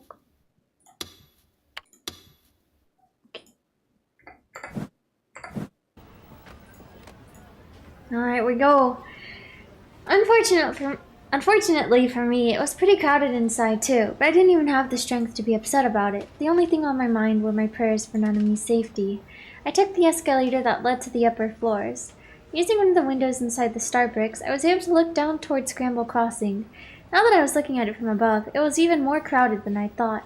And they weren't just standing there either. Some were waving, some were jumping, and some were doing both. Countless dark heads bobbed up and down. It was even more blinding now than when I was down there. It felt like all the lights were pointed at me. With each new floor the escalator brought me to, my heartbeat got faster and faster. I took out my phone to check the time. There was 1 minute left before 9 p.m., the time he'd set. The thought of Shogun killing Nanami out of anger. It terrified me so much that I started sprinting up the steps of the escalator, pushing aside anyone in my way. I changed an elevator to access the top floor. I didn't know how to get on the rooftop after that, but as I wandered about, I spotted an emergency staircase. No one stopped me as I shot through it, and I successfully made my way to the rooftop. Okay. A strong wind was blowing. Considering it was the end of October, it was weirdly lukewarm outside. It took a minute, but I soon realized it wasn't a natural breeze, but one blown by the outdoor AC unit. I buttoned the front button of my uniform so that Seiratan wouldn't fall out. ありがとう、ボケナス。どういたしまして。I felt a slight sense of relief when I heard Seiratan's voice in my head.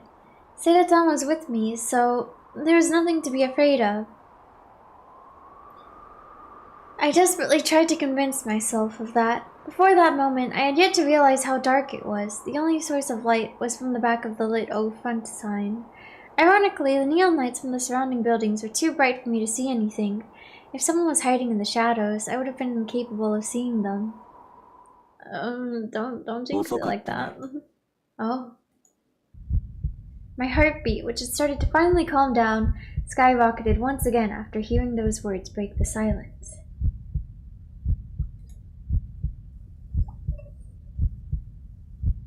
I looked all around me, but I was unable to figure out what direction the voice had come from. And then I heard a sound, a squeaking sound that I'd heard several times before. Wheelchair? This time, I deliberately focused my gaze into the rampant darkness. There, I spotted the glow, the bat-like outline of a wheelchair's wheels. Huh?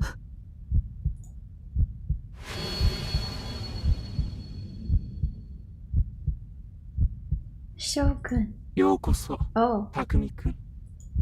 Distorted voice. He was talking to me like he knew me, like we were friends. It felt so wrong, goosebumps sprang up on my skin. I didn't want to talk to him. I was too scared. I wanted to get out of there as soon as possible. じゃあ、逃げちゃおうよ。このままじゃタッキー殺されちゃう。You think so? But Nanami was... 君はすごく勇気のある人だ。ちゃんと一人で来てくれるとは。ありがとうと言っておくよ。Wait a minute. Something was off about him. He was different from before. Yeah, his voice. Something was off about his voice. その声。声なんて、ただの空気の振動でしかないよ。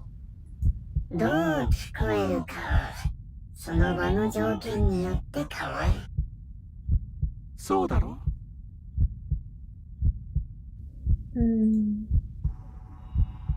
What was going on? His voice kept changing. Was he using some kind of voice changer? Did he want to hide who he was by disguising his voice? This music. Why now then? Why hadn't he before? I decided though, I wasn't following what he was saying. タッキーを混乱させようとしてるんさ。油断しちゃったね。誰の言葉も信じちゃダメ。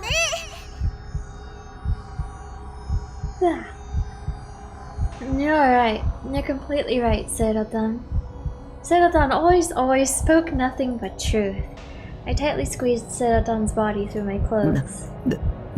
ナナミはどこ? I felt like my heart was about to burst from the fear. Even still, I desperately forced out my voice. I thought stuff like this only happened in TV and video games. ナナミはもう死んだの? ダウト。だって手首ちょん切られちゃったんだよ。もし生きてるとしても、もうすぐ出血多量で死んじゃうのは変わんないよ。Borger. Tears began to flow. Nanami's sulking face appeared in my mind. Honestly, she was a brat, a really annoying one. And yet despite that, I was so sad. Sad enough for tears to flow. ナナミは僕の妹なんだ。僕の大切な。なんで殺したんだ。ひどいよ。死んだと思う。もしかしたら君の家に送ったあの手首は別人のものかもしれない。I mean, it could be. バングルと携帯はナナミちゃんのものだとしても、手首そのものは別人のものかもしれない。What they do that though? Nanami was alive? 信じちゃダメだってば。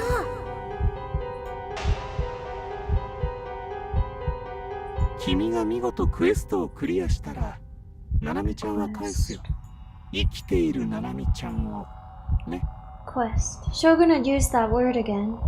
Do you want me to think of this like a game? But the real me wasn't a hero.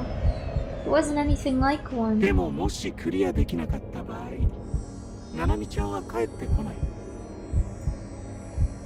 Suddenly, Shogun's voice became cold as ice. Getting scared of some old guy like this was pathetic, but this man wasn't normal. This man was the new gen culprit. だから僕を失望させないようやりとり君ならできるよ。なんで僕なの？僕じゃなくても君でなくちゃダメなんだ。Has to be you. だからなんで？君は選ばれた人間だから。Chosen. I was the chosen one? 勘違いしちゃダメだよ、タッキー。あいつの言う選ばれたってのは次の犠牲者として選ばれたって意味なんだから。The tragic end of all the new gen victims flashed through my mind, sending shivers down my 君 spine. は今日の昼間のことをもちろん昼間学校で君は岸本綾瀬を助けた。Flower bed. Shogun had also mentioned Ayase's suicide attempt in the email. He must have been observing the whole debacle from somewhere. Or maybe he had been mind controlling Ayase. Maybe he was the reason she tried to kill herself. Any spoilers you want to save often around this part? Okay, I see. I guess I'll save right now then.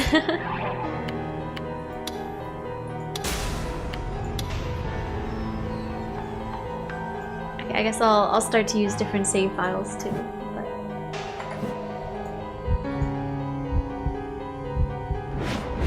あの花壇のおかげで岸本綾瀬が一命を取り留めた。そうでしょ。Shogun knew about my power. Back at school, no one had even questioned the existence of the flower bed. The only one that had was Senna. Then she'd gone on to accuse me. お前が妄想したんだろ。タッキー、将軍の言うことは全力で否定して。Okay, I'm sitting up. I'm ready. Alright, maybe the entire reason why Shogun was following me around, why he was trying to kill me. Also, me sitting up just made me realize I think I was like slouching the entire time so far. Oops. Okay. Was because I had powers. If I claimed that I didn't have any powers, maybe he'd let me off the hook. 僕にはそんな力ない。力？力って何のこと？僕はそんな言葉は一言も使っていないが。Shit. タッキーには力なんてないよ。ただの妹なんだよ。タッキーのヒーローの素質なんてないさ。私にハーハーしてるだけの無害の引きこもり予備軍。そうっしょ？ Yeah.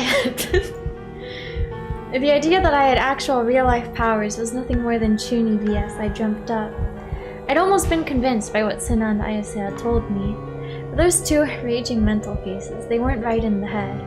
And I wouldn't be much better if I actually just believed them without a second thought. Even Mimi had said it was delusional.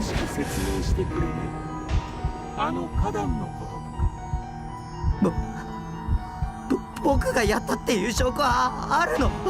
花壇を何もないところから花壇が何もない。他の人は誰もが最初からそこに花壇があったって話していたけど。Oh yeah, we... You should have said, there's always been a flower bed there. 花壇は最初はそこになかったってそう認識しているわけだ。No, I dug my grave even deeper. What kind of monster was this guy? When he mentioned that he talked to everyone, did that mean he'd physically gone to my school and talked to the people there? 僕は力なんてない。自分でも一体どうやったのか。でも使えた。惑わされないで。タッキー、本当に力なんてあると思う？そんなのアニメの世界じゃん。タッキーがいるのは現実なんだよ。ただのことも、アヤセッチが2人に分裂したことも、それらが現実だったって証明できる？無理っしょ？分裂したアヤセッチの体に触った？ No, yeah, I guess not, but... そもそもタッキーはあの時、警察とかユアッチに追われて動転してたし。Then, what about the flower bed? 同じだよ。ただが最初からそこにあった。タッキーはリミッチを探してあそこへ行った時、頭が痛くてフラフラしてた。アヤセッチが落ちるまでにはっきりとそこに花壇があることを確認した？みんな誰一人として花壇が出現したことを疑問に思ってないってことはさ、逆に言えば最初からそこにあったから疑問に思わないってことっしょ？タッキーが間違えてただけなんだよ。A little boo-boo. 将軍の言葉に惑わされちゃダメ。花壇は最初からそこにあった。I repeated what Seira-tan had said. 最初はそこにはなかったって思い込んでたけど、 Judy wife was 記憶違 gaslighting いだっ us た。 out of our Chimigyo mindset. Yeah. Seira-tan. 僕の脳内での妄想だよ。だってみんなあそこには力とかそういうわけのただの思い込みだったんだ。いいや、そうだろ。死にたくそうだろ。You know it, don't you? わからない。殺さないで。君は自分の天才的な力についてもっと自覚。その潜在能力は君なら世界を変えることだってできる。I wanted to go home. I wanted to hole up inside my base and play ESO forever. Glued to a chair for eternity like a disabled person. I wanted to spend my days grinning over Seira-tan's figure and marathoning Bloodtune on loop. That was all I wished for. タッキー、早く逃げて。私がずっと一緒にいてあげる。私だけがタッキーのだから帰ろう。三次元とのつながりなんて断ち切って楽しいことだけして生きよう。さて、前置きはこれぐらいにして。Okay, let me save here.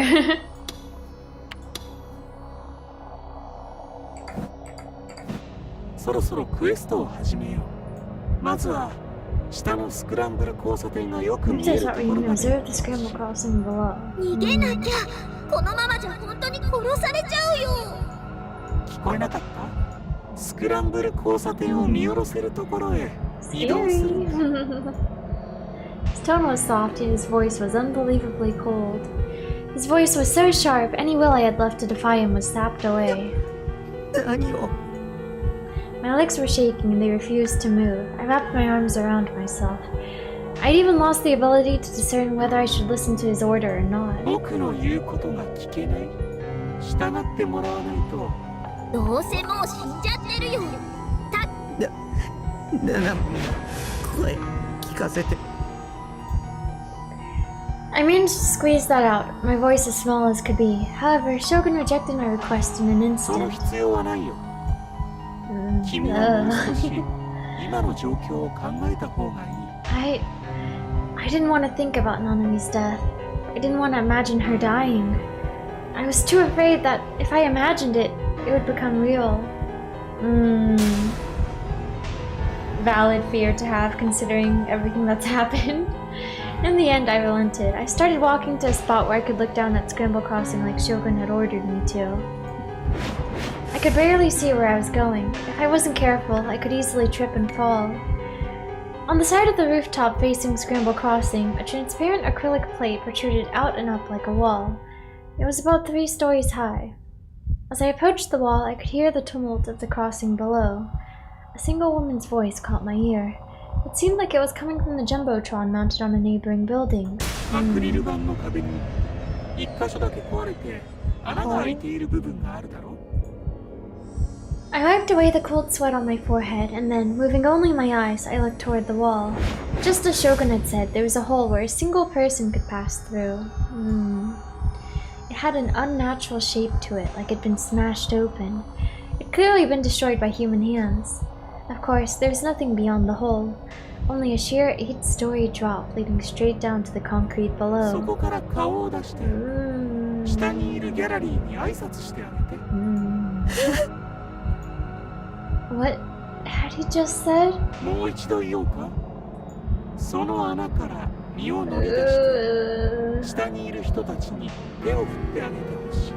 Terrifying. Let me save here. Oh, oops, okay. Yes. I guess it doesn't really matter too much because, like, you can just, you know, fast forward through dialogue, but still. He couldn't mean. Hundo first signed. I gulped. Was this how he'd gotten the 5 people to jump off? It really was exactly as Seiratan had said. There's no way out of it. I was going to die. It was going to make me jump down from here and die. そんなの嫌だ拒否すればナナミちゃんは死ぬ。従えばタッキーは死んじゃうよ。 What the hell was I supposed to do? I tried to figure out what the best course of action was, but the only things circling my mind were the most negative delusions possible. I was unable to think straight. Someone save me. 鬼のバーカ。 I could hear Nanami's voice echoing within my panic-stricken ears.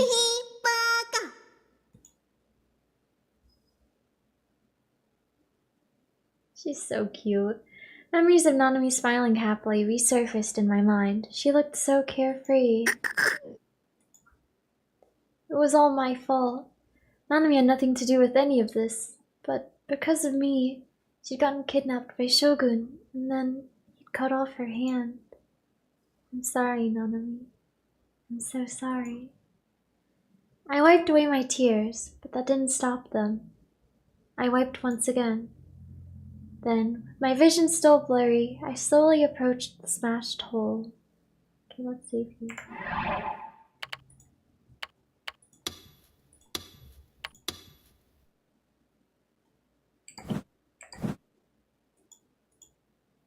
And then, more afraid than I'd ever been before, I looked down.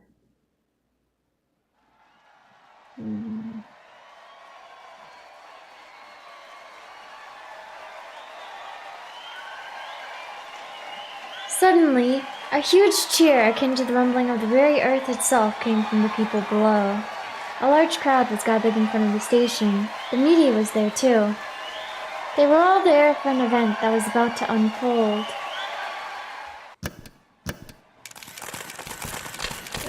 Suddenly, a blinding light hit me. I squinted reflexively and looked away.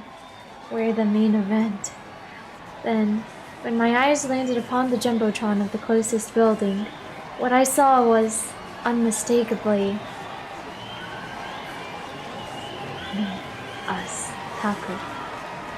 Me. Huh? Me? On the jumbotron was my own face. My own face covered in tears, and with my mouth hanging half open like an idiot. My back was hunched too. So it would be on TV? You're right, it did. For a split second, I thought I was hallucinating. A chill ran through me, as I thought that someone was secretly recording me somewhere. I then considered if what was being projected there was actually images taken from my thoughts by Shogun. But after exhausting every last possible option, I realized that it had to be a live feed of me right at this very moment, at this very place. And the video playing on the jumbotron even had a news ticker featuring sensational taglines. Live from the Shibuya Station Plaza, the amusing Esper Boy finally makes his debut.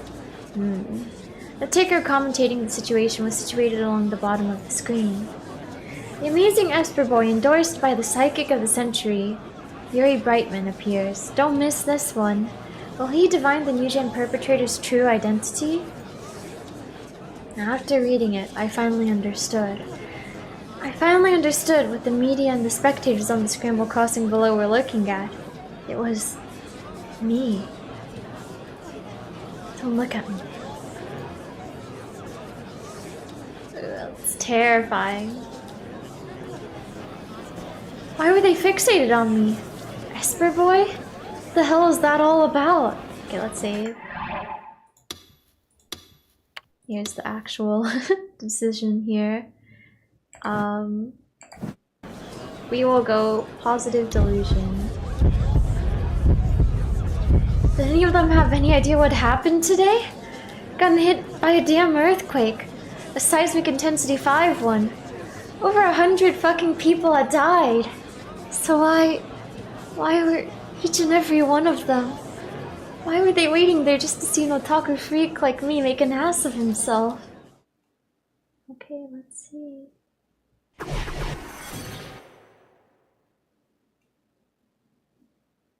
Okay, where was he? Shogun. It was most likely him who had brought them here. They were all under his mind control. All of them were expecting me to jump off from here and die. An overwhelming surge of negative emotion struck me. Tell me, was there anyone on my side? Suddenly, among the clamor, I heard a voice calling my name. A voice all too familiar. A voice I knew. A voice that belonged to the one and only person on my side. It wasn't an illusion, and it wasn't an auditory hallucination either. It was Mimi. Mimi was calling me from somewhere. Where was she? I searched desperately for her, but there were too many people. It was impossible to identify a single person among all of them, especially from this height. Struck by despair, I hung my head in regret. Inevitably, as a consequence of this, I ended up looking directly below me. And there, I saw a figure of a girl looking up at me, waving both hands. Wow, it's Mimi. Mimi! There she was! She had come to save me!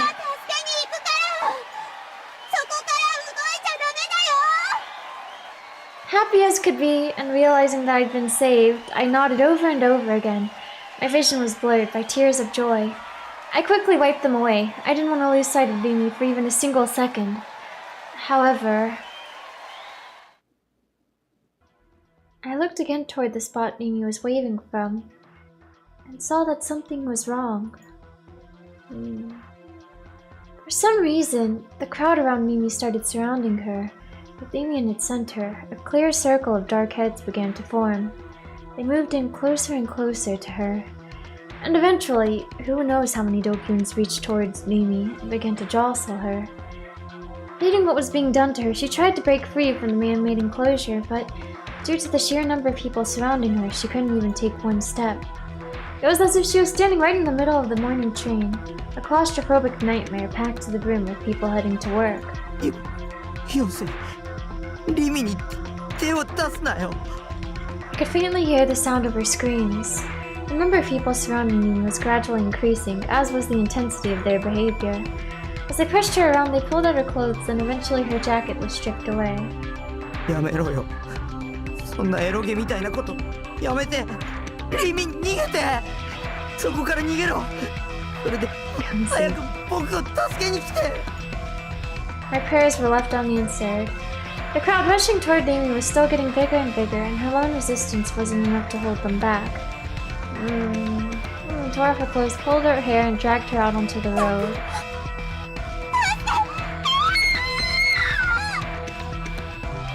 She disappeared into the sea of people, and I lost sight of her. Kane is devouring a dead animal's flesh. More and more Dokuns rushed in for a taste, their bodies stirring around where Demi had just disappeared.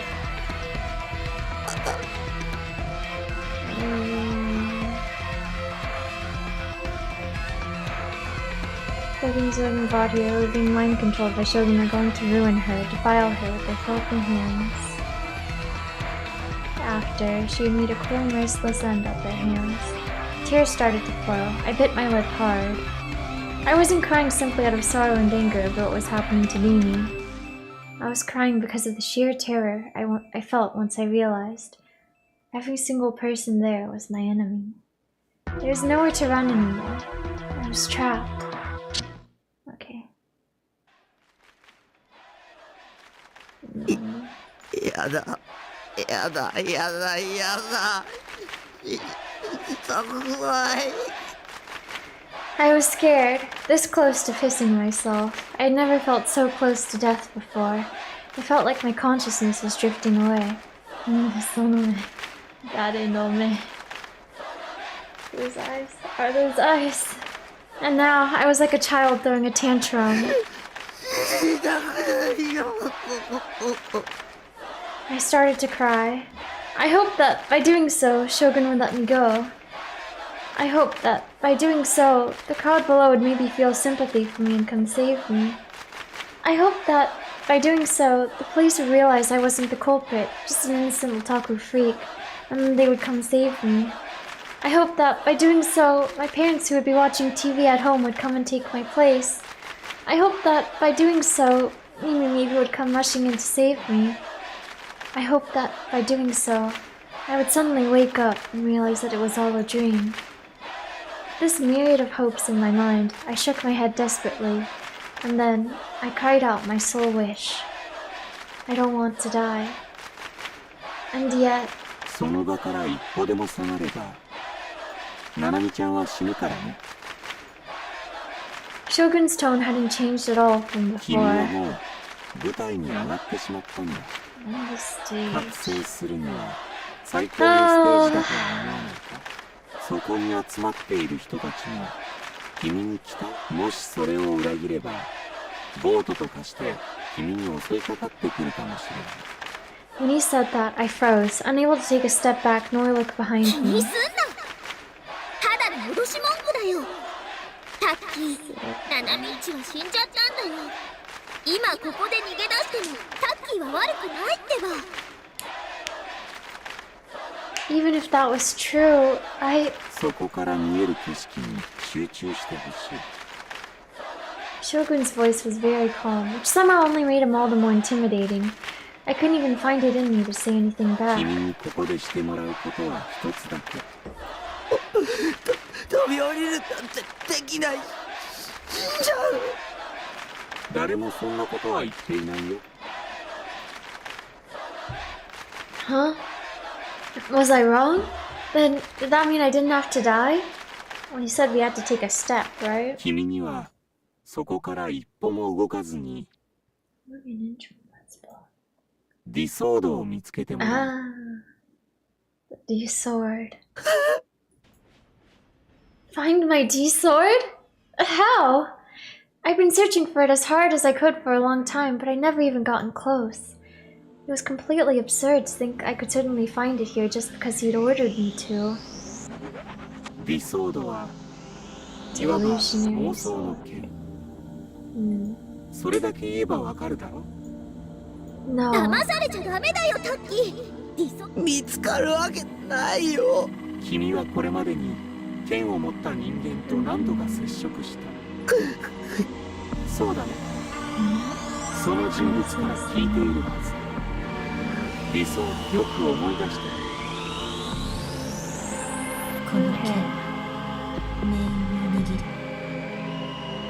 Which bends fate to its will. この剣、招きを収束させた。この剣は超越した場所に干渉するための異空間のような同一次元上にあるもう一つの可能性、あるいは妄想。言い方にあまり意味はない。唯一確かにこの剣はその領域に存在しているということ。いつの間にかそこにあった。気づかなかったわ、最初は。でもちょっとだけ見方を変えたら分かった。もしかしたら見ている世界を疑い、仕組みを知る。お前の見ている景色、友の妄想、現実にすることが可能だ。本当じゃないものが景色に紛れ込む。つまりエラーを現実として認識させる。そうだ。すでに多くのヒントが提示されているよ。君にはもう見えているはず。君の眼下に広がっているその景色の中。 So what he was saying was, does that have to do with like the screen we choose between green and red? Shogun was hiding a D-sword somewhere in the scenery I was looking at, and I just had to find it. 見つけたら Or is it just?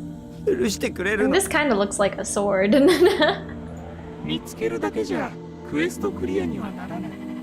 実際に剣を手に入れるんだ。Okay. その場から一歩も動いちゃならないっていうルールを破らないようにした。 There's no way I could do that. I couldn't move from here.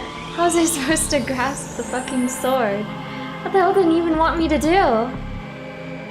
だからあいつは無理難題を突きつけておいて結局それができないなら逃げよう。タッキー、お家に帰ろう。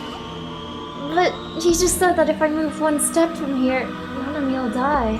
だからナナミッチはどうせ助からないってば。 He said that I could save her. あいつの言葉を信じるの？嘘ついてるかもしれないよ。 I strained my eyes. The bright lights from below made it hard to see much of the scenery at all. The farther away it was, the harder it was to see.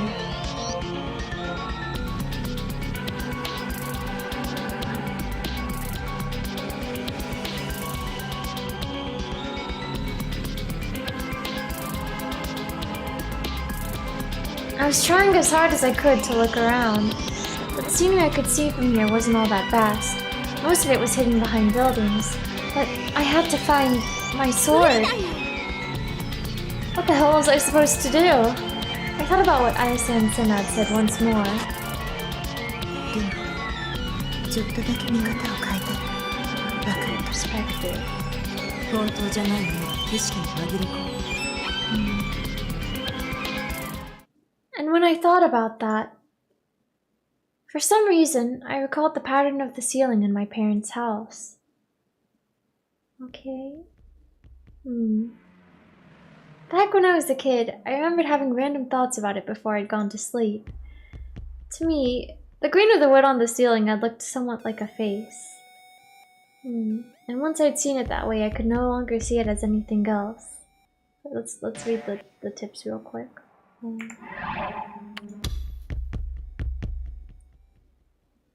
Pareidolia, a type of optical illusion in which the shape of a stain on the wall looks like a human face, the shape of a cloud in the sky looks like an animal, or other similar phenomena. A large majority of spirit photography is simply pareidolia.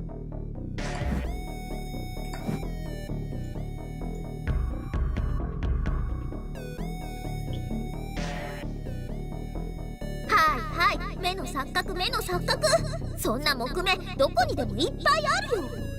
She was right. This didn't really compare to wood patterns, did it? 切り取るんだ。 Cut it free. Shogun murmured, his tone as detached as 剣が ever. 見えたならそこから切り取る。君にはそれができる。はーい、意味不明。そいつは適当。妄想は現実にすることが可能だ。 Just like that flower bed? Just like when Ayase divided herself in two? The last time I tried to materialize a real T sword, I tried using a delusion on the fake one, but it didn't work. I shook my head once more, then scanned the scenery visible to me from here.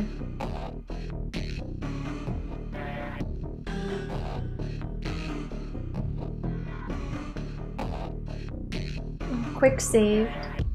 I saw a sword. Okay, wait, can I? Okay. Yes, no. Okay, wait, let's go number 3 here, I guess. Just, I don't know if that delusion from earlier really affected anything, but just in case.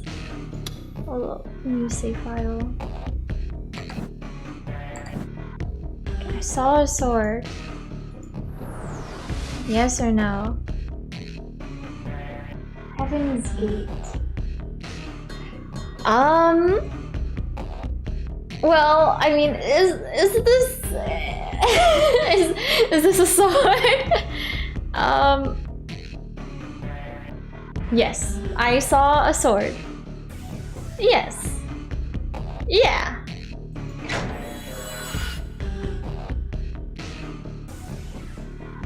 I distinctly saw a sword. It's like, is this a sword or not? Yes. Actually, wait, okay, no, I guess if yeah, I don't know, it's like also, will it like immediately, you know, something bad will happen if we pick one wrong answer? Is it like you'll only find out at the end? So like, well, but we have save file 3, so I'll just remember what I chose, I guess, if it turns out that was right. But, right, I mean, I guess maybe they lead to different endings, I don't know, but I distinctly saw a sword. Sure, yes.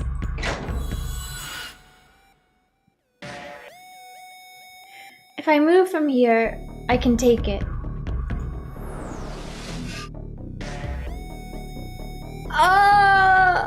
I mean... You can't, we're not supposed to move though. I mean... Well, if you move from here in a normal way, you wouldn't be able to.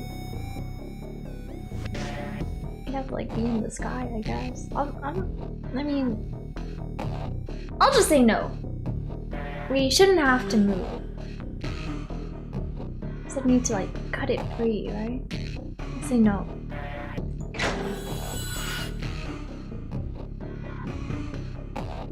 I can see the sword from other places than here. Oh.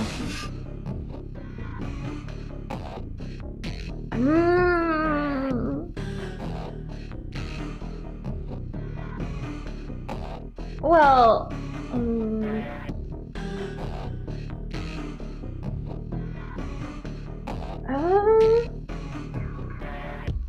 my heart wants to go with yes, but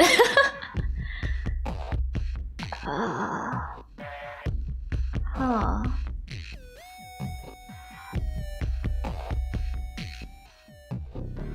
Maybe no. I'll go with no. I mean, I don't think we've actually seen this one before. So I'll say no.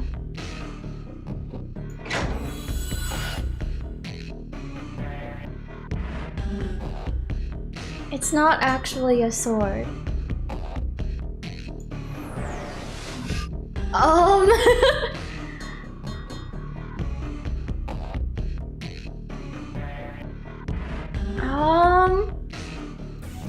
There's some room for interpretation here, yeah. Also, I see the sky is like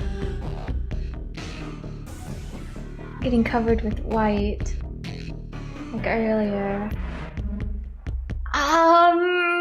It's not actually a sword. I'm gonna go with yes.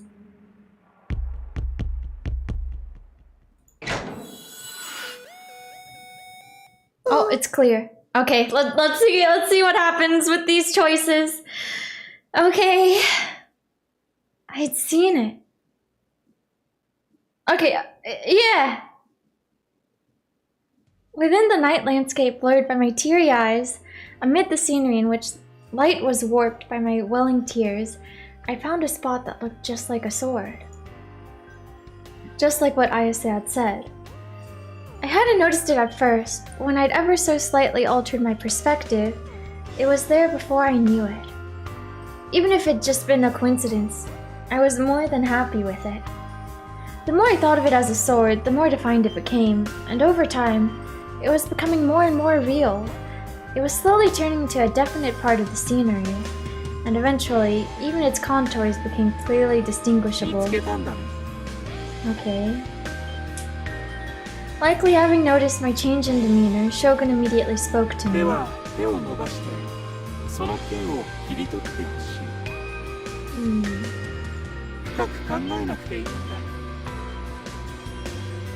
Anyway, maybe I should save just in case here. New save slot.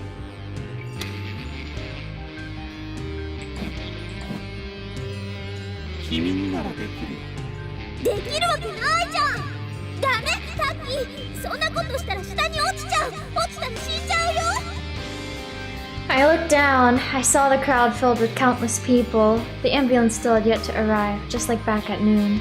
The response time was far, far too slow. But man, this music goes so hard. Not that it was surprising. That was just how damaging the earthquake this morning had truly been. 固定観念にとらわれたらダメだ。最初からできるわけがないと思っていたら何もできない。常識を捨て去ってあるがままで君には力がある。世界はその力に応えてくれる。あの花壇みたいに。Could I really do that? If I just reached out, would that sword become mine? If so, then I should at least give it a try. Ayase had said that my D-sword would bring me salvation. Maybe those words were referring to exactly what was happening now. I would grasp the sword, complete the quest, bring Nanami home safe and sound, and have Shogun leave me alone forever. And then, I would return to my peaceful life that I'd been living up until now. そんなに都合よくいくと思う？将軍があっさりタッキーを見逃すって？だって相手は10人も殺した連続殺人鬼なんだよ。Even Shogun would make me do the impossible. I could do it. He wouldn't tell me to do it if I wasn't capable of it. あいつはタッキーを殺したいだけ。忘れたの？集団ダイブの映像。将軍は5人の男女を1回も触れることなく転落死させたんだよ。I'm sorry, Sedaton, but I'm already reaching for my salvation. The crowd below started rumbling. My every move was being monitored by the thousands of people packed in front of the station. And it wasn't just them. I was also being watched by tens, if not hundreds of thousands of people all over Japan watching live on TV. I started feeling nauseous. The extreme pressure imposed by such a large number of people made my heart feel like it could explode at any second. No, just forget about them. If I stayed focused on them, I'd be too nervous to even lift a finger. I needed to focus only on the sword. Being as careful to maintain my footing as possible, I reached my hand out. I tried to aim directly at the sword, letting my intuition do the rest. I felt nothing. The wind rushed toward me relentlessly. On top of that, the direction it was coming from was inconsistent. 1 second was blowing at me from the front, the next it pushed me from the side. I clung to the acrylic plate in an attempt to support myself, but it was too slippery to bring me anything more than emotional support. If I let my guard down even slightly, I'd get blown off. Even so, I was still trying desperately to grab the sword, but no matter how hard I tried, I didn't succeed. できるわけないよ。だってあれは本当の剣じゃないんだよ。Tears welled up once more. My vision blurred, and what had once appeared to be an object similar to a sword began to lose its shape. Oh. I quickly wiped my tears away. I had the feeling that once I lost sight of it, it wouldn't appear ever again. それならもっと手を伸ばせばいい。 Reach out farther. Fuck you, you don't know how this feels. I bit my lip to hold back the tears, leaned forward more than I ever had before, and fished around in the open air with my hand. But I still couldn't grasp the sword.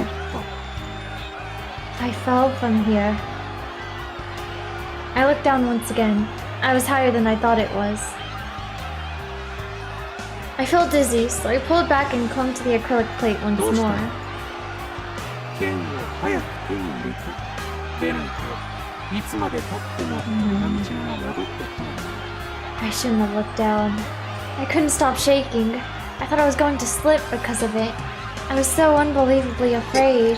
できないよ。君はあまり僕を舐めない方が、君のわがままに付き合うつもりはない。理想度を手に入れる。それができないのは君の妹は死ぬ。ただそれだ。 Oh god, I don't want to die.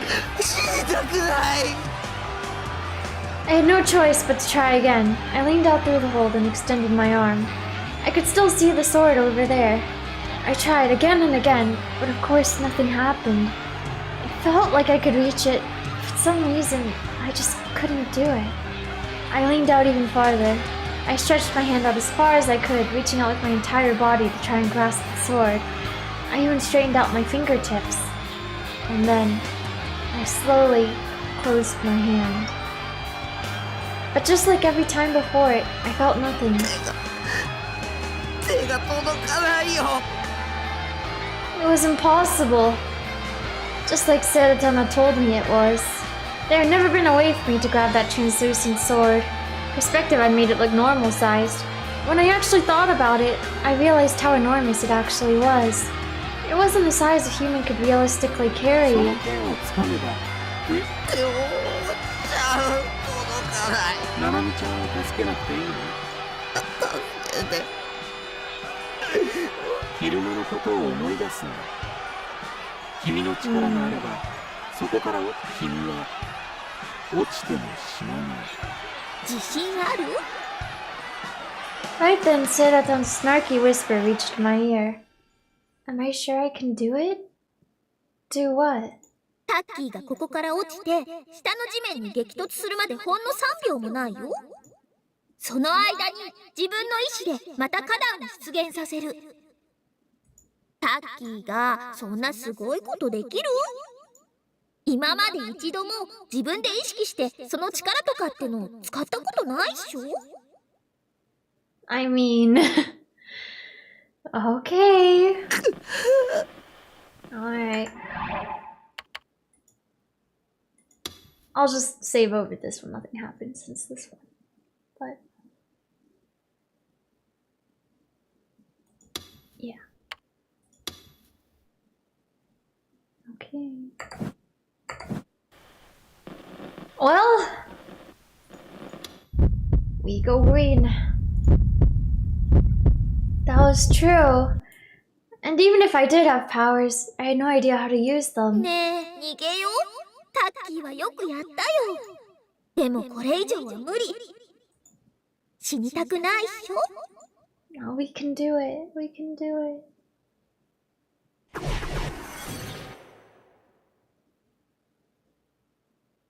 Ah. But Nanami. タッキーはよくやった Wait, よ。 should I have chosen like red? 妹を亡くした悲劇の兄として今後もやっていけるって。 The tragic big brother? PTSD って言えば何もかも許されるっしょ。正々堂々と引きこもれるんだよ。もし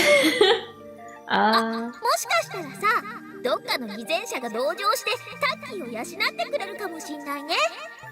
ブログに適当なこと書けば出版社に目をつけられてベストセラーになっちゃうかも。日本中が泣いたとか白々しいキャッチコピーがつけられて、それに載せられたバカでゆとりな人たちからの感動した共感したっていう絶賛の嵐。それで印税もガッポガッポ。あんたすごいよ。ナナミッチをここで見殺しにするだけでタッキーにはバラ色の人生が待ってるんさ。さあ、どっちに選ぶ？タッキーがここで頑張って、でも死んで全てが無になるか。バラ色の人生か。Get to choose here? Okay, that was the end of the delusion. 死にたくない。痛いのは嫌だ。死ぬのは嫌だ。消えるのは嫌だ。ナナミがどうなろうと。Oh 僕は no. 痛くも痒くもない。I muttered all of that to myself. That was my way of trying to make it sound convincing. The one I should trust. It wasn't Shogun. It was Seiratan. あの剣に見えるだけで剣じゃない。ただの光の反射とか目の錯覚だ。そうだよ。さあ、帰ろう。帰ったらさ、私のパンツ見ながらいっぱいエッチな。僕帰る。帰ってセーラタンに会おう。嬉しいな。さっきのためにエッチなポーズたくさんしてあげるね。Okay, well. I slowly withdrew my outstretched hand. That alone made me feel much more at ease. I took Seiratan out of my chest pocket and gazed at her smile. As long as I had her forgiveness, I didn't need anything else. I sniffled, sucking up the snot that had been dripping from my nose. I then turned around and started walking towards Shogun. 誰が動いていいと許可した？クエストSeiratan. まだクリアしていないぞ。僕は勇者なんかじゃない。妹一人救えないようなヘタレな妹だよ。僕に期待しないで。僕を見ないで。僕をそっとしておいて。ではナナミちゃんは殺すことにするよ。どうせ。Oh. もう死んでる。She was already dead. Nanami had been brutally murdered by Shogun. Everyone would report on it starting tomorrow, treating it as the 6th New Gen incident. It saddened me, but there's nothing I could do about it. Actually, isn't he just gonna kill us now? Oh?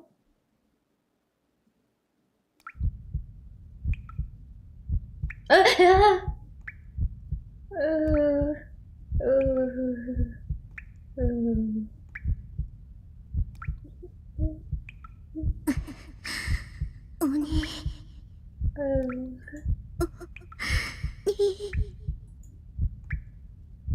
heard the sound of dripping water. No, it wasn't water. It was blood, Nanami's blood. Dark red blood dripped from the wrist where her hand had been severed.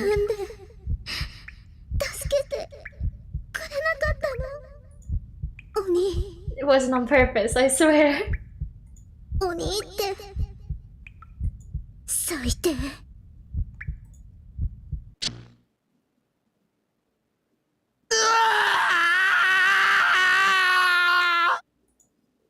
I screamed my guts out.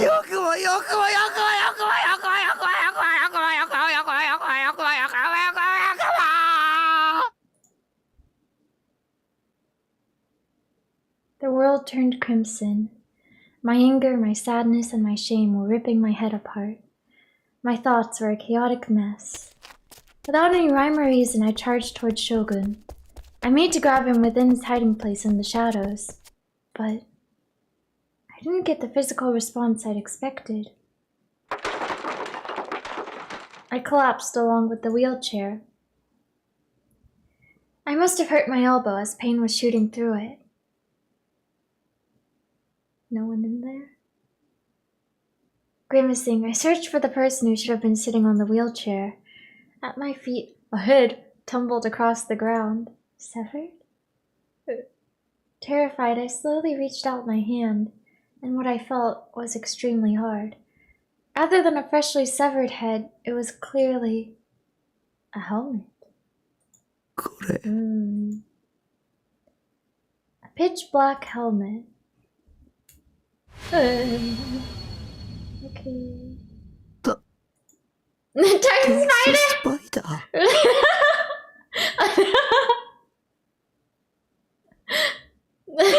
Okay. Darth Spider?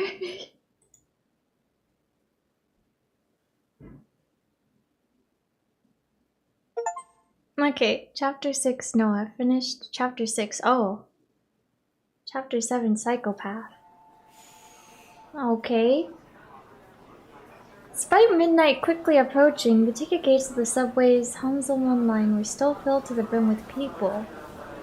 Huh. Okay. I thought it would end really quickly after that, but I guess not.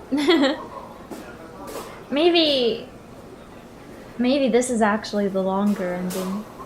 And you maybe you die if you get the D sword immediately. I guess we'll see. We'll see how long this is, but the earthquake had violently disrupted the public transportation schedules, and no one was even attempting to hide their frustration as they passed through the ticket gates.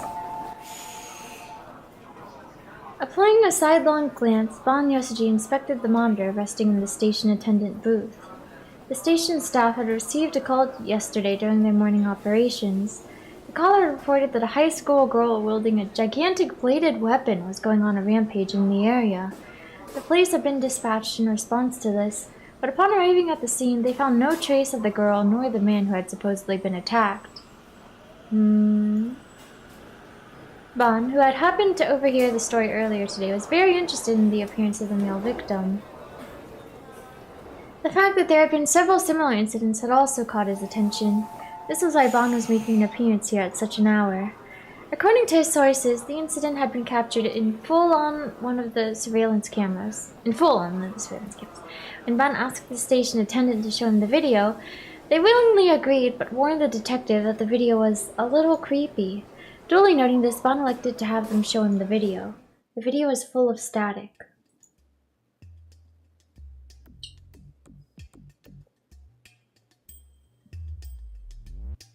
Maybe it's from the earthquake, Bon thought to himself. There have been various reports about the earthquake causing citizens to lose hard disk data, leaving Bon to wonder whether it was related. It would be difficult to identify anyone in the recording, as they were just barely visible. The recording featured a single man. He was standing by the wall in the far right-hand corner of the screen. The wall was located slightly far from the ticket gates, meaning passengers would not travel past it very often as they were changing trains. Incidentally, a few other passengers had just crossed in front of the camera.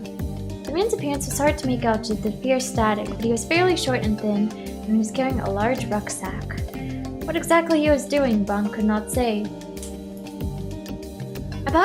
After about an hour or so had passed in the video, a small change occurred.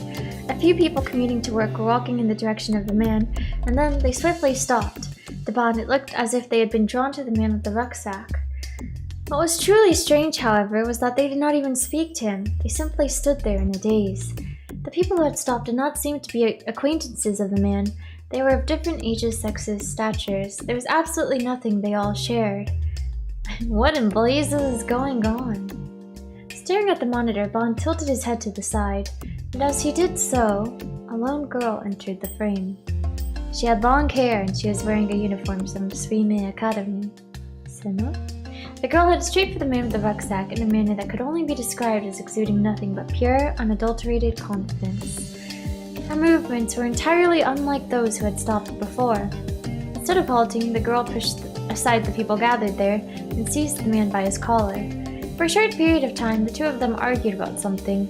Rather than an argument, however, it was far closer to the girl simply screaming at the man without giving him room for air. Or at least that was how it appeared. A few of the people who had stopped seemed to return to their senses and promptly left the scene. Eventually, the girl thrust the man away from her. The girl took a step back from the man who had fallen on his rear, then assumed a strange pose. She lowered her hips and brought both fists next to her ears. The girl looked as if she was holding something, but there was nothing in her hands. According to the report, the girl had been wielding a large blade. Where on earth could she be hiding such a thing? The answer to that soon became apparent. Oh. Suddenly, the camera, shook. It was not static. The rustling hair and clothes of the passers-by made it clear. The surveillance camera itself was shaking. You can see the sword? One gawked at the screen.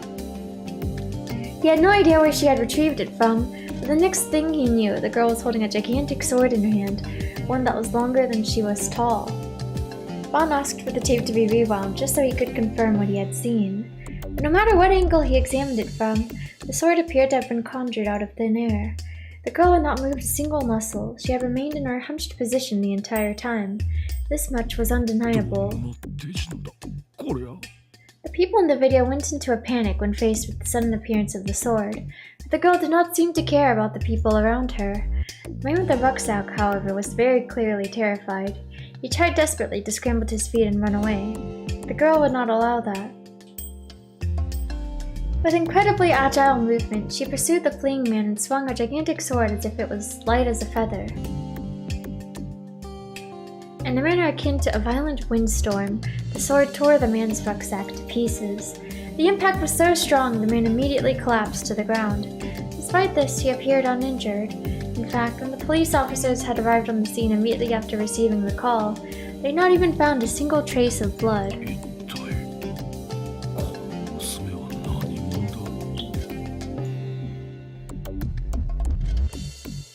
Then, as if the girl had heard Bond's murmuring, something that should have been impossible considering it was a recording, she suddenly turned toward the camera. The screen ever so slightly distorted, and the girl's figure disappeared in an instant. It was as if she had never been there to begin with. The man's shredded rucksack had been left behind, and the remnants of it were proof that the girl had been there. It was hard to tell because of the static, but it was clear that the girl had disappeared from the screen in less than a second. Bond rewound the tape again. There was nothing that seemed unnatural about the time displayed in the lower right-hand corner of the screen. In other words, the footage had not been edited. But if that were true, how could Bond explain the girl and the sword? Bond, feeling as though he had seen a ghost, could do nothing more than remain completely and utterly puzzled. Okay.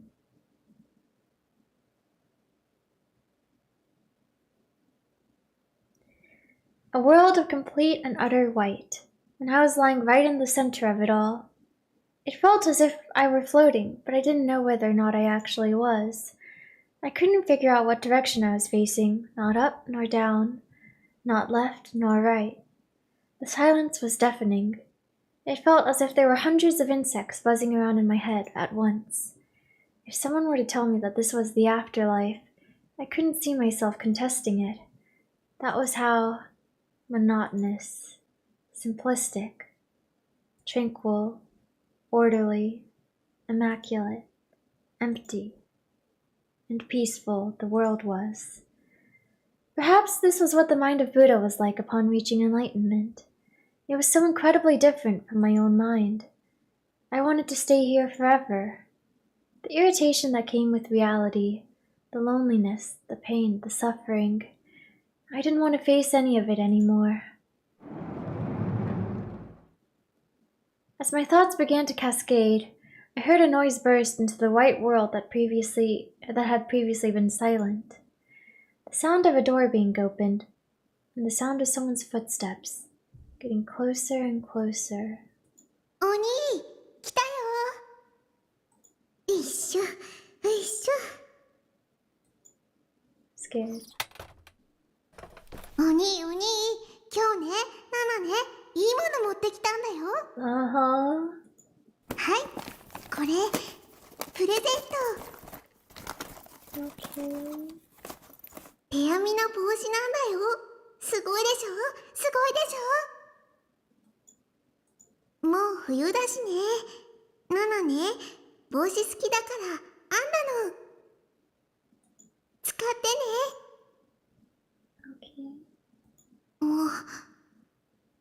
お兄、無視しないでよ。ご飯残してるじゃん。せっかくのカレーなのに。ちゃんと食べないとダメなんだよ。ねえねえ、病院のご飯って美味しくないって本当？でも食べないとダメ。起きろ！鬼、食べずに寝たら夜になってお腹空いちゃうんだから。Someone's hand made its way under my back and forcibly shook my body awake. That was when I first realized that my eyes had been closed. Oh.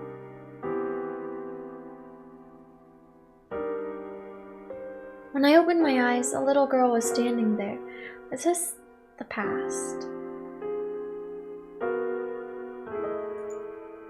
It was Nanami, my little sister. But she was awfully little. It was Nanami from a long time ago. But how long ago, I wondered. She must have been at least in elementary school. The younger Nanami scooped up some curry with a plastic spoon, then offered it to me. And I slapped the hand holding the spoon. Even after all this time, I still didn't know what had been going through my head. But in that moment, I knocked away the tray of curry and rice with my hand and sent it crashing to the floor.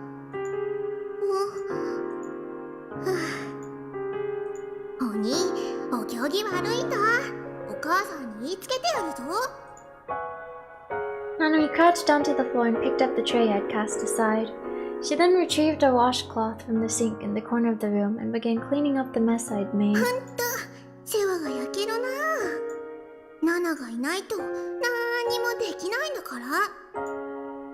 That's enough. I covered my face with my hands, then slowly closed my eyes. ごめんね。あなたを守ってあげられなくて。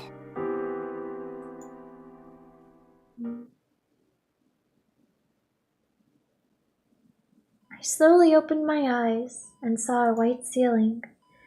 It was so bright it nearly blinded me. I blinked my eyes a few times. I tried to move my fingertips. I raised my hand in front of my face. The palm of my hand created a shadow. At last, I was free from the blinding glare. I had been dreaming about Nanami. Ever since I could remember, she'd had an especially strong will.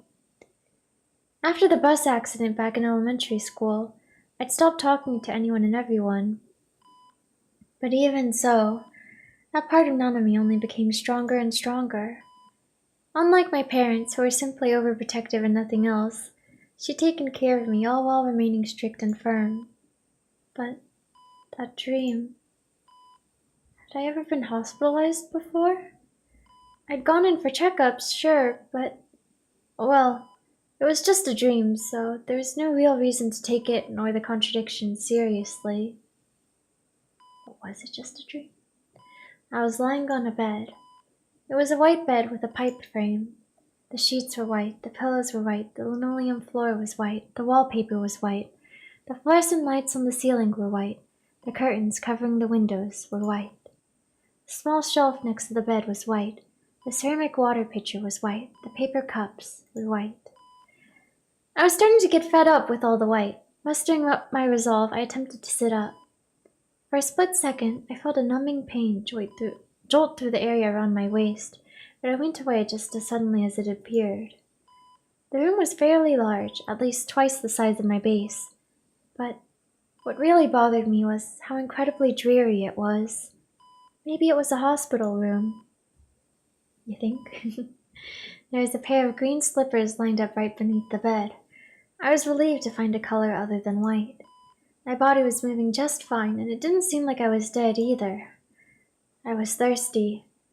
I wanted a cola, an ice-cold carbonated cola. There was no way I'd be able to find something like that in this pure white room, so I was forced to pour water directly from the pitcher into my mouth. It was a bit lukewarm, but it was enough to satisfy my thirst. And isn't there a paper cup you could use? Okay. Upon finishing the water, I took a breath. The door then opened, and a nurse wearing white scrubs came into the room. That was enough for me to confirm that I was in a hospital after all.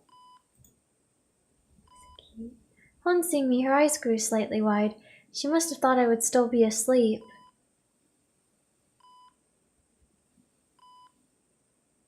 Are we gonna call? あら、西条さん、目が覚めたんですね。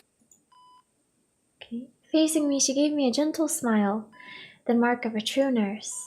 But something told me I'd seen this person before. Oh, I remembered her now. She was the girl who'd been at the hospital when I'd gone to see Dr. Takashina a while back. What had she said her name was? I couldn't remember, so I stole a glance at the name tag on her chest. Hazuki was written on it. Right. Hazuki-san. お体の調子はどうですか？ Hazuki-san held out a thermometer to me so naturally, I couldn't help but take 体 it. 温を測ってくださいね。With how nicely she'd asked me, I had no choice but to comply. My head was overrun with question marks, but I put the thermometer inside my armpit nonetheless. Immediately after I did so, a memory burst to life inside my head. I remembered what had happened. Okay. Back then, I had given up on saving Nanami. I had grabbed onto Shogun's wheelchair, but there had been no response. It collapsed in a heap, and when I looked again, all I'd been holding was Darth Spider's helmet.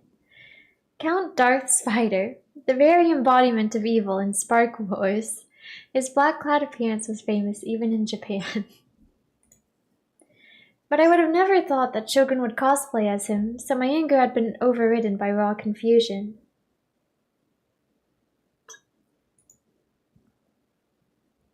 After that, I had stood up and looked at the wheelchair, but there had been no one in it. Only a black hood draped over the back of it. That was another part of Darth Spider's costume. I then examined my surroundings one more time, but there had been no one there. I'd been the only one on that pitch-black rooftop. Suddenly, the press then came flooding in all at once. They had surrounded me with lights, cameras, and microphones. I had no room to breathe. There had been more than 10 of them in total. I had been so overwhelmed by it all, my terror simply grew and grew. I'd wanted to run away, but I couldn't move a muscle. I'd been a total mess. 帽子はどうなっちゃったのかな。結局ニュージェネの犯人は誰なのかわからないということですか？そのダーススパイダーのヘルメットは何か超能力と関係あるのかな。日常さん、答えてくれませんか。これで終わりなんて言うなら電波ジャックですよ。結局何がしたかったんです？ニュージェネに便乗した売名行為ですか？ユーリ・ブライトマンさんとは最近話したかな。地震とニュージェネ。その手に持っている美少女フィギュアは何らかの儀式的なアイテムと考えていいんですか？そうだった。このような行動を取ったことにはアニメやゲームの影響はあったのかな。日常さん。日常君。The lighting pointed at me had been incredibly hot. It felt as if my skin was being singed by the sun during the hottest part of the summer. The flood of people from the media made me feel lightheaded. My field of vision had been spinning around in circles. I'd been cornered. I'd been panicking. I'd been unable to breathe. I grasped my head. I can't see anything. I don't want to see anything. I can't hear anything. I don't want to hear anything. I can't feel anything. I don't want to feel anything.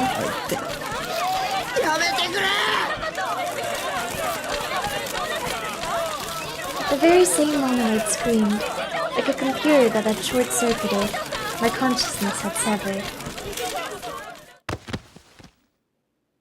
Okay.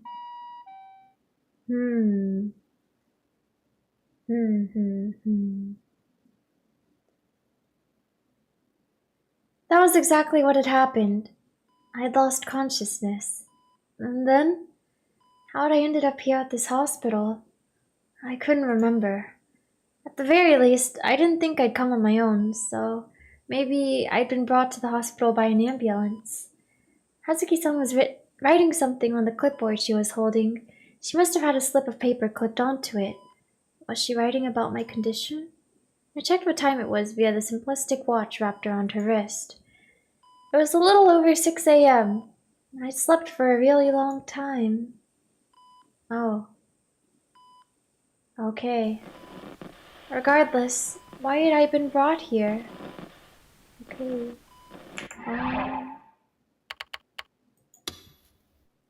Well. Guess we'll just go number 5 here.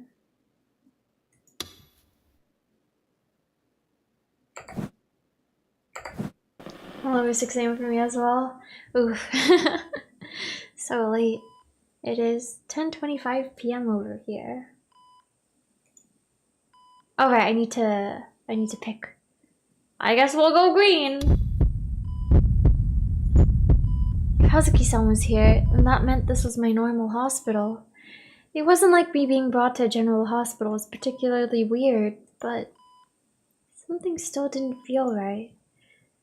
Why was Hazuki-san coming to check on me? That question really bothered me. I mean, Hazuki-san was a psychiatric nurse. Hi, hello, just a normal person. Welcome. I just woke up. Oh, I see. Good morning. If Hazuki-san was coming to check on me, didn't that mean that the room I was in was also used by psychiatric patients?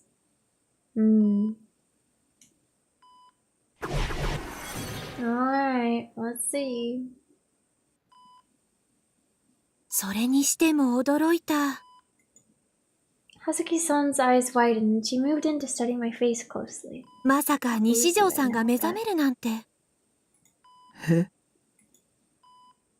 She made it sound as if she hadn't expected me to wake up. Was she disappointed?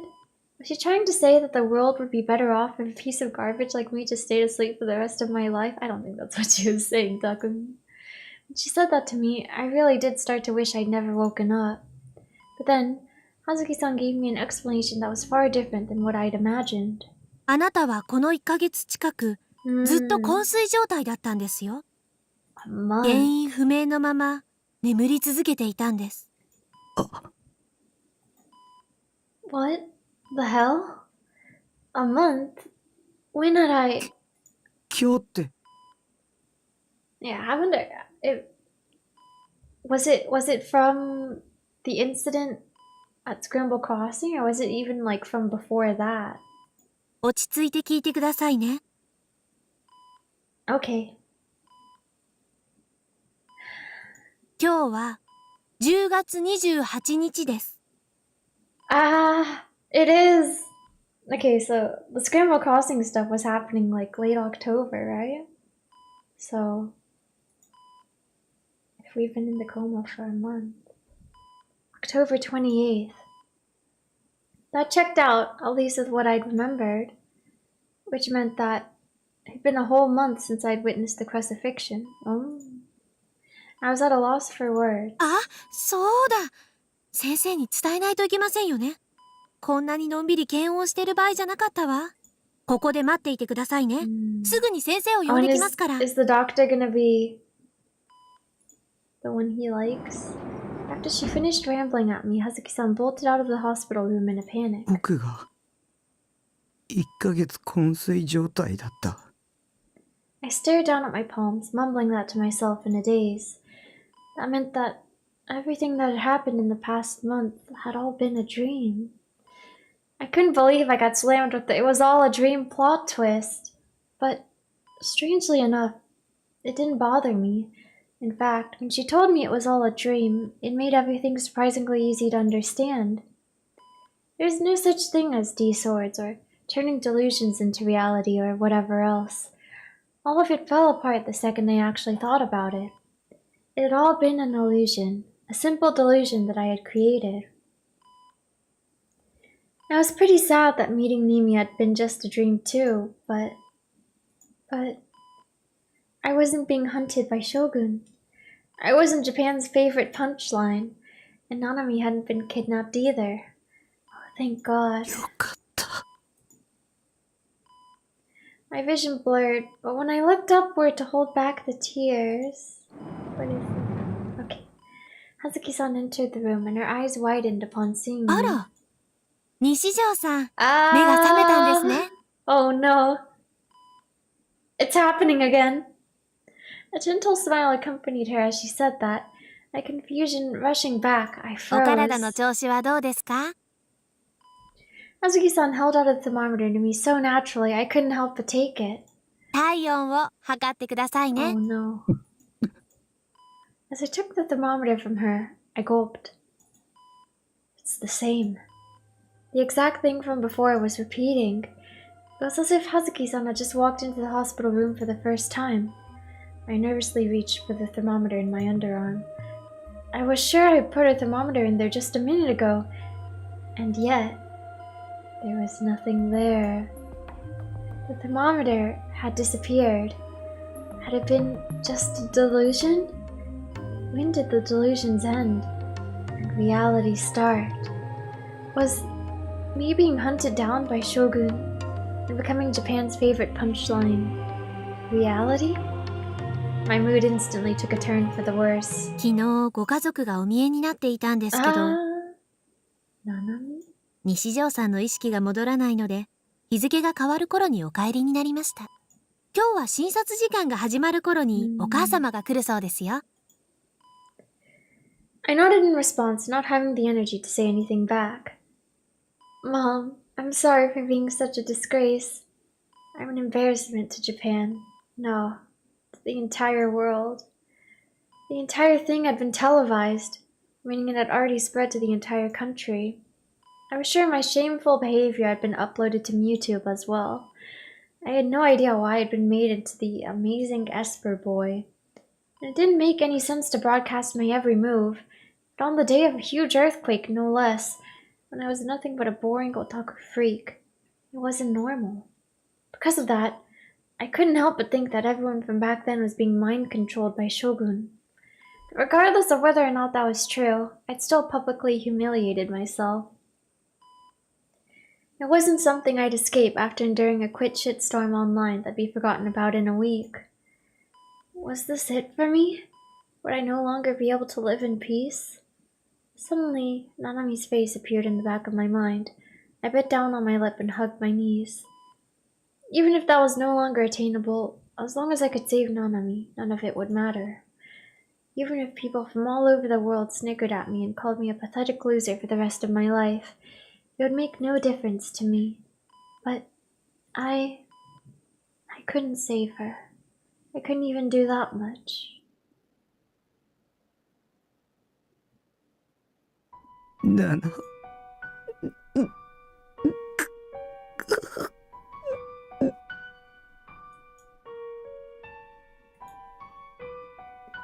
Tears began to fall from my eyes.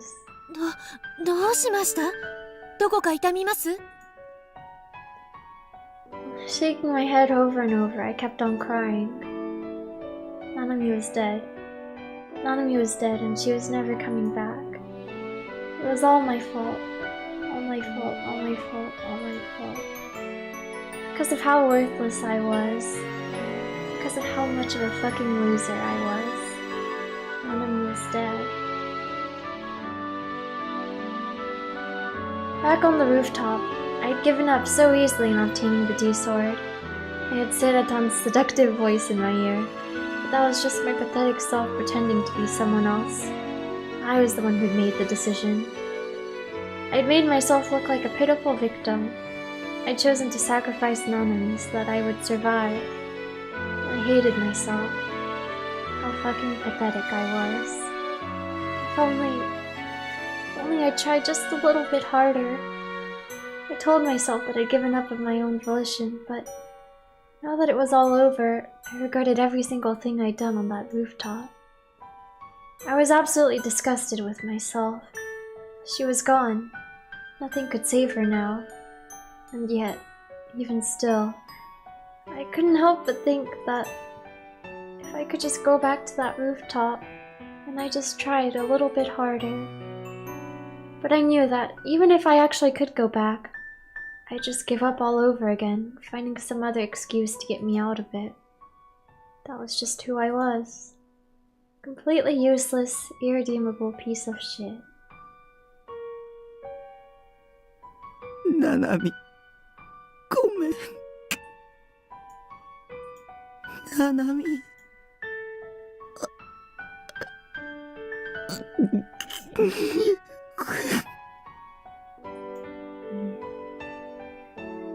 Hazuki-san rubbed my back in an attempt to comfort me. I was a useless sack of shit to the very end. I was even causing problems for nurses that had nothing to do with me. The tears refused to stop.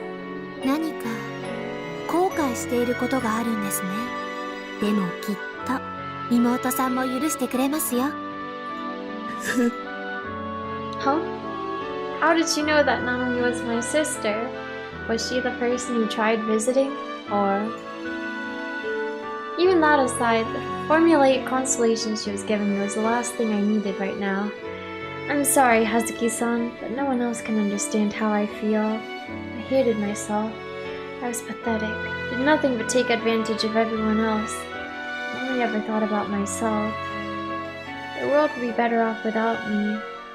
Maybe I should just end it all. 昨日もしきりに西条さんのことを心配していましたよ。とても可愛らしい妹さんですね。Yeah.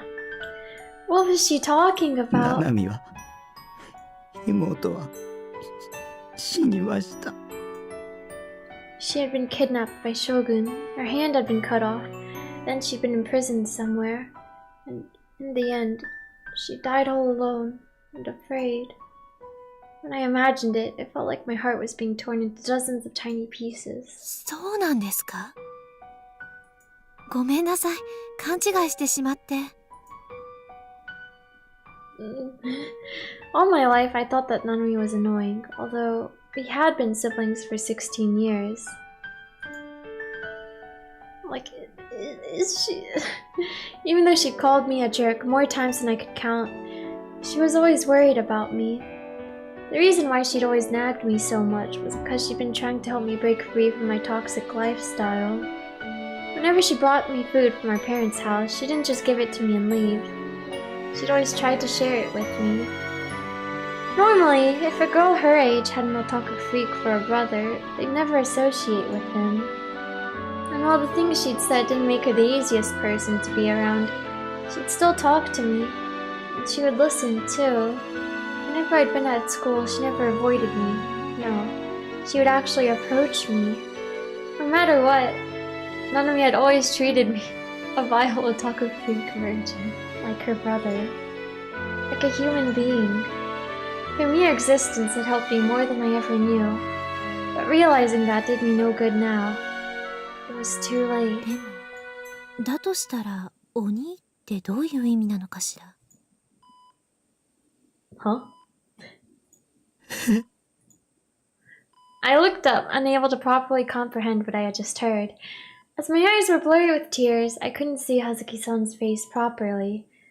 What had she just said? 眠ってる西条さんを、お兄、お兄と何度も呼んでいたから、その印象が強くて。There was only one person who called me that. それ、本当ですか? Vaulting out of my bed, I pressed Hazuki-san for an answer. はい、何がです？ナナミが、妹が... いえ、はっきりお名前を聞いたわけでは。僕のこと鬼って呼んでたんですね。ええ。ナナミは今どこに？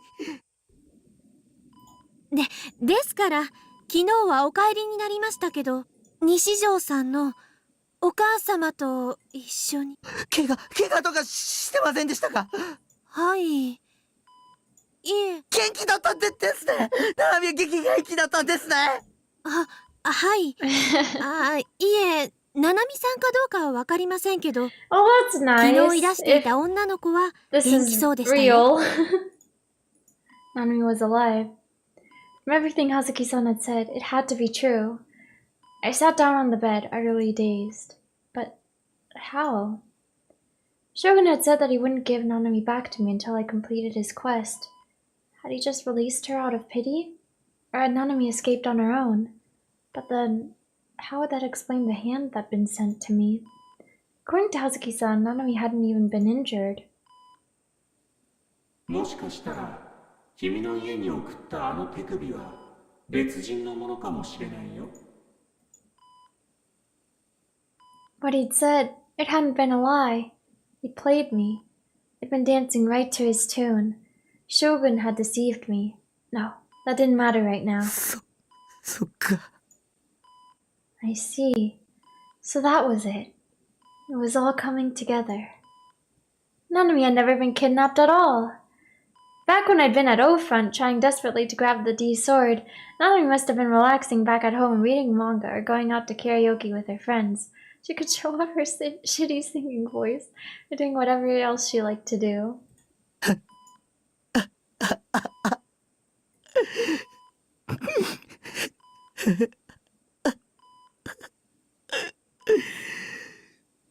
I was crying, but I couldn't help but laugh. 西条さん将軍になんという壮大な釣りだよ。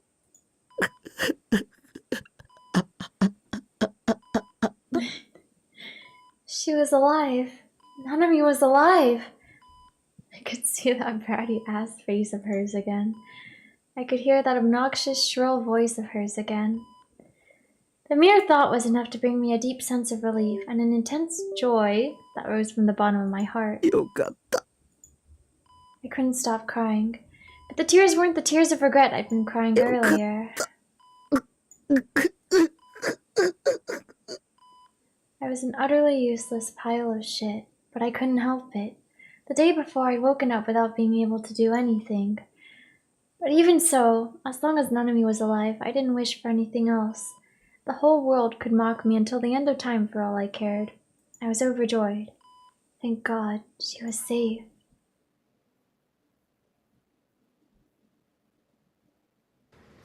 Okay. Yet another meeting had been called in the main conference room of the Shibuya Police Department, joining one of multiple others that had been held today. The exhausted, fed-up detectives all wondered how many more hours' worth of unproductive meetings they would be forced to sit through. Matsunaga was about to start hearing the reports from each investigator when, suddenly, Ban hesitantly stood up and raised his hand. Hi, hello, Angel, welcome. ちょっといいですかね。なんだね。 Now, what is it? What do you got to say? Inquisitive eyes and expressions landed on Ban, not just from Matsunaga, but from Suan the detective sitting next to him as well. Ban smiled his usual flippant smile, quickly bowed his head, then looked around the room. 先日インターネット上に投稿された The other day. 集団ダイブの映像についてなんですが、 I am Piranha. 実はちょっとした発見をしまして。え？ The surprise on Sua's face was evident. In all likelihood, he was surprised. After all, Ban had examined the video without saying a word to him.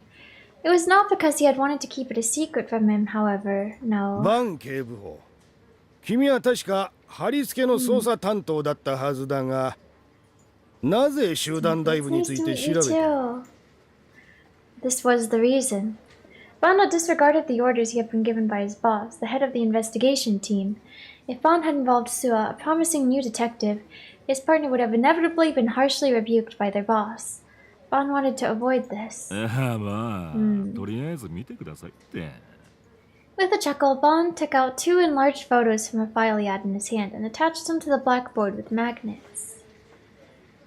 これはどっちも集団ダイブの現場となったコーネリアスタワー屋上の写真です。右の写真は例のミュウツベ投稿映像から抜き出した。This building is not here at all in this photo. 左のは昨日の夜、私がタワー屋上に行って撮ってきたものになります。何か違いに気づきませんか？あ。The entire conference room began to stir. 背景がね、違うんです。投稿映像のカメラは北東へ向かってる。5人が転落したのが北東だったから間違いない。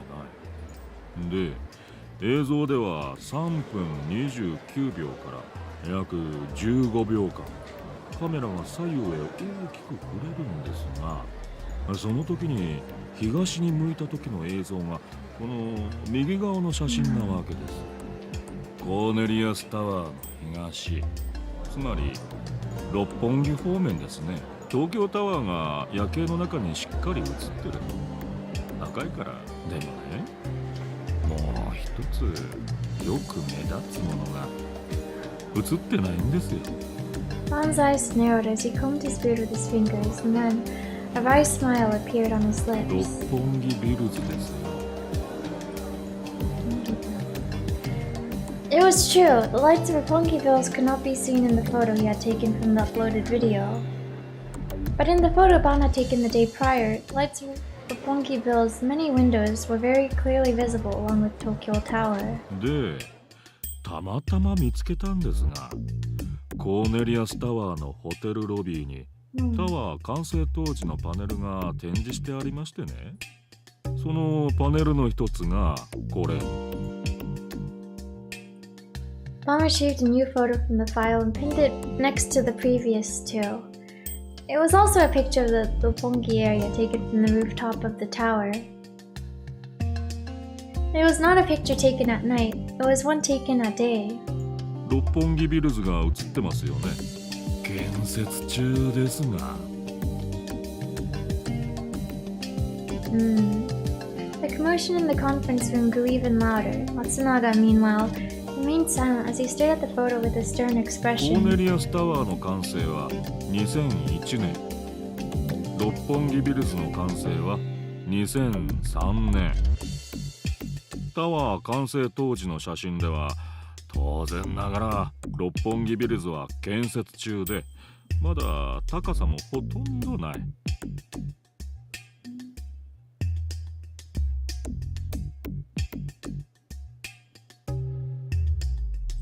だが集団ダイブが起きたのは今年2000映ってなきゃおかしいですよね。六本木ビルズ。ちなみに投稿映像に細工されたっけ？つまり何が言いたいんだ？ I'm assuming he lost patience with the detective. Matsunaga urged him onward discontentedly. まさか先輩、この映像が撮られたのは2003年以前、つまり5年以上前って言いたいんですか？ Dang it, Sua. Bond's shoulders slumped dejectedly. The young detective's keen insight was brilliant, so had said exactly what Bond had intended to say. However, having said it aloud in such a straightforward manner only made the claim appear all the more dubious. Bond's careful planning on how to articulate his points had been all for nothing. バカバカしい。小説の読みすぎではないがね。映像に映っている被害者5人の顔は一致しているんだ。あれが5年前のもののはずがない。そんなつまらないことを調べている暇があったら聞き込みの一つでもしたらどうだ、警部補。ああ。今のは聞かなかったことにする。それと。After letting out a short sigh, Bond gave up and sat back down. My favorite what? Well, it's not like I expected him to believe me. Bitter and unwilling to accept defeat, Bond muttered that inside his head before returning to listlessly fanning his face with his handheld fan. And yet, despite all the work he had done, if one were to ask what the absence of Roppongi villas in the video signified, Bond would be unable to answer.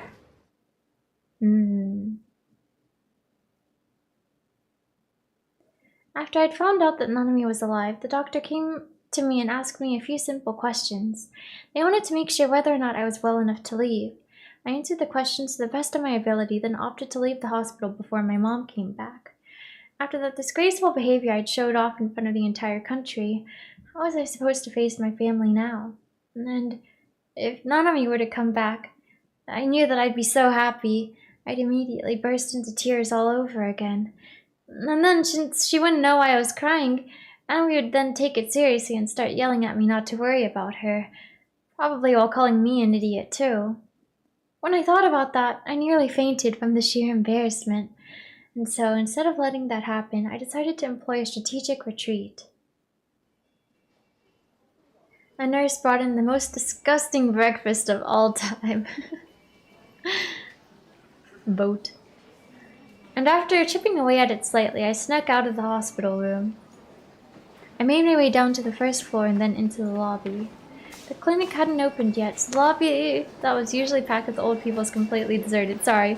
I thought I saw a bug, but it was not. I guess I was having a delusion. I confidently walked toward the front entrance. Luckily for me, the automatic door opened, giving me free rein to exit the building. Blue sky. The hospital staff might have gotten angry with me for leaving without asking them first, but I had to stay away from the hospital until everything calmed down. As for the medical fees, I left my mom a note telling her to go ahead and pay for it, so it should be fine. Despite the fact that I had stayed overnight at the hospital, I wasn't exhibiting any actual symptoms, My mental state was doing much better after I had learned Nanami was alive. Making sure to keep an eye out for any ambushes by Shogun or Yua, I quickly made my way back to my base.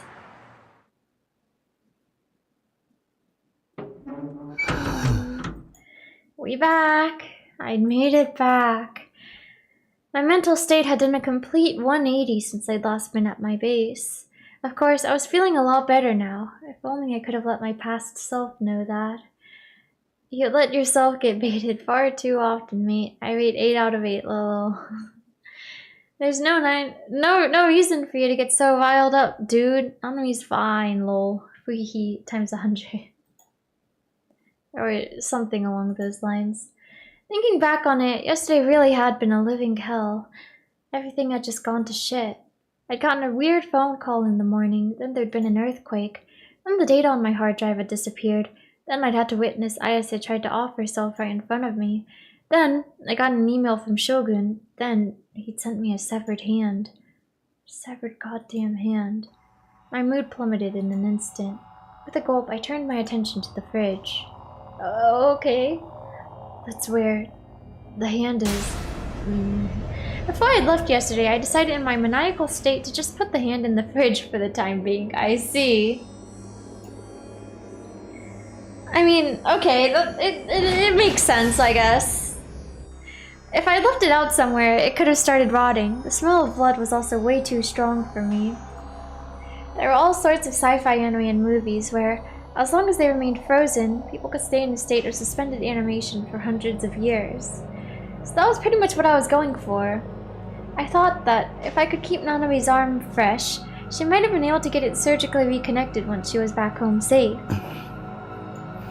But if that wasn't Nanami's hand, then who the hell did it belong to? Now that explained the cell phone and the bangle. If I wasn't missing something, then it had to belong to Nanami. When I'd called her, it had rung on the cell phone held in the hand. Or maybe it had all been just a part of Shogun's trap. Was it even possible to make such a perfect replica of Nanami's arm? もう一度確かめてみるべきかも。 In truth, I really didn't want to. The entire hand thing grossed me out. Just thinking about it made me want to puke, even if it did belong to Nanami. That didn't mean I could just keep it in my fridge forever. Not even my supply of cola stayed that cold in it. I considered asking the police to come take it, but then I realized that they'd just suspect me of being the new-gen culprit. Even more than they already did, that is. It would practically be suicide to dial 110 and go, "Hello, yes, please come and take this person's severed hand off my hands. Thank you." What should I do? Should I just throw it away? But supposing it was Nanami's arm, it really didn't sound like a good idea to throw it away. Hell, were you even allowed to throw away human hands like that? Did they constitute as burnable or non-burnable trash? I tore at my hair.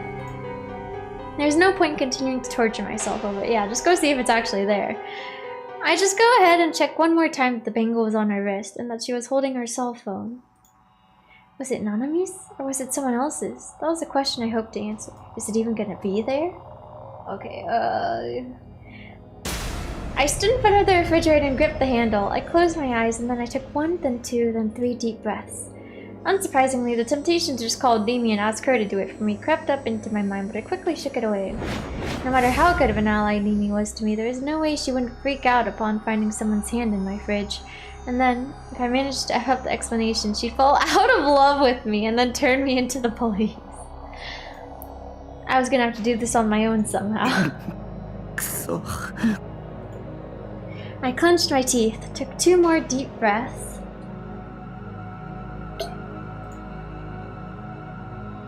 And then, I yanked on the handle with all my might. Okay. Okay, cool, normal. It was empty. Entirely empty. I thought for sure that I'd put the hand in there yesterday. It'd been wrapped in aluminum foil. It should have been on the top shelf, and yet there was no sign of it. All that was there was a few bottles of cola and a bunch of rotten clementines. Nothing else. 消えた。なんで? Just like that, it was completely gone. I crouched down and looked farther into the refrigerator, but of course, it still wasn't there. There wasn't much in there to begin with, so it was already practically empty. There's no way I could have missed it. He's on time. I know it's real anyway. Yeah, I feel like the 1 month coma is real, maybe. In this situation, at least. But I don't know if this whole situation is real. We'll see, I guess. 昨日ここに入れたよな。 Or maybe I just assumed that, and in reality, I just left it somewhere. I closed the fridge door and looked around my trash-filled 段ボール room. もない。 The large cardboard box with a hand inside of it. What had I done with it?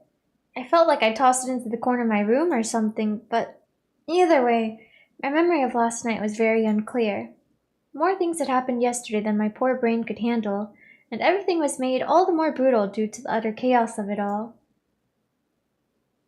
Judging what you see and what you think is the point? Calm down. Just calm down. Now, get your thoughts together. Think of why it might have disappeared.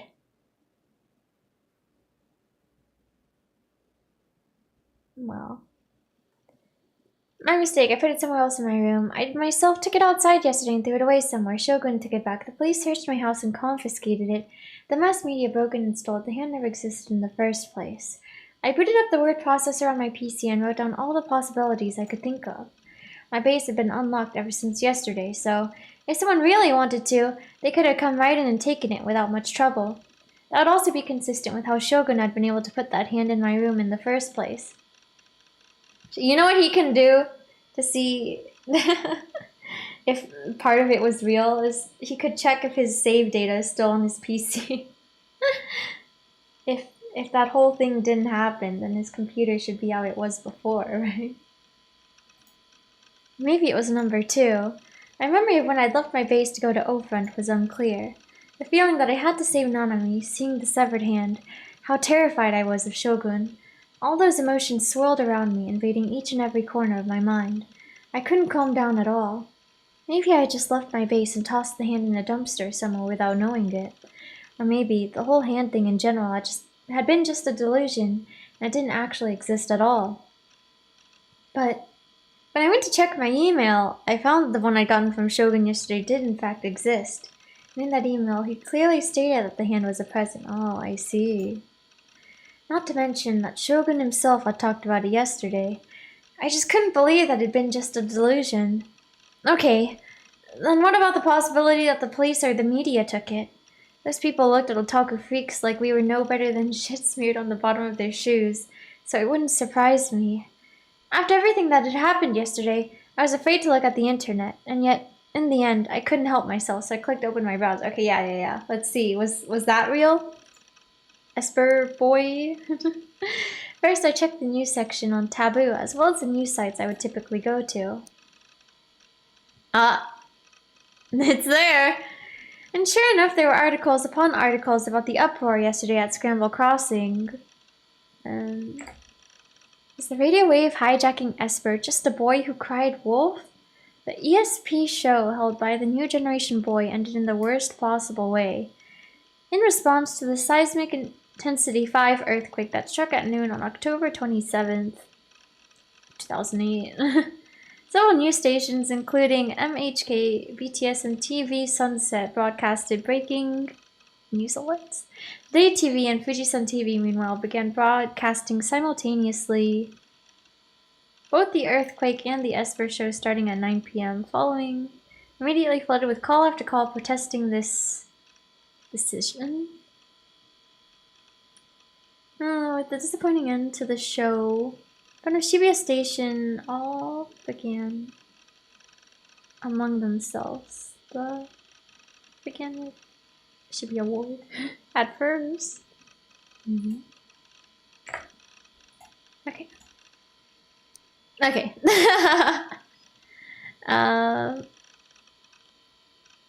October 27th, several news stations, including Today TV, began broadcasting simultaneous coverage of both the earthquake and the Esper show starting at 9 p.m. Following this, the two stations are immediately flooded with call after call protesting this decision. When faced with the disappointing end to the show, the nearly 5,000 fans that had crowded in front of Shibuya Station all began to boo loudly for over an hour, with some fans even fighting among themselves. The situation resulted in 13 separate arrests. The commotion began with a prank email sent by a boy, hereby referred to as N, living in Shibuya Ward. At first, news stations were skeptical of the email, which claimed that the boy was a clairvoyant esper who could see the culprit behind the new generation madness, the popular name for a series of brutal incidents taking place in Shibuya. However, when American psychic detective Yuri Brightman, age 43, informed Today TV and Fujisan TV that he would be willing to become the boy's legal guardian, both stations immediately took him at his word, or so the story goes. The ratings for both Today TV and Fujisan TV were extraordinary, with the highest simultaneous viewership exceeding 40%. These are astonishing figures, surpassing even that of Kohaku ringing in the new year. Although these figures may only be for the simultaneous broadcast of the earthquake report, the broadcast was obviously a huge success in terms of viewership. However, the boy starring in the show, N, did not turn out to be an esper. He repeatedly riled up the audience by motioning like he was going to jump off the building, but his performance did not extend beyond that. Undeterred, the media companies dared to go up on the rooftop to report on the situation and attempt to get a comment about the new gen incidents, but they were unsuccessful. The boy was found collapsed on the rooftop holding a moe anime figure and a costume from a popular Hollywood film. According to otaku culture expert Professor Hashiba Yoshiro of Meisei University, there has been a rapid increase in the number of young people who dream of becoming heroes, but in the pursuit of this dream, act with no regard to the world around them. Under the influence of anime, video games, and other similarly damaging media, they have lost the ability to distinguish between fantasy and reality. This is likely what is causing them to act in such a way. They require psychological care. I hadn't sent any emails to the media. Particularly dramatic case, but a single person causing them. I'd never even seen Yuri Brightman's show, let alone met him. So what the hell? Was this all just part of Shogun's plan like I'd originally thought? What was his ultimate goal here? He'd said something about it being a quest or something. Okay, then what was the point of having the mass media televise me trying to get my hands on the sword? I didn't get it. What was Shogun trying to accomplish? He even released Nanami alive. I followed the links to various articles, but even after reading through all of them, not a single one of them mentioned Shogun. There had been practically no gap at all between when I tackled Shogun and when the media had come bursting onto the rooftop. Even if Shogun had managed to escape during that window, the media would have seen him. And not only that, but Shogun was supposed to be stuck in a wheelchair. He was supposed to be paralyzed. So there was absolutely no way he would have been able to escape the rooftop in such a limited time frame. I went on to check @channel. And to no one's surprise, an enormous shitstorm was going on. My real name was being plastered everywhere. Oh goodness.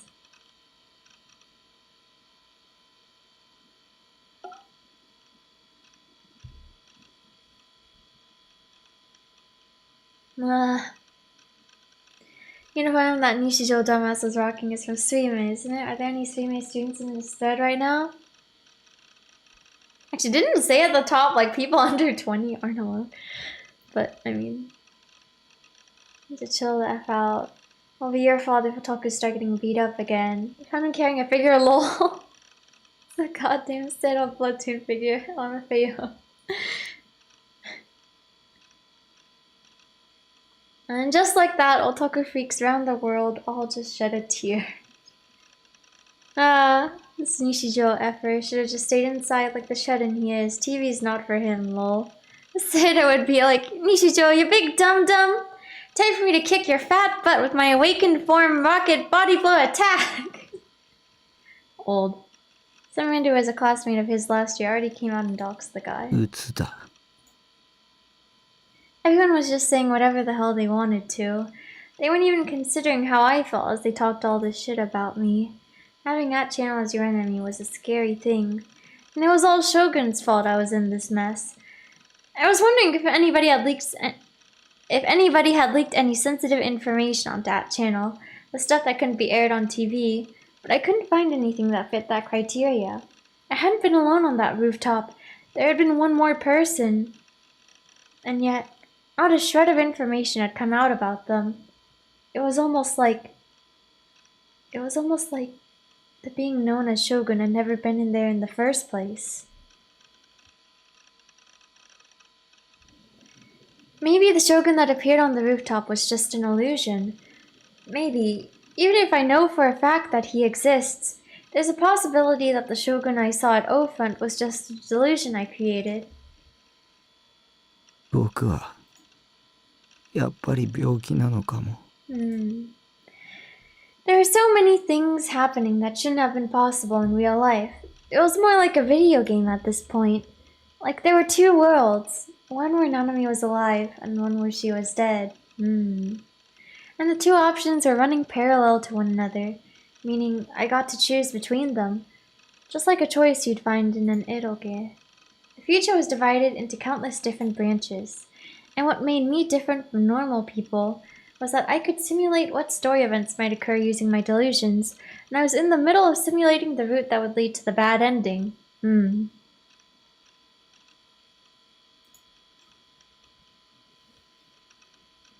Like one where Nanami died, or one where Ayase jumped to her death, or one where I fell off O Front and died.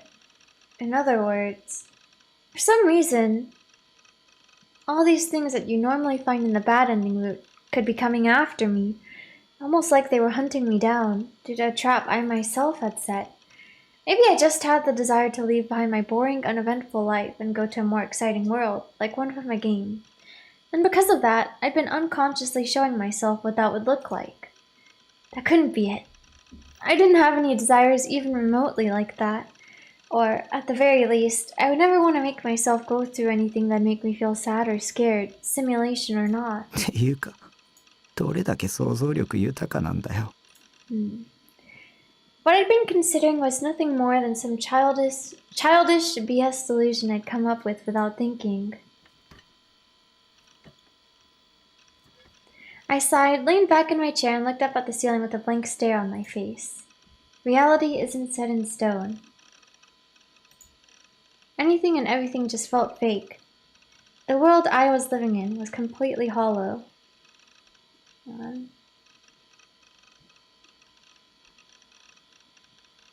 Give me a second here real quick.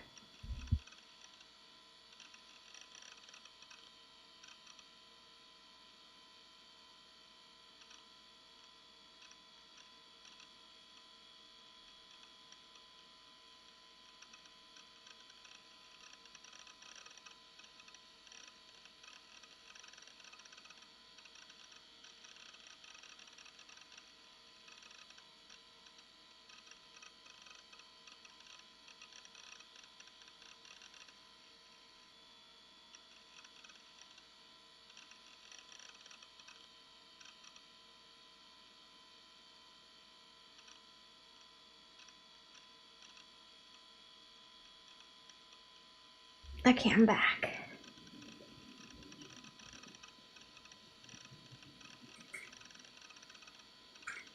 Just let my cat in. Oh, thank you. Anything and everything just felt fake. The world I was living in was completely hollow. Okay. Oh, New Gen 6th case confirmed. Woman in her 20s found dead in Shibuya River of Shibuya Ward on October 28th. Woman died of asphyxiation after consuming the flesh of her own right hand, choking on a bone that lodged itself in her throat. That's so gruesome. 今日午後8時ごろ、渋谷区の渋谷川で女性の変死体が発見されました。被害者は江戸川区に住む十勝あやみさん27歳で、警察の調べによりますと、被害者の右手の肉が削り取られて骨が露出しており、また胃の中からは人間の肉とみられる内容物が見つかりました。被害者は自らの右手を噛みちぎって食べたとみられ、また足首が紐で縛られていたとのことです。警察では自殺・他殺の両面から捜査を進めています。Finger food. Ever since the seismic intensity 5 earthquake, the city of Shibuya had been overwrought with an air of pure bloodlust. The sense of order in the city had been visibly deteriorating. This decrease in security was not just regarding fights among young people, but the increasing number of store windows being broken, as well as a large surge in theft. The media continued to use the term new generation in order to establish a feeling of crisis and entrapment, and in response to such fear-mongering, a handful of stores had abruptly ceased operations. In addition, a group calling themselves the Anti-New Gen had suddenly transformed into a riotous mob during one of their weekly demonstrations, charging the Shibuya police station and resulting in the arrest of over 100 people. Much like the Esper Boy riot, thousands upon thousands of curious onlookers gathered in the area in order to enjoy yet another shitstorm. There was a striking difference in excitement between those who were visiting the city and those who lived in it. The former expected Shibuya to be more brutally eventful than ever, while the latter condemned the lawlessness of their home and insisted on strengthening police authority. Then, as if to mock all of the uproar, the sixth Newton incident occurred, and of course the perpetrator had yet to be apprehended.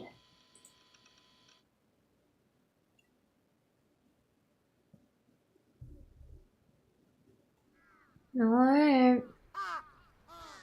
It had been a week since the earthquake, and in that period of time I had been suspended from school. Even if I hadn't been suspended, I wouldn't have been in the proper mental state to go to school anyway. The day immediately following the earthquakes, another New Gen incident had occurred. That incident, just like the murder of Dr. Takashino, was obviously supposed to send a message to me. It was a woman who'd bitten off her own right hand. There was no doubt in my mind that it was supposed to allude to Nanami's severed right hand. Nanami was clear bait from Shogun to lure me out. But even though I knew that, the thought that Nanami could have been the one killed sent shivers down my spine. And since I had become famous in Shibuya in the worst sense of the word, I was now more terrified of going out than ever. If I had a hole to crawl into, I would have done it with no hesitation. Even going to the convenience store to buy food for myself killed me, and there had been entire days I went without eating. Oh, well, that's not good at all.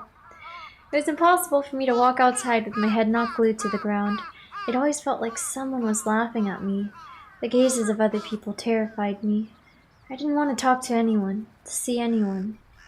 People from the mass media had been trying to bother me constantly, but I ignored every single one of them. I hadn't called my parents, nor had I talked to Nanami. I hadn't been playing ESO either. If it somehow got out that I was Needheart, I would be absolutely fucked. It had been 1 week now. Was that enough time for everything to cool down? People always say, oh, they'll forget about it in a month, but hopefully it didn't actually take that long. And, I mean, trends did go by extremely quickly these days. The slang people used would become obsolete by the next year. Even net slang and memes that people used online died out in just a couple months. Television sought out heroes, idols, villains, or whatever else would excite the public, and as soon as it found them, it consumed them for all their worth and promptly discarded them. Even the New Gen cases, which had been going on for 6 cases now, were quieting down. No one even talked about the first case on that channel anymore. Everything faded from people's memories in the blink of an eye.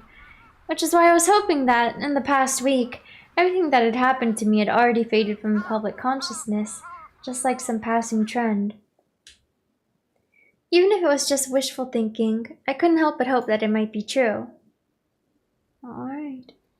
My head and stomach started to pang. I sat down on my usual bench and calmed myself down. Say that I don't know what to say right now. そんなに苦しむぐらいならもう学校になんか行くのやめればいいっしょ。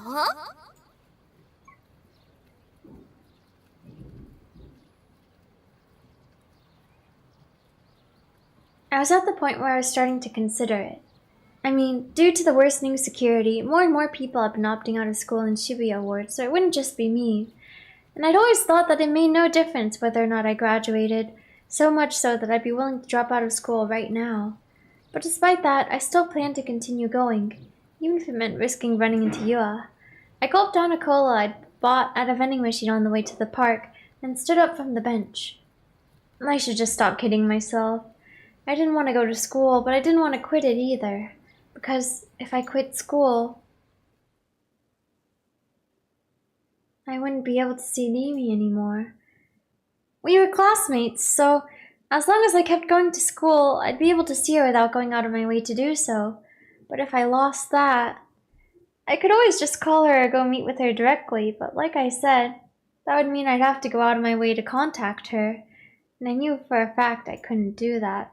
In fact, I already hadn't been able to bring myself to see her for a while now. 私が一緒にいてあげる。What if she doesn't even know us? We go to school and she's like, "Who are you?" Or she just thinks we're some weird, we're a weird otaku freak. That was what Nimi had promised me, and I hadn't heard from her for over 10 days now, not a single word. The thought that Nimi, my one and only ally, might have fallen out of love with me after seeing my disgusting behavior on TV, it destroyed me.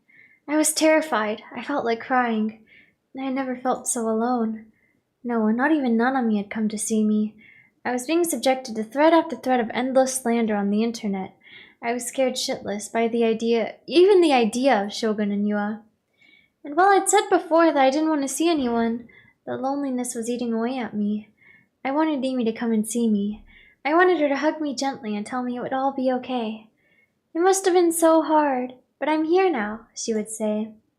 In the end, Amy had spoiled me rotten, but she wasn't in the wrong for doing so. Amy had taught me the warmth that 3D could have. And now that I knew what that warmth felt like, I'd never stopped wishing for it since. I couldn't get that kind of peace from 2D or delusions anymore. I couldn't survive on just my delusions. I wanted to see her. Okay, let's see.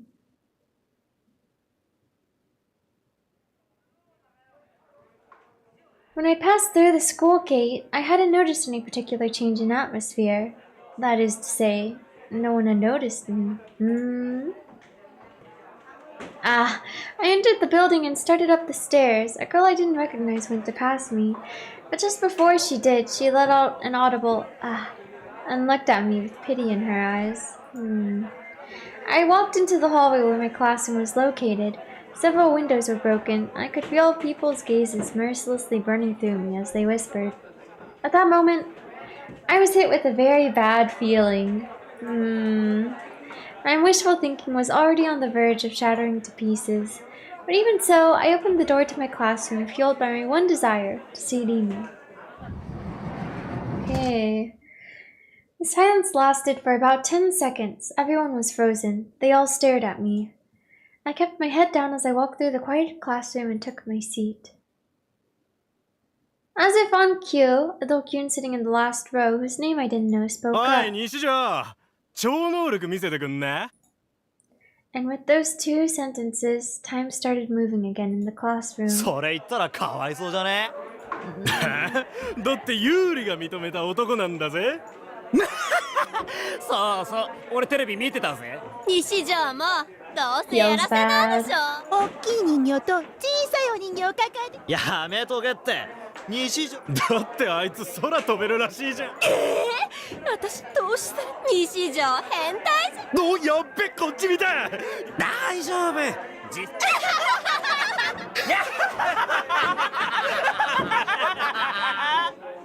This is hell. This was exactly what I'd feared the most. The Dokyuns had their eyes on me now. It'd been a week, but no one had forgotten about the uproar I had caused. I was now the laughingstock of Japan.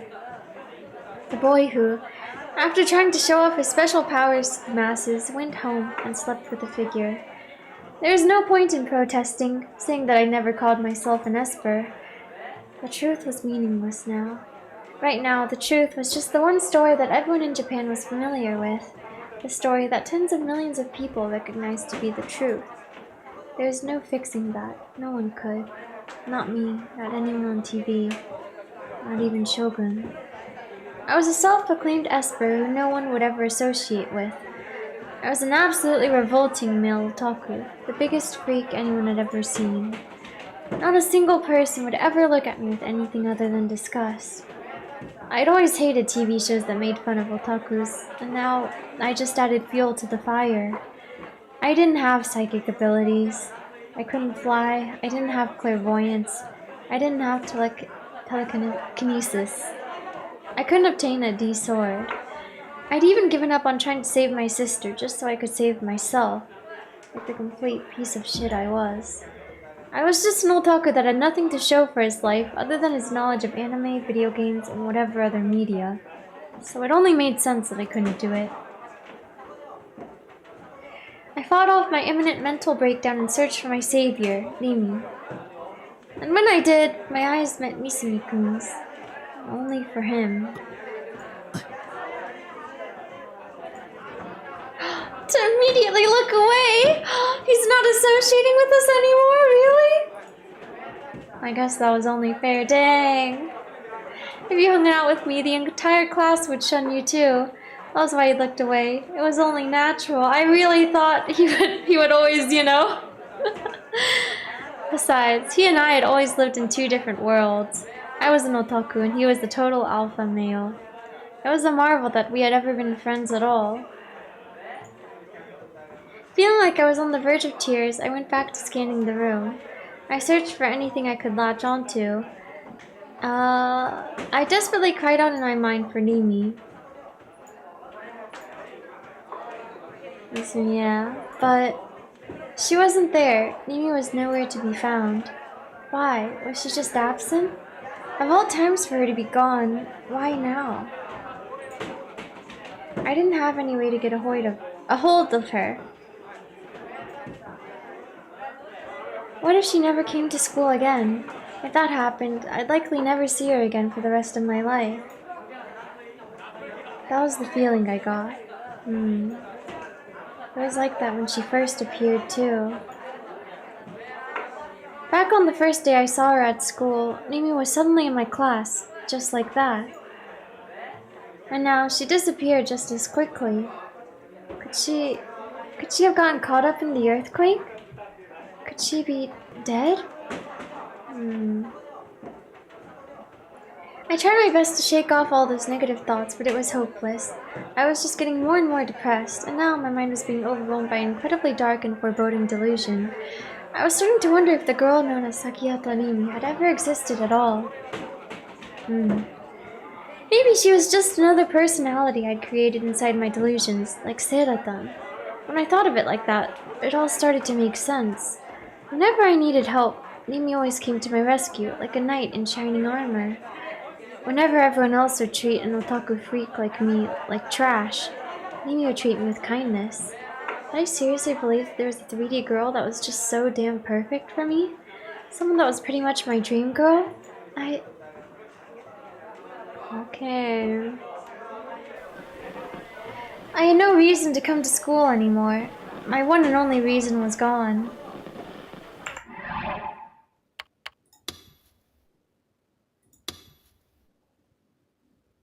It really is like a full chapter, huh? I was hoping it wouldn't be too long so I could finish it up, but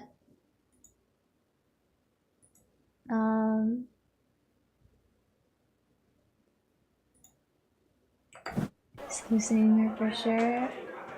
We'll see, I guess. I don't even know what I should be like doing here with the delusions. Let's just go positive. I don't even know. I really was completely alone, just like I'd always been.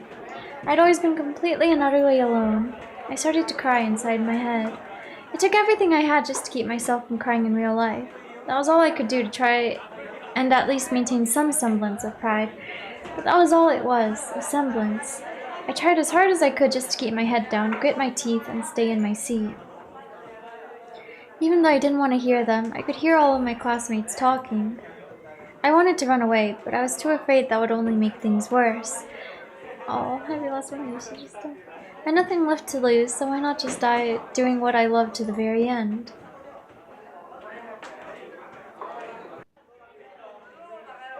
For example... Oh no.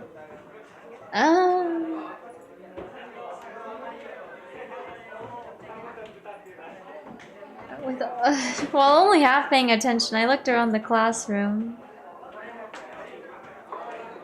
Oh no. No. Taku. Don't do this.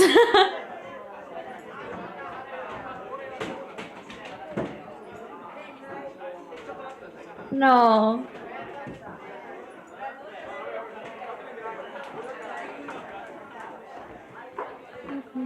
I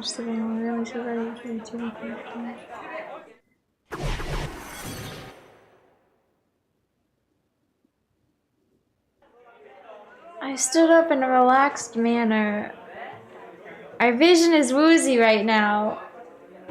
But before, it seemed like he was really going to do it. So, is this reality or is this just in his head?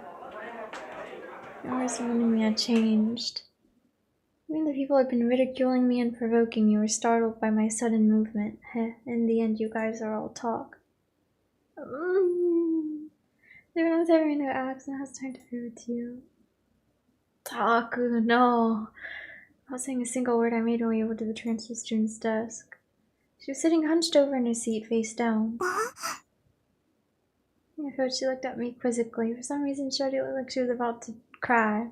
Is this the real life? Is this just fantasy? I then quickly grabbed the... No! Taku, what are you doing? It's playing the silly music, but... I had to pull her toward me. She tried to resist me with her feeble strength. She alternated between looking at me and looking at her surroundings, her confusion written all over her face. It's clear she had no idea what to do. No! No! No! No! No! Right and close on my arms around the quite forcefully. No! No!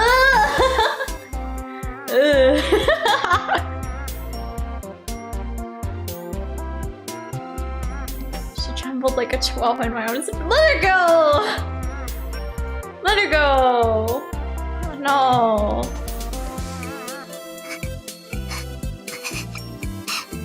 No! Too bad she couldn't speak!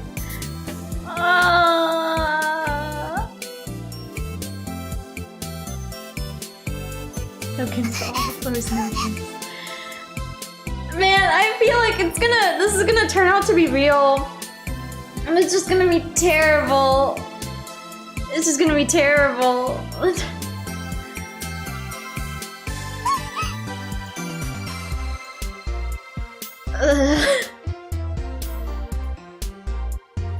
레망코って言え Taku, stop. Stop. クリとキリギリスって言え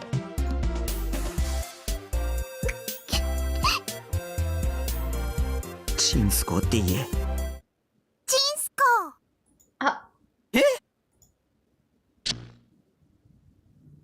Okay. Well, let's forget about that last one. Okay.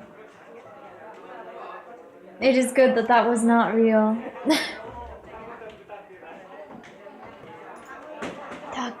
Takumi. My life was going to end anyway. I might as well have a little bit of fun before it did. The more I thought about it, the more I felt the urge to do it. Maybe the moment I did something reckless like that, the simulation of the bad end would end, and the world would then reset. Oh, this is music! I would then return to the original world where I could make different choices. Mimi would be there. Mizumi couldn't be talking to in his normal, overly friendly manner. Everyone had completely forgotten about my shameful behavior. No one would be making fun of me. Maybe I should try it. The center of my head felt fuzzy. I felt kind of feverish. Was this that fever you got before obtaining some new knowledge or power? Or was it some delusional fever?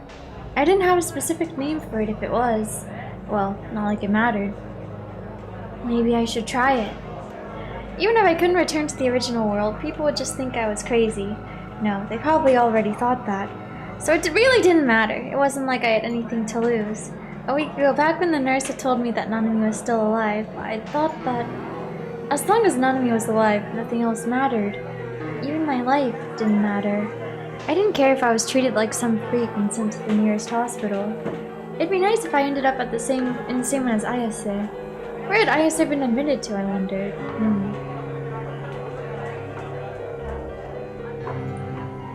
Was it that penitentiary-like hospital that she used to be in? Even that would be fine. Hell, that would even be slightly better than being in this school without Mimi. The urges within me bubbled like magma. I could no longer control them. I slowly stood up.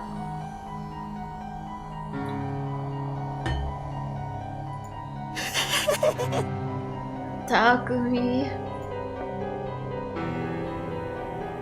I couldn't help but burst out laughing. Everyone in the class stared at me and their expressions stiffened. Oh, don't look. There's no reason to look at a worthless piece of shit like me. Huh? Suddenly, I heard a girl's voice. Not only that, but it sounded straight out of an anime. 飛び降り自殺をしようとした人を助けたのは西条くんだもん。だから西条くんにはたくさん価値はあるよ。 Who? Who the hell was talking to me? I looked around the room one more time. Everyone was all frozen in place due to my odd behavior, but they all kept their mouths shut. I couldn't find a single human being who was talking. But that voice, it was such a strange sensation. It felt like it was coming from directly inside my head. Like when clothes were first transferred in.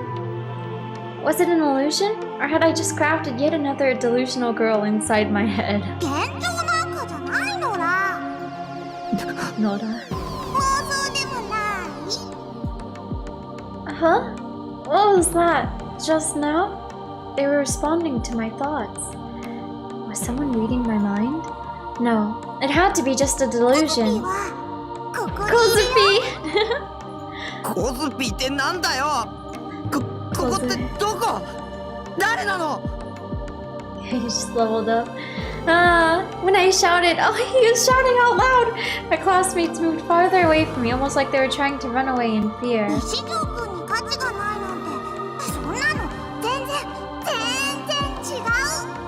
Super duper wrong. The voice didn't answer my question. All the voice did was continue to talk to me in a really strange way.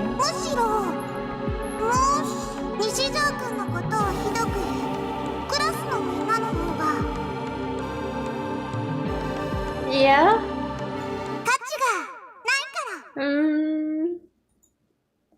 A shudder ran through me. Goosebumps sprang up on my skin. In an extremely cheerful tone, the voice then said, what is it gonna say? Are we gonna witness something gruesome? Kozupi thinks he...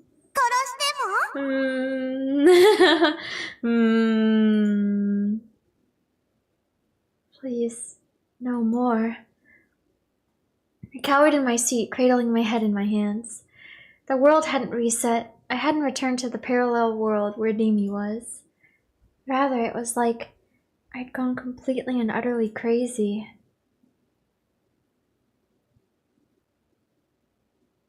Okay. It had been a week since Ban had last visited the Frisia office, and things were a little bit different than he remembered. The seas of papers that had been piled high atop each and every desk were now completely absent. They had likely all come crashing down due to the earthquake, and Momose had ordered it to be cleaned up. Because of this, the place looked quite tidy. Staring at it with a sidelong look, Ban let out a sigh, then sat down in an office chair he had wheeled out from beneath the desk. He restlessly fanned his face with his favorite handheld fan. Momose, who had been tapping away at her laptop's keyboard on her desk, took one look at Ban's dismal appearance and scowled. ももちゃん、何にもないとこから剣が出てくるって手品。さあ、じゃあ箱の中に入ってとかそういうこと？一体何が言いたいわけ？宴会？わかんねえならいいんだ。変な人ね。Momose shrugged her shoulders and took a bite out of the kintsuba pastry Ban had offered her. どうぞ、お茶っす。So I brought over 2 paper cups. Steam billowed from the green tea that had been poured into them. あら悪いわね、スバちゃん。お茶、今日みほちゃん風邪で休んでて。いや、大丈夫っす。It's all good. With a cheerful smile on his face, he handed Momose and Ban each a paper cup. So had been taken to the office once before by Ban while they were on another case. Ever since then, So had come to look up to Momose as his mentor rather than his more direct superior, Ban. Momose also seemed to enjoy Sua's company, and she tended to speak to the young honest man with far kinder language than she did Ban. それより何の話してたんすか？どうやったら不敬に受ける宴会芸を。ああ、そりゃ興味。スワちゃん、こんなダメ刑事なんかといつまでもつるんでちゃダメよ。持ってないとあなたの出世街道が断たれちゃう。まるで俺が出世絶望的み事実でしょ。悔しかったらもっと真面目に仕事しなさい。してるんだがな。When Bonds found a disagreement, Momose held out the box of Kintsuba to スワちゃんも Suwa. 食べて。あ、どうもっす。言っとくが、それは俺が自腹で買ってきたもんだぞ。先輩、いただきます。When he saw his subordinate bow his head and reach for the Kintsuba, Bon let out yet another それより sigh. 二人ともこれを見て。 Oh? A line graph appeared on the laptop screen. It had a gently undulating curve that rose and fell like the tide. Suwa, who had circled around behind Bon, peered at the graph and cocked his head. 何のグラフっすか？ここ1年の渋谷近辺の G レートよ。 Gravitational rate. Observation system. おかしいと思わない？渋谷の平均 G レートが世界的に見ても高いっての、ももちゃんに教えてもらったんだぜ。そうじゃなくて、気のせいかもしれないけど G レートが何者かによって操作されてるような気がするの。そんなことできる？さあ、でもグラフを見る数値が小刻みに変動しすぎてる。10年ぐらい前まで遡って調べてみたんだけど、前に太田教授だっけか、その人が言ってた。太田教授の調査では G レートはそんなに細かいの？何らかの異常が起こってて。でも5年っすよ。それだけ続いてれば異常じゃなくて正常な状態と言えなくもないんじゃないですか？もう一つあるの。グラフを細かく調べていくと G レートは毎週末に伸びる傾向にあるのよ。週休2日のサラリーマンにはありがたいことだな。ああ、土日に休み欲しいっすね。自分もう2ヶ月休みなしっすよ。Detectives hung their heads, to which Momose responded with a curt shake of her arm. 高してる場合じゃないわ。Focus. 1週間ごとに定期で何を言うてるの？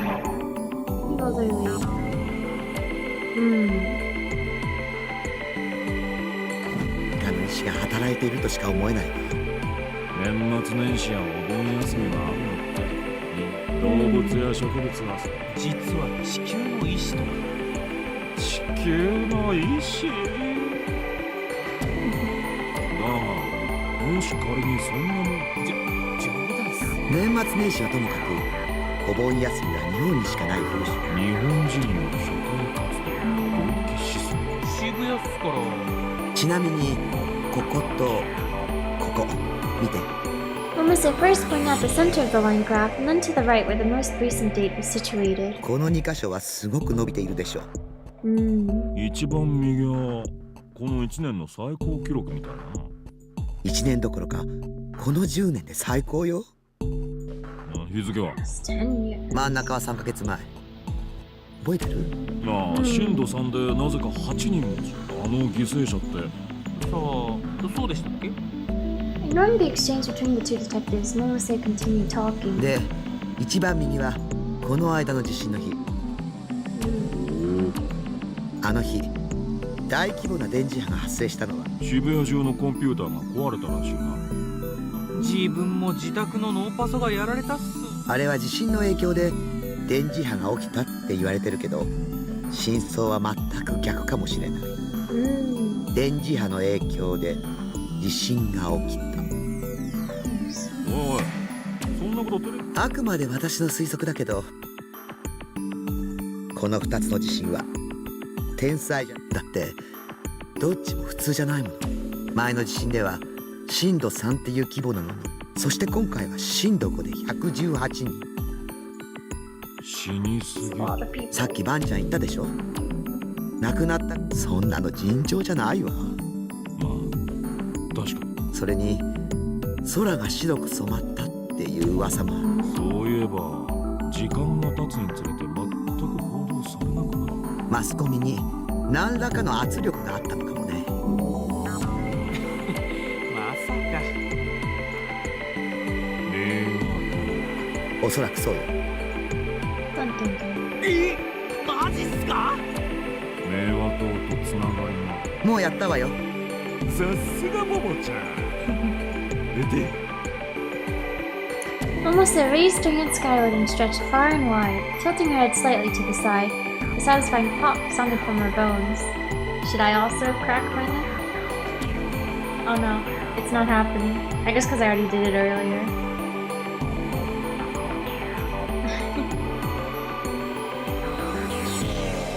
I can crack some of my other joints right now though. Yeah. それらしい当たりはなし。お手上げ。お手上げって。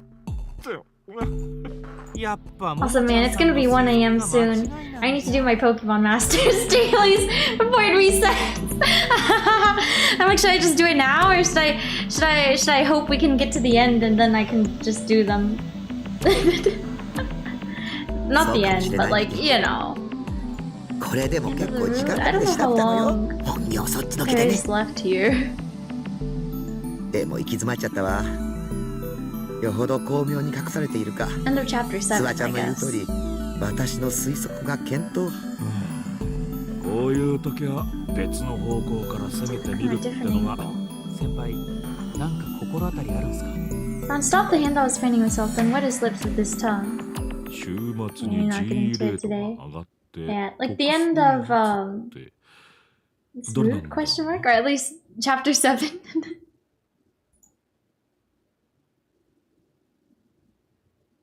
I know there are like multiple endings, right? So yeah. I hadn't heard any more auditory illusions, but I couldn't bear to spend even another second in the classroom, so I'd booked it to the restroom and I'd hid there until afternoon classes were over. The reason I hadn't immediately headed back to my base was not only because of my lingering regret, but also because I still hoped that I'd get to see Mimi. So after school, once everybody had left, I snuck back into the empty classroom. And there she was, all alone in the room, smiling at me as I walked in. It was Mimi. Wow. 石どこ行ってたの？待ってたんだよ。一緒に帰ろっか、タク。 Is this real? I was hoping you'd say that. This is exactly what I had wished for. But I was the only one in the classroom. Nobody was waiting for me. I made my way to the courtyard. It was here that Nimia told me, I'll stay by your side. But now, there is no one here. My only companions were the purple flowers in the flower bed swaying lonesomely in the autumn breeze. I grabbed the vermilion handkerchief out of my bag, the same one that Nimia had given me. I sniffed it, hoping to smell her familiar floral scent, but that smell never came. I had likely washed it once before, and in the process erased every trace of her. It was just a regular handkerchief now. The memory lingered, but Nimia did not. With every part of me crying out to see her, I simply wandered around the school なんて grounds, 救いようがないんだ。 holding her handkerchief to my mouth the entire time. I disgusted myself so much I felt like I was going to vomit.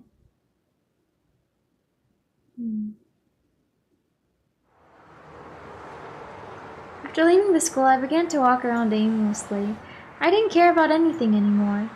My fears about being attacked by Shogun or Yua or whoever else had completely vanished. I even found myself wishing that they would kill me. As long as it wasn't painful, I welcomed it. My mental state had been completely overtaken by depression. When my gaze happened upon it, the center of Shibuya was so bleak it only served to accelerate my depression all the more. Not a single smile could be seen on the people walking down the street. All they did was scowl grimly at their surroundings. It gave the place a particularly stark atmosphere, one where it felt as if a fight could break out between the passers-by at any moment. Stores that would normally be filled to the brim with people had their shutters practically bolted to the ground. Just by walking aimlessly through Shibuya, I'd already come across a ton of them.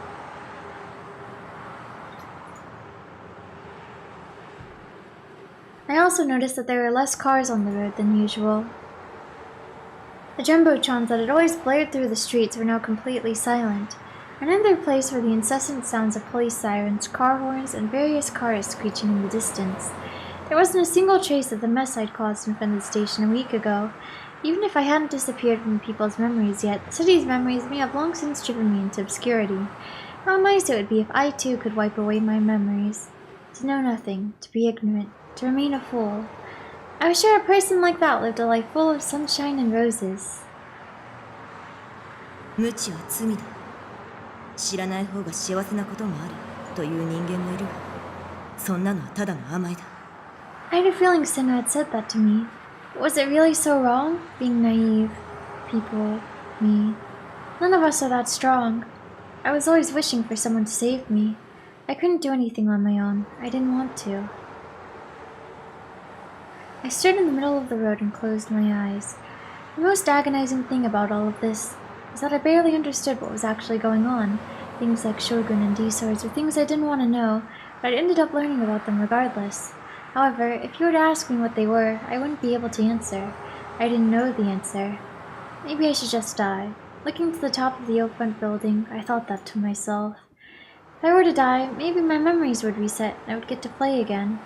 Hey, person controlling me? What do you think? This current playthrough is a complete and utter failure. You made a mistake by allowing your joke of a character to grow in levels. You should have made me more like a hero. You should have made me actually cool. You should have made me more sociable, respectful to women. And you should have given me a passionate sense of justice that would allow me to empower the weak. As I am now, I can't beat the final boss. I can't beat the game. I can't do anything, so please don't expect me to. Reset the game. Please. I'm worthless like this. Erase me.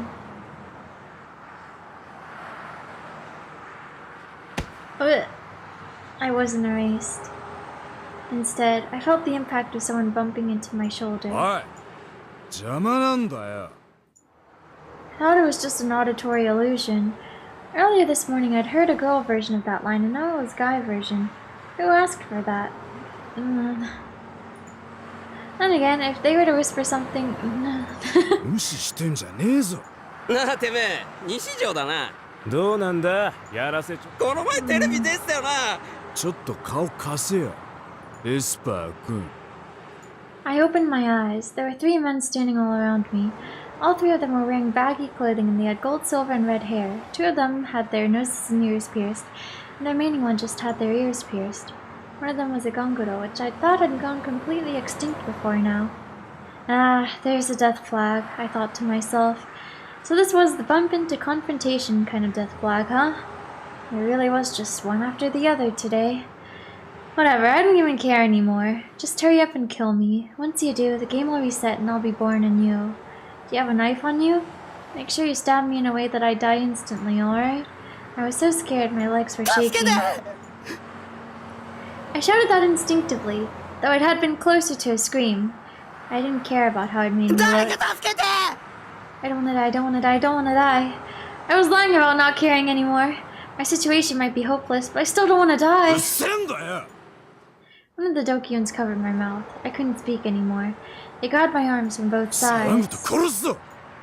I stopped resisting. Oh gosh. They dragged me to a deserted alleyway no one would go anywhere near, grinning the entire time.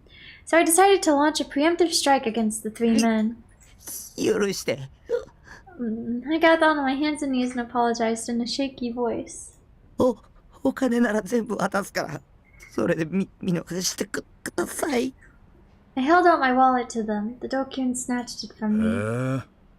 お前金持ちだな。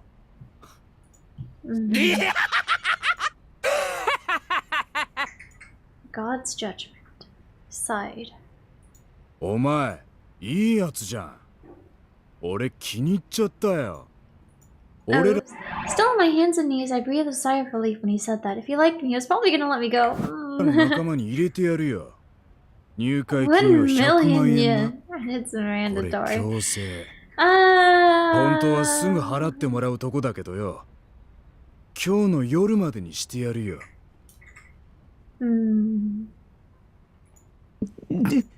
まあ、なんか超能力使って見せてくれたら半額にしてやってもいいけどな。なんか言えよ。超能力見せろっつできねえの。できねえのかっつってんだよ。I felt a sharp pain jolt through my side. It felt like he'd broken my ribs. I couldn't breathe. I nearly lost consciousness. I was dizzy. Right as I thought that, the Dokyun's foot came into view in front of me. Then, aiming directly at my face, his shoes shot toward me at tremendous speed. Ooh. What just happened? I thought I felt an agonizing pain radiating from my face, but it might have just been a delusion. I tried to open my eyes, but my eyelids refused to move. The darkness wouldn't go away. どうする？このくらいにしとく？もうちょっと痛みつけといた方がいいんじゃね？あのダーススパイダーの兄ちゃんも Darth そう言 Spider ってたじゃん。 guy? ボコボコにしてくれって。こいつボコるだけで金くれるなんてよっ。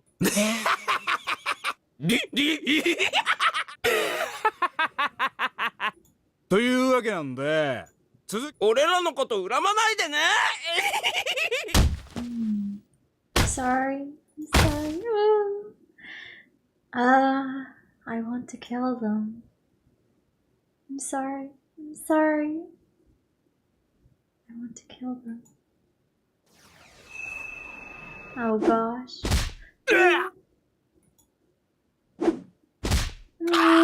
Oh my gosh. Takumi. おい、何土地狂ってんだよ。ふざけんなよ。 Oh gosh. なんだそれ。おい、よせ。やめて。やだ。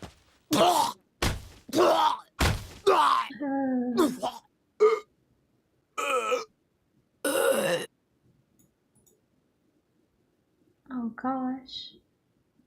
The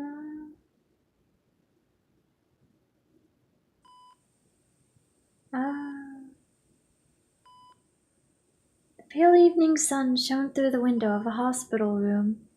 The light, singed red by the twilight, divided the room into two distinct parts, one captivated by light and one dominated by darkness. And what was illuminated by that light was a bed adorned with pure white sheets. On the bedside table sat a handheld video game console. A number of academic books lined a nearby shelf, neighbored by the muted pink petals of an arrangement of cosmos flowers resting in a vase. The room was neat and tidy. Nothing moved, nothing stirred. It was a space where time seemed to have come to a stop. The window cut into the evening sky, and by that window was a small figure sitting in a wheelchair. This we thought was Shogun. The figure's back to the window, he remained still and motionless. His breathing was so light, and the intervals between each breath were so long, one might think he was already dead.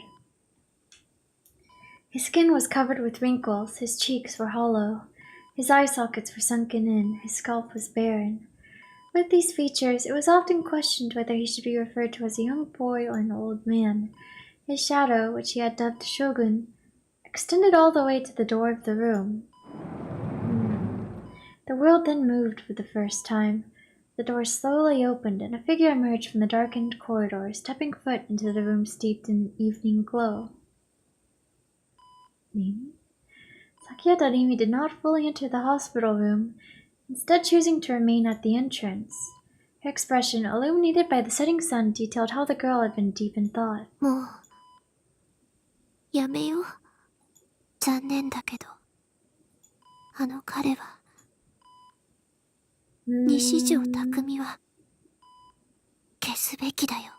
Should just be erased. Shogun remained motionless in response to her words. どうして？危険だから。 Mimi's voice was laden with grief and sorrow. Her eyes appeared slightly 私 moist. が消そうか。ダメだよ。 Mimi was unable to confirm whether or not he was actually moving his mouth to speak. 彼にはやってもらわなくちゃいけないことがあるんだ。Mimi hung her head, then gently ran her fingers through her hair that draped down before 例え her. ば、あなたは夢に、そっか。私、すぐ忘れちゃうんだ。できる人とできない人がいる。できる人はきっとロマンチストなんだね。すごく長い夢をよく見るよ。見ている間は何年にも感じられる。私もそうだった気がする。でもそれは幻。実際の時間としては寝ているうちのほんの 2,3 秒程度のものなんだって。夢って心の歌方なの。だから早く目覚めて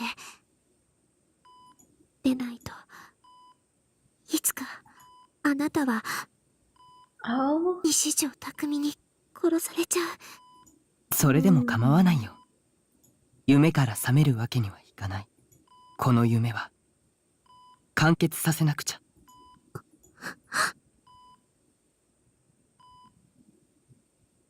完結した夢の後には何が残るの？ The dream is complete.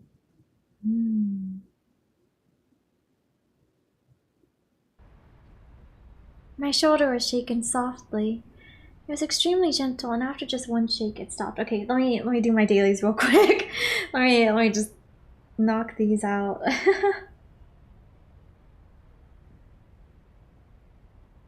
I guess I can turn on the music.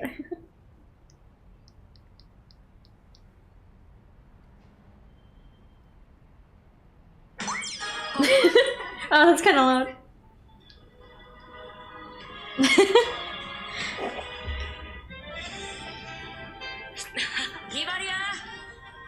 That was Chitty-chan. Yay. You should check it on your 41 favorite difference of that.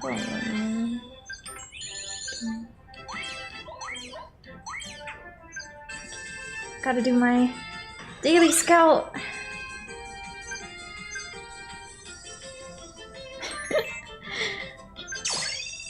Okay. And then I must level up one sync pair. Okay. I gotta hatch the eggs in the lab. I got 2 seals. Okay. I place 1 egg in incubator. Okay. I need to claim my free gems from the shop. My free daily non-paid gems. And then explore. Training gear, yeah. Shout out to you in the long stream now, it's 8 AM there. Alright, thank you for watching, Sora. Sleep well. I do want to end somewhat soon, but I want to get to a good stopping point. I mean, I guess that could have been one, but...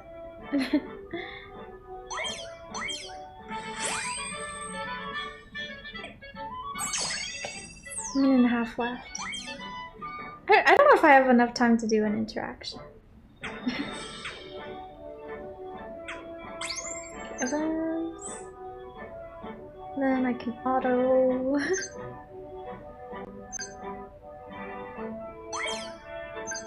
Go, go, go. Alright, only a minute left. I think Pokemon Masters like restarts a little before. Also, like before the minute is fully up. Let me just go collect my rewards. What I did.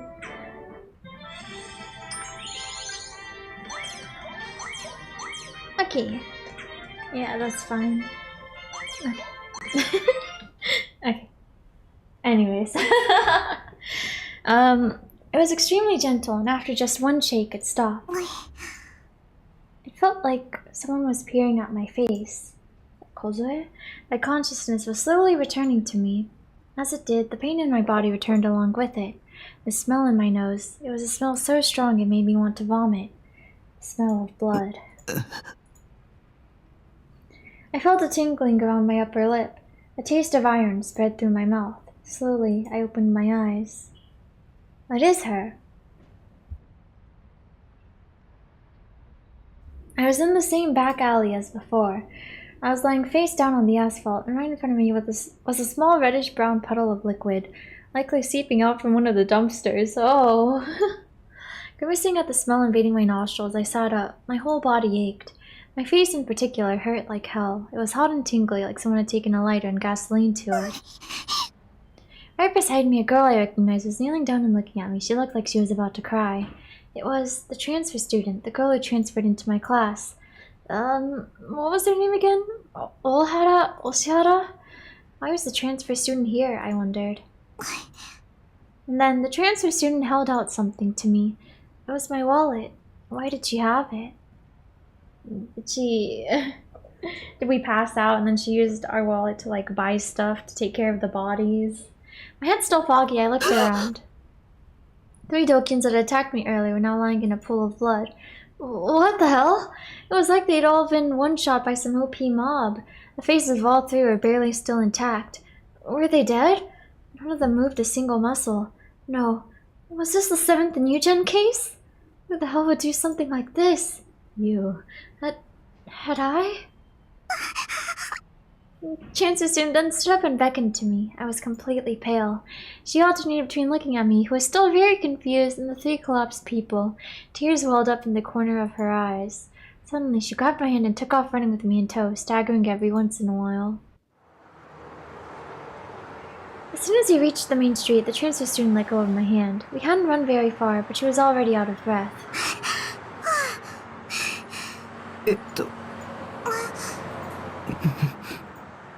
We both fell silent.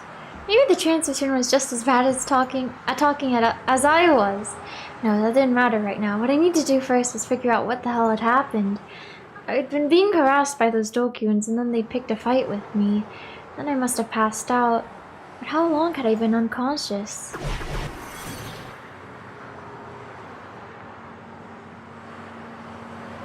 Oh no, a choice. And she's talking to us in our head, I guess. Kozupi.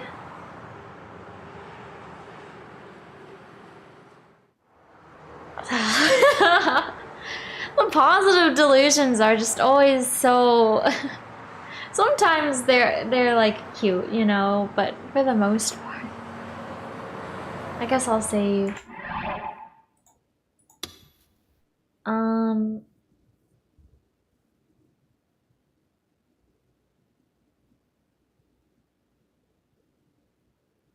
How many are there again? 50? 48. Okay, I guess I'll just put it in this one then, I guess. Number 7. Okay. Man, I'm like, maybe I should end it here and just do this next time. I don't need to wake up like super early or anything, but I do have something in the early afternoon.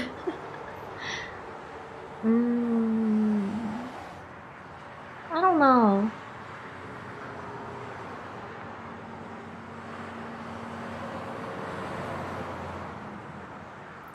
But I kind of want to just leave this decision for next time. I mean, I guess I'll probably just go green. And hope it won't be too bad, but... yeah. Wait, let me end the poll also. So it was, which sweet potato do you like most? Orange sweet potato got 62%, white sweet potato 25%, and purple sweet potato 12%. Wow. Let me go back to the title screen. I kind of want to see what the percentages are looking like now, actually, also. 1.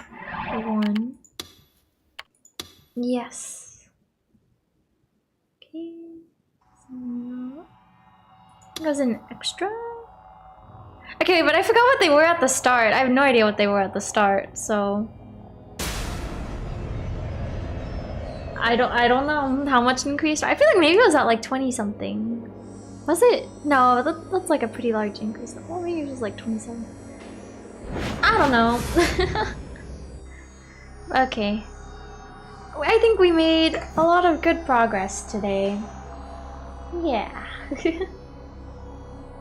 And then we'll see when I can play it next. I'm not sure exactly if... I think I'll be busy... next weekend. I mean, it was just my cat. Her claws. But yeah. If I... we'll see. We'll see. We'll see. We'll see. We'll see. But yeah, thanks for watching. Thanks for watching. It was fun. Yeah, a lot of stuff happened this stream, huh? A lot of stuff. But yeah, alright, I'll be back next week. Yeah, we'll see. I'll need to figure out when I can stream, but yeah, thank you all for watching. I shall go now. Maybe I'll eat like a small snack and then I'll go to sleep. I don't know, I'm not like particularly hungry, but I feel like I didn't really eat too much today, so we'll see. But yeah. Alright, I hope you'll all have a good rest of your day / night. It's kind of funny with this background music. But yeah. Thank you for watching. Bye bye. See you. Bye bye.